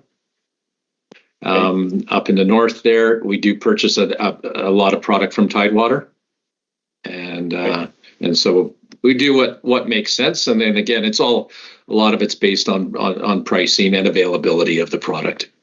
Right. But so for around your neighborhood, I would say I would think almost all of, if not all of the product would likely be sourced from Tidewater. And we have those account relationships with Tidewater, so we can go to their rack, pick up the fuel, and then distribute it to your partners or your industries that are working in your neighborhoods. So in that respect, if I'm a company and you know, and I have my fleet card, my fleet gas card. Yeah. Where do I buy Nation Clean Energy from? Which card lock do I go to? See, our fuel is primarily distributed in two methods. One is bulk. So B-train, 50,000 liter load delivered to a customer's large tank. Okay. Or the second option we have is what we call wheel to wheel, where we'll actually have a truck that will fill up pieces of equipment on project sites that can't, you know, you don't take the bulldozer down to the Petro-Canada card lock. You bring the card lock to the bulldozer or to the forestry operation. And in addition to that, just to be clear, right, site tanks. So, right, so your return to base site tank. So if you own a fleet of trucks or any pieces of equipment, right, you know, we can locate, it doesn't have to be a B train, a large tank. It can be a smaller field tank, right? So it's your own tank in your yard, right? To that, and you'll be fueling your fleet from your yard tank. Okay. And we provide all those assets, right? So and the deliveries. You don't have to, you know, there's no money required, no expense on your part to get access to. And the only reason you would do that is you would do that, and what we guarantee or assure is that you're going to save money on your fuel by not going to the card lock that you're presently going to. So you also have a gas bar that's on reserve. Are you distributing diesel there? Yeah, there's diesel. Yeah. Marine gas, yeah. Currently with Parkland. Mm-hmm. So you may have a supply contract already with Parkland for a certain period of time, which you know, which is an agreement you may not be able to terminate, right? But once when your supply contract comes to a certain point in time, and you're looking to for supply, if it's your facility, you might be want to go out and say, okay, what other supply options can we get, right? And how, if we can more efficiently, the question being, can we more efficiently, can we buy fuel to resell at a lower cost? And we would like that opportunity to work with you to bring you options of a lower cost fuel for those facilities. Right. Any other questions, comments? I think you definitely do have our attention on it. Allan will be the contact for your team. Very good. If you guys have no other comments, yeah, we'll leave you with Allan. Okay. Communication. Thank you for the presentation. Thank you. Very good. Thanks. Thanks, guys. Appreciate it. Yep. Thank you. Alan will reach out via email to you and send some information. Sounds good. Okay. Thank you. Thanks. Thank you. Thanks, guys. Thanks.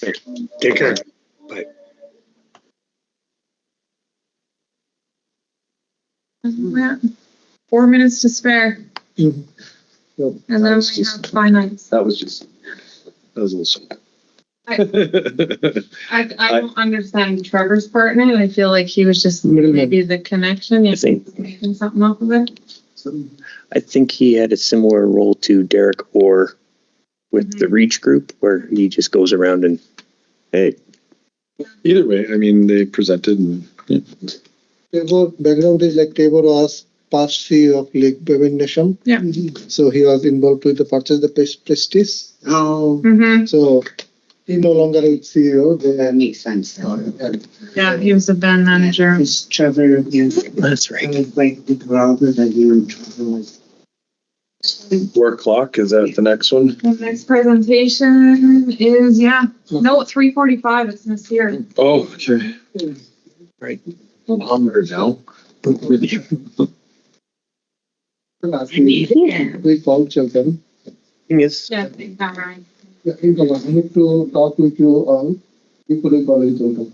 Yeah. Nothing will be here because you'll be part of the conversation. Yeah. Yeah. But we're going in camera at 4 o'clock. Yeah. Yeah. So this financial thing doesn't need to be in camera. No, it's a public. Call number membership. Okie dokie. yeah, I should mention that I didn't really know what this was about. But Parkland is the reason I know Parkland provides. You're still alive, just so. Okay, they've reached out. Co-ops reached out. These guys have reached out. Just so you know that there's more than one player. Oh yeah, in this right now. So just want to share. They just know the territory because it's huge, right? Yeah, that's where they're coming from. So just look they at see an untapped area, and oh yeah, yeah. That's and hey, fair enough. I mean, it's all part of this, right? So point out there are few companies coming in. That means there is something there. And there's something there. We need to figure out that part. battle is going to happen, and we're going to win. That's what's going to happen. Yeah. So hot here. That's really hot. Oh, yeah. This is hot. I'm getting it all here.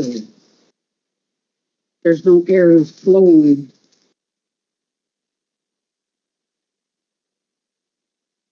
All right. 3:45. This year. Thank you. Finance. All yours. Yeah. Did you charge it? No, I'm HDMI. Way over there.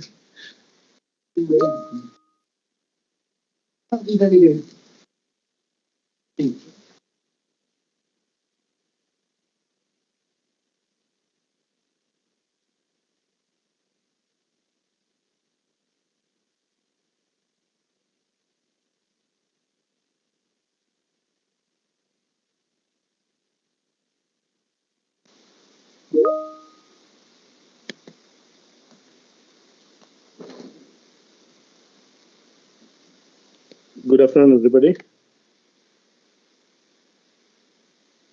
Thank you for giving me the opportunity to present the financial statements as of October 31st, 2024. Make it bigger, please. Full screen. In F5. Presentation. Yeah.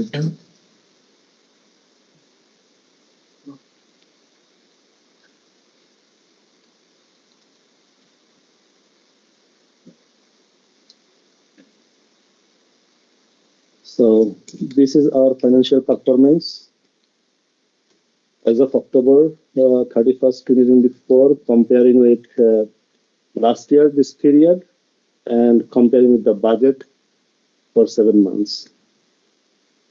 So I will go through these columns of,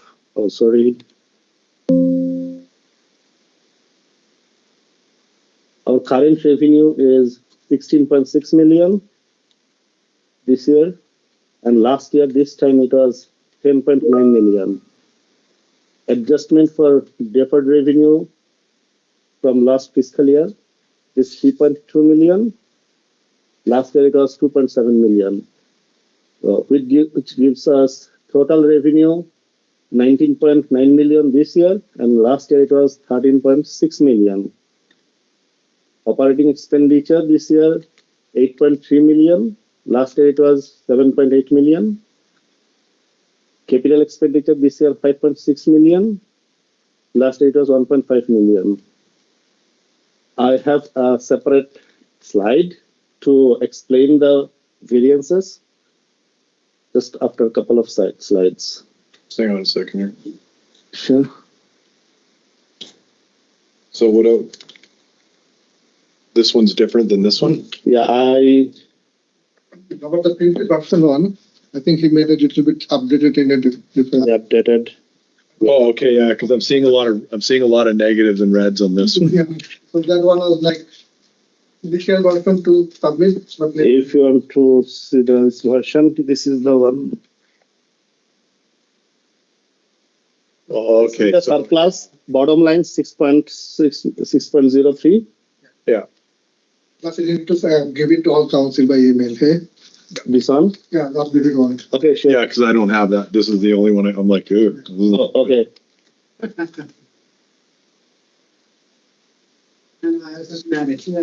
the revenue that you have up there is budget versus actual. Budget versus it's down 1.8 billion. Yes. Yes. So why it is down, I will explain in another slide. So the first two columns for current year and last year, and see the column D, it's for the budgeted amount. We budgeted for 18.5 million revenue, and total expenditure we budgeted 17.9 million. So the net difference is 2.1 million as surplus. I will explain the difference in another slide. Moving on to financial positions. So our current asset as of 31st October is 26.9 million. Last year, this time it was 22.7 million. Total liability was 3.8 million. Last year it was 3.7 million. So the current asset was 23 million. Now it is, last year it was 19 million. Total other assets, which is investment in other entities mainly, 31.6 million as of now. And last year, this time it was 27.1 million. Total fixed asset now 19.5 million. Last year it was 15.07 million. So total net asset, which is asset minus liability, is 74.2 million as of 31st October this year. Last year it was 61.29 million, which is 12.9 million of favorable, and 74.2 million is the worth of the band as of 31st. Almost 13 million, and we've increased in our net assets. That's correct. And the breakdown of this is equity, we have 16.7 million, retained earnings 51.3 million, and current surplus is 6 million, which is from the previous one. And here is the slide to describe all the variances. I have few print copies for you guys.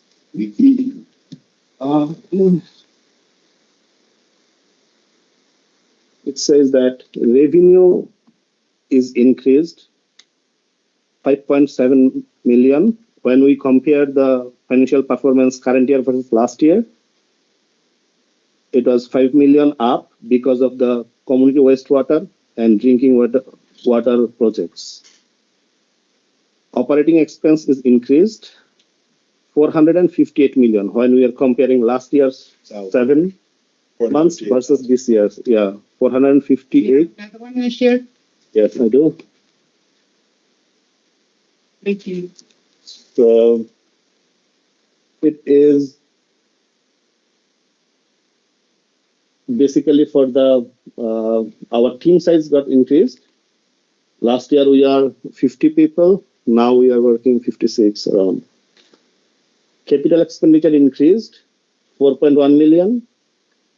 Is basically for community wastewater project, daycare project, 3 tiny home projects, and ancient forest enhancement project. And the deferred revenue increased. This is mainly for the funds we received for community wastewater and drinking water project. Net surplus increased by 1.7 million. This is resulted from the work in progress level because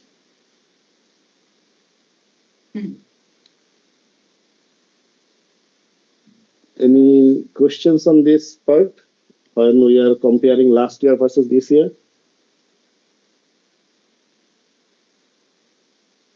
Okay. Now we are analyzing the variances between actual and budgeted result. So revenue is unfavorable, 1.8 million. It's mainly because of in budget, we had one portion for Fraser River Crossing, the bridge project, 2 million, which for which we have not received any fund yet. Are we, sorry, Ms. Air, are we getting those funds?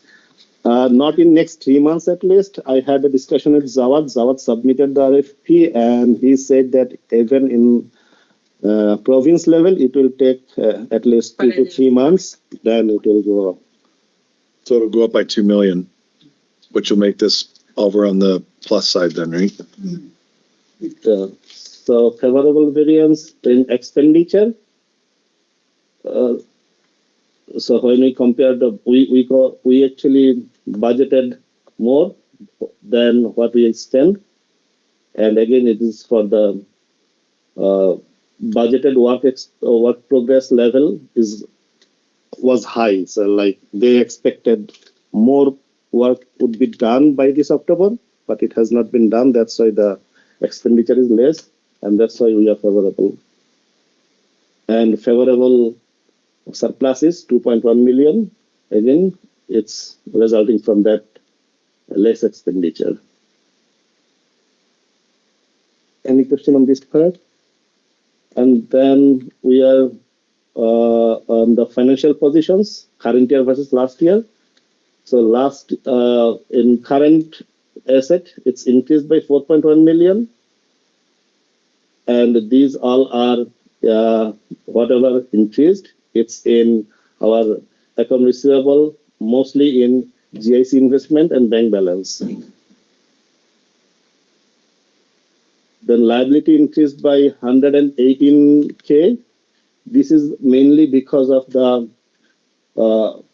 holdback account. So because contractors are working, we are holding back some money. That's why this is a liability and it's increased. But operating liability, there is no operating liability actually. Other assets increased is 4.4 million. That is increased equity in Canotin LP, resulted from last year's operation. Fixed asset increased 4.4 million. This is major part is our capital project got capitalized, which is 4.2 million value. And overall equity of the bank has been increased by 12.9 million, which is the total worth increased during this period.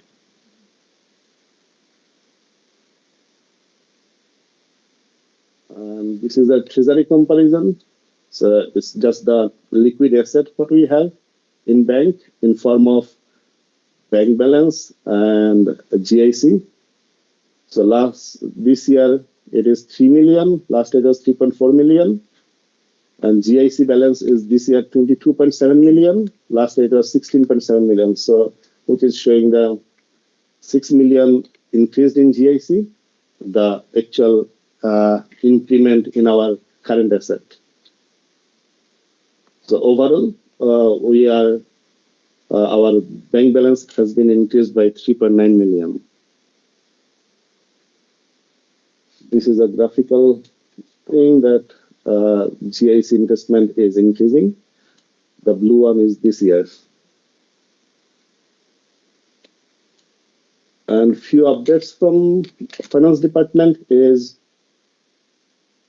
as like other months, all the program statements have been communicated with the program managers. And this we are giving them another report, which is budget versus actual as well. So they are coming back if they have seen any deficiency in their budget, or if they have any question, they are coming back to us. And we will be starting our budgeting for 25-26 soon by early or mid-January.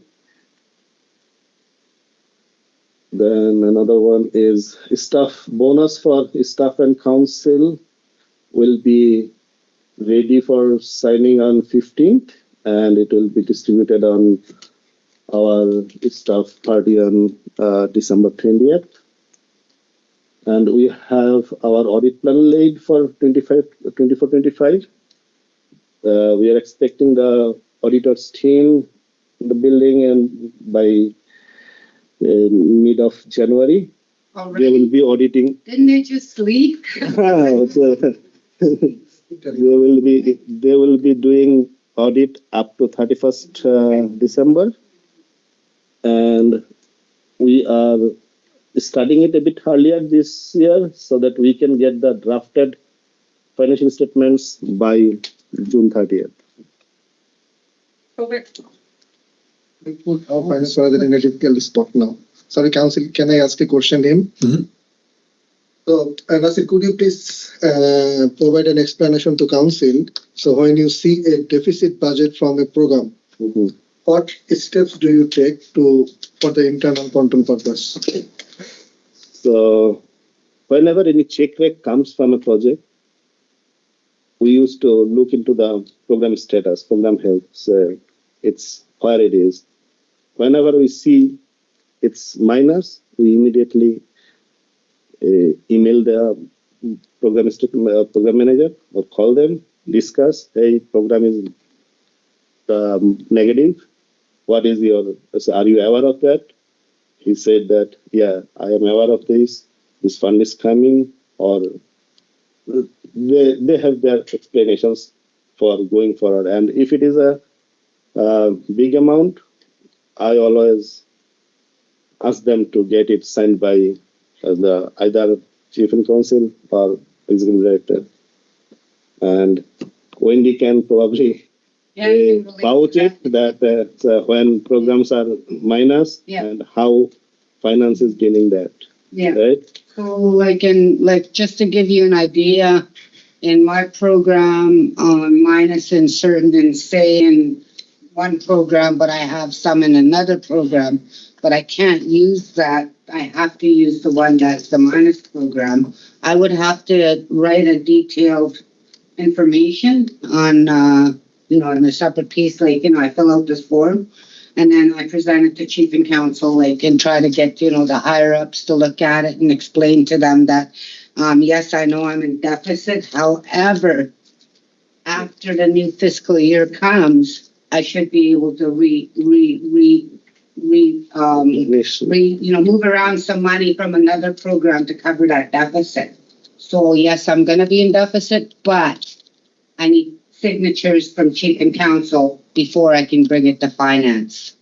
And then if I get the 2 signatures from Chief and Council, or sometimes 3, then I go to Tawfiq, and then Tawfiq will make sure that I have all the information in that package and the signatures. He'll sign off. Then I go see Nashir, and Nashir will sign his part, and I will do the check wrapped up.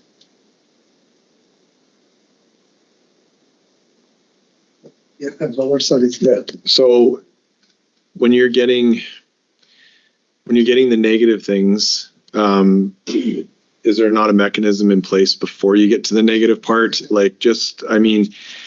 Everybody's given a budget, right? Every department manager is given a budget to work with. So when they start approaching that negative area, let's say they get within $10,000 of that. Yes. Is there an alarm bell that goes off or something that says, hey, Nasir, you need to go talk to these guys because they're getting close. It's the end of the year, calendar year, but they still got 3 more years in the fiscal. How are they going to stay under that $10,000 when they're operating for their budget is going to take them 5,000 over that? How? That's why every first week, by 10th or 12th, so they receive that budget versus actual report. So they can compare what was my budget and what is my where I am now. So that's it.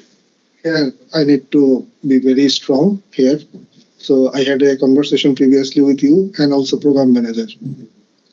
So one thing is the way when people, the one program is negative, that means it is negative.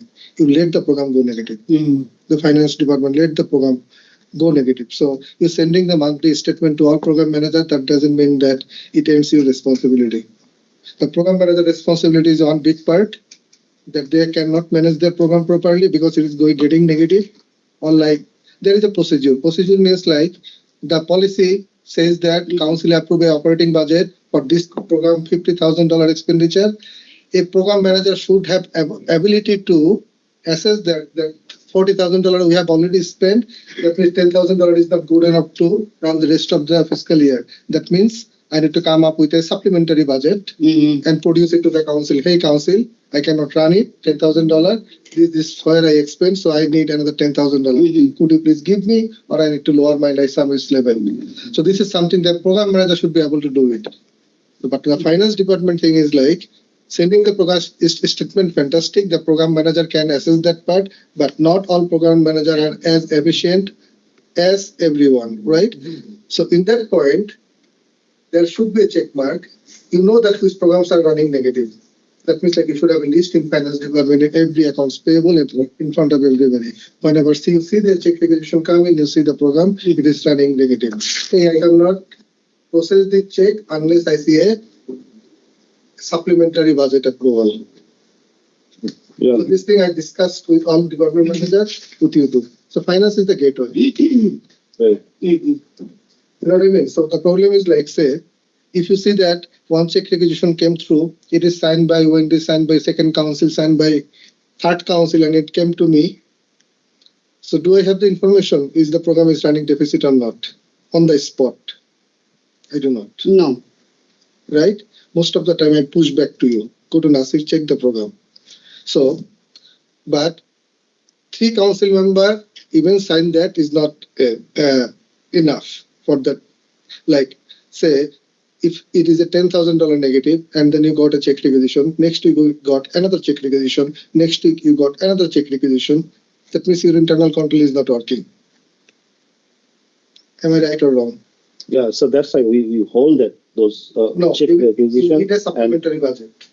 That means like if you have a supplementary approved budget, then it allows you to spend the money, allow the money. So finance department is like the gatekeeper. Okay. So not every time if I see that 2 council members sign a $5,000 bill and it came from a program manager. So obviously I see the program manager that it is beyond of their approval authority, but I see the proper paper trail. What I do, I sign it. But even after I sign it, you can catch it. Hey, Tofik, how did you sign it? We don't have money. Well, I can recall it then. So the reason is like, I see the paper trail. Paper trail is like, we have a pre-approved thing, say $5 million for a project. We got a $20,000 bill. It duly came the paper trail as okay, so I signed it over. But, so this is how I checked back and I control it accordingly. So just for information. Wendy, and it is 4:05. We're okay. I'll be quick. And just to add on to what you were saying, like with my program, it's an ISK funded program. So all the monies that I get is directly from ISK itself, right? So when we entered the 10-year grant, we were only based on 324 members back then. We are 6 years into this now, and we're almost 1,000 members. We're still running off of that 324 members. So when I do my budgets every 3 months or whatever, I send it to ISK, they are keeping track of that, and they do give me an increase sometimes. Last year, how much did they give me? 30,000, I think, an increase for special needs. I think it was 30,000, right? But after I did my reporting, but they can't increase the actual amount until the 10-year grant is over because we're based off 345 members. You see what I'm trying to get at? If you use all your funding for 9 years, you have no funding. For exactly. Yeah, so this is something like, I think like we can talk, we are talking about your program. This is the administration one. We're going to talk in the administration. Oh, okay, yeah. So I just don't want to see a bunch of negative red numbers at the next audit. Yeah. So that's all I'm kind of worried about right now. Because we approved a budget. Yeah. When the managers were here, we went over all their budgets, we approved it. And if they're working outside of that budget now and they're in the negative, that's not good. And I would be the first one to say, I I'm not signing that until I see why that's like that, because that's my right as governance to know. Exactly. But administration, right, there needs to be more conversation on your guys' level, for sure. Budget. Yeah. Stuff. Yeah. Thank Yeah, you. I will take, I will discuss further with the program managers.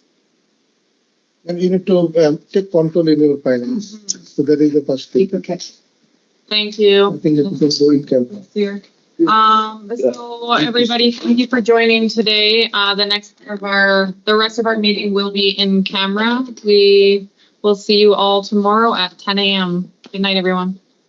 Rezi, you can put us in camera. I have to run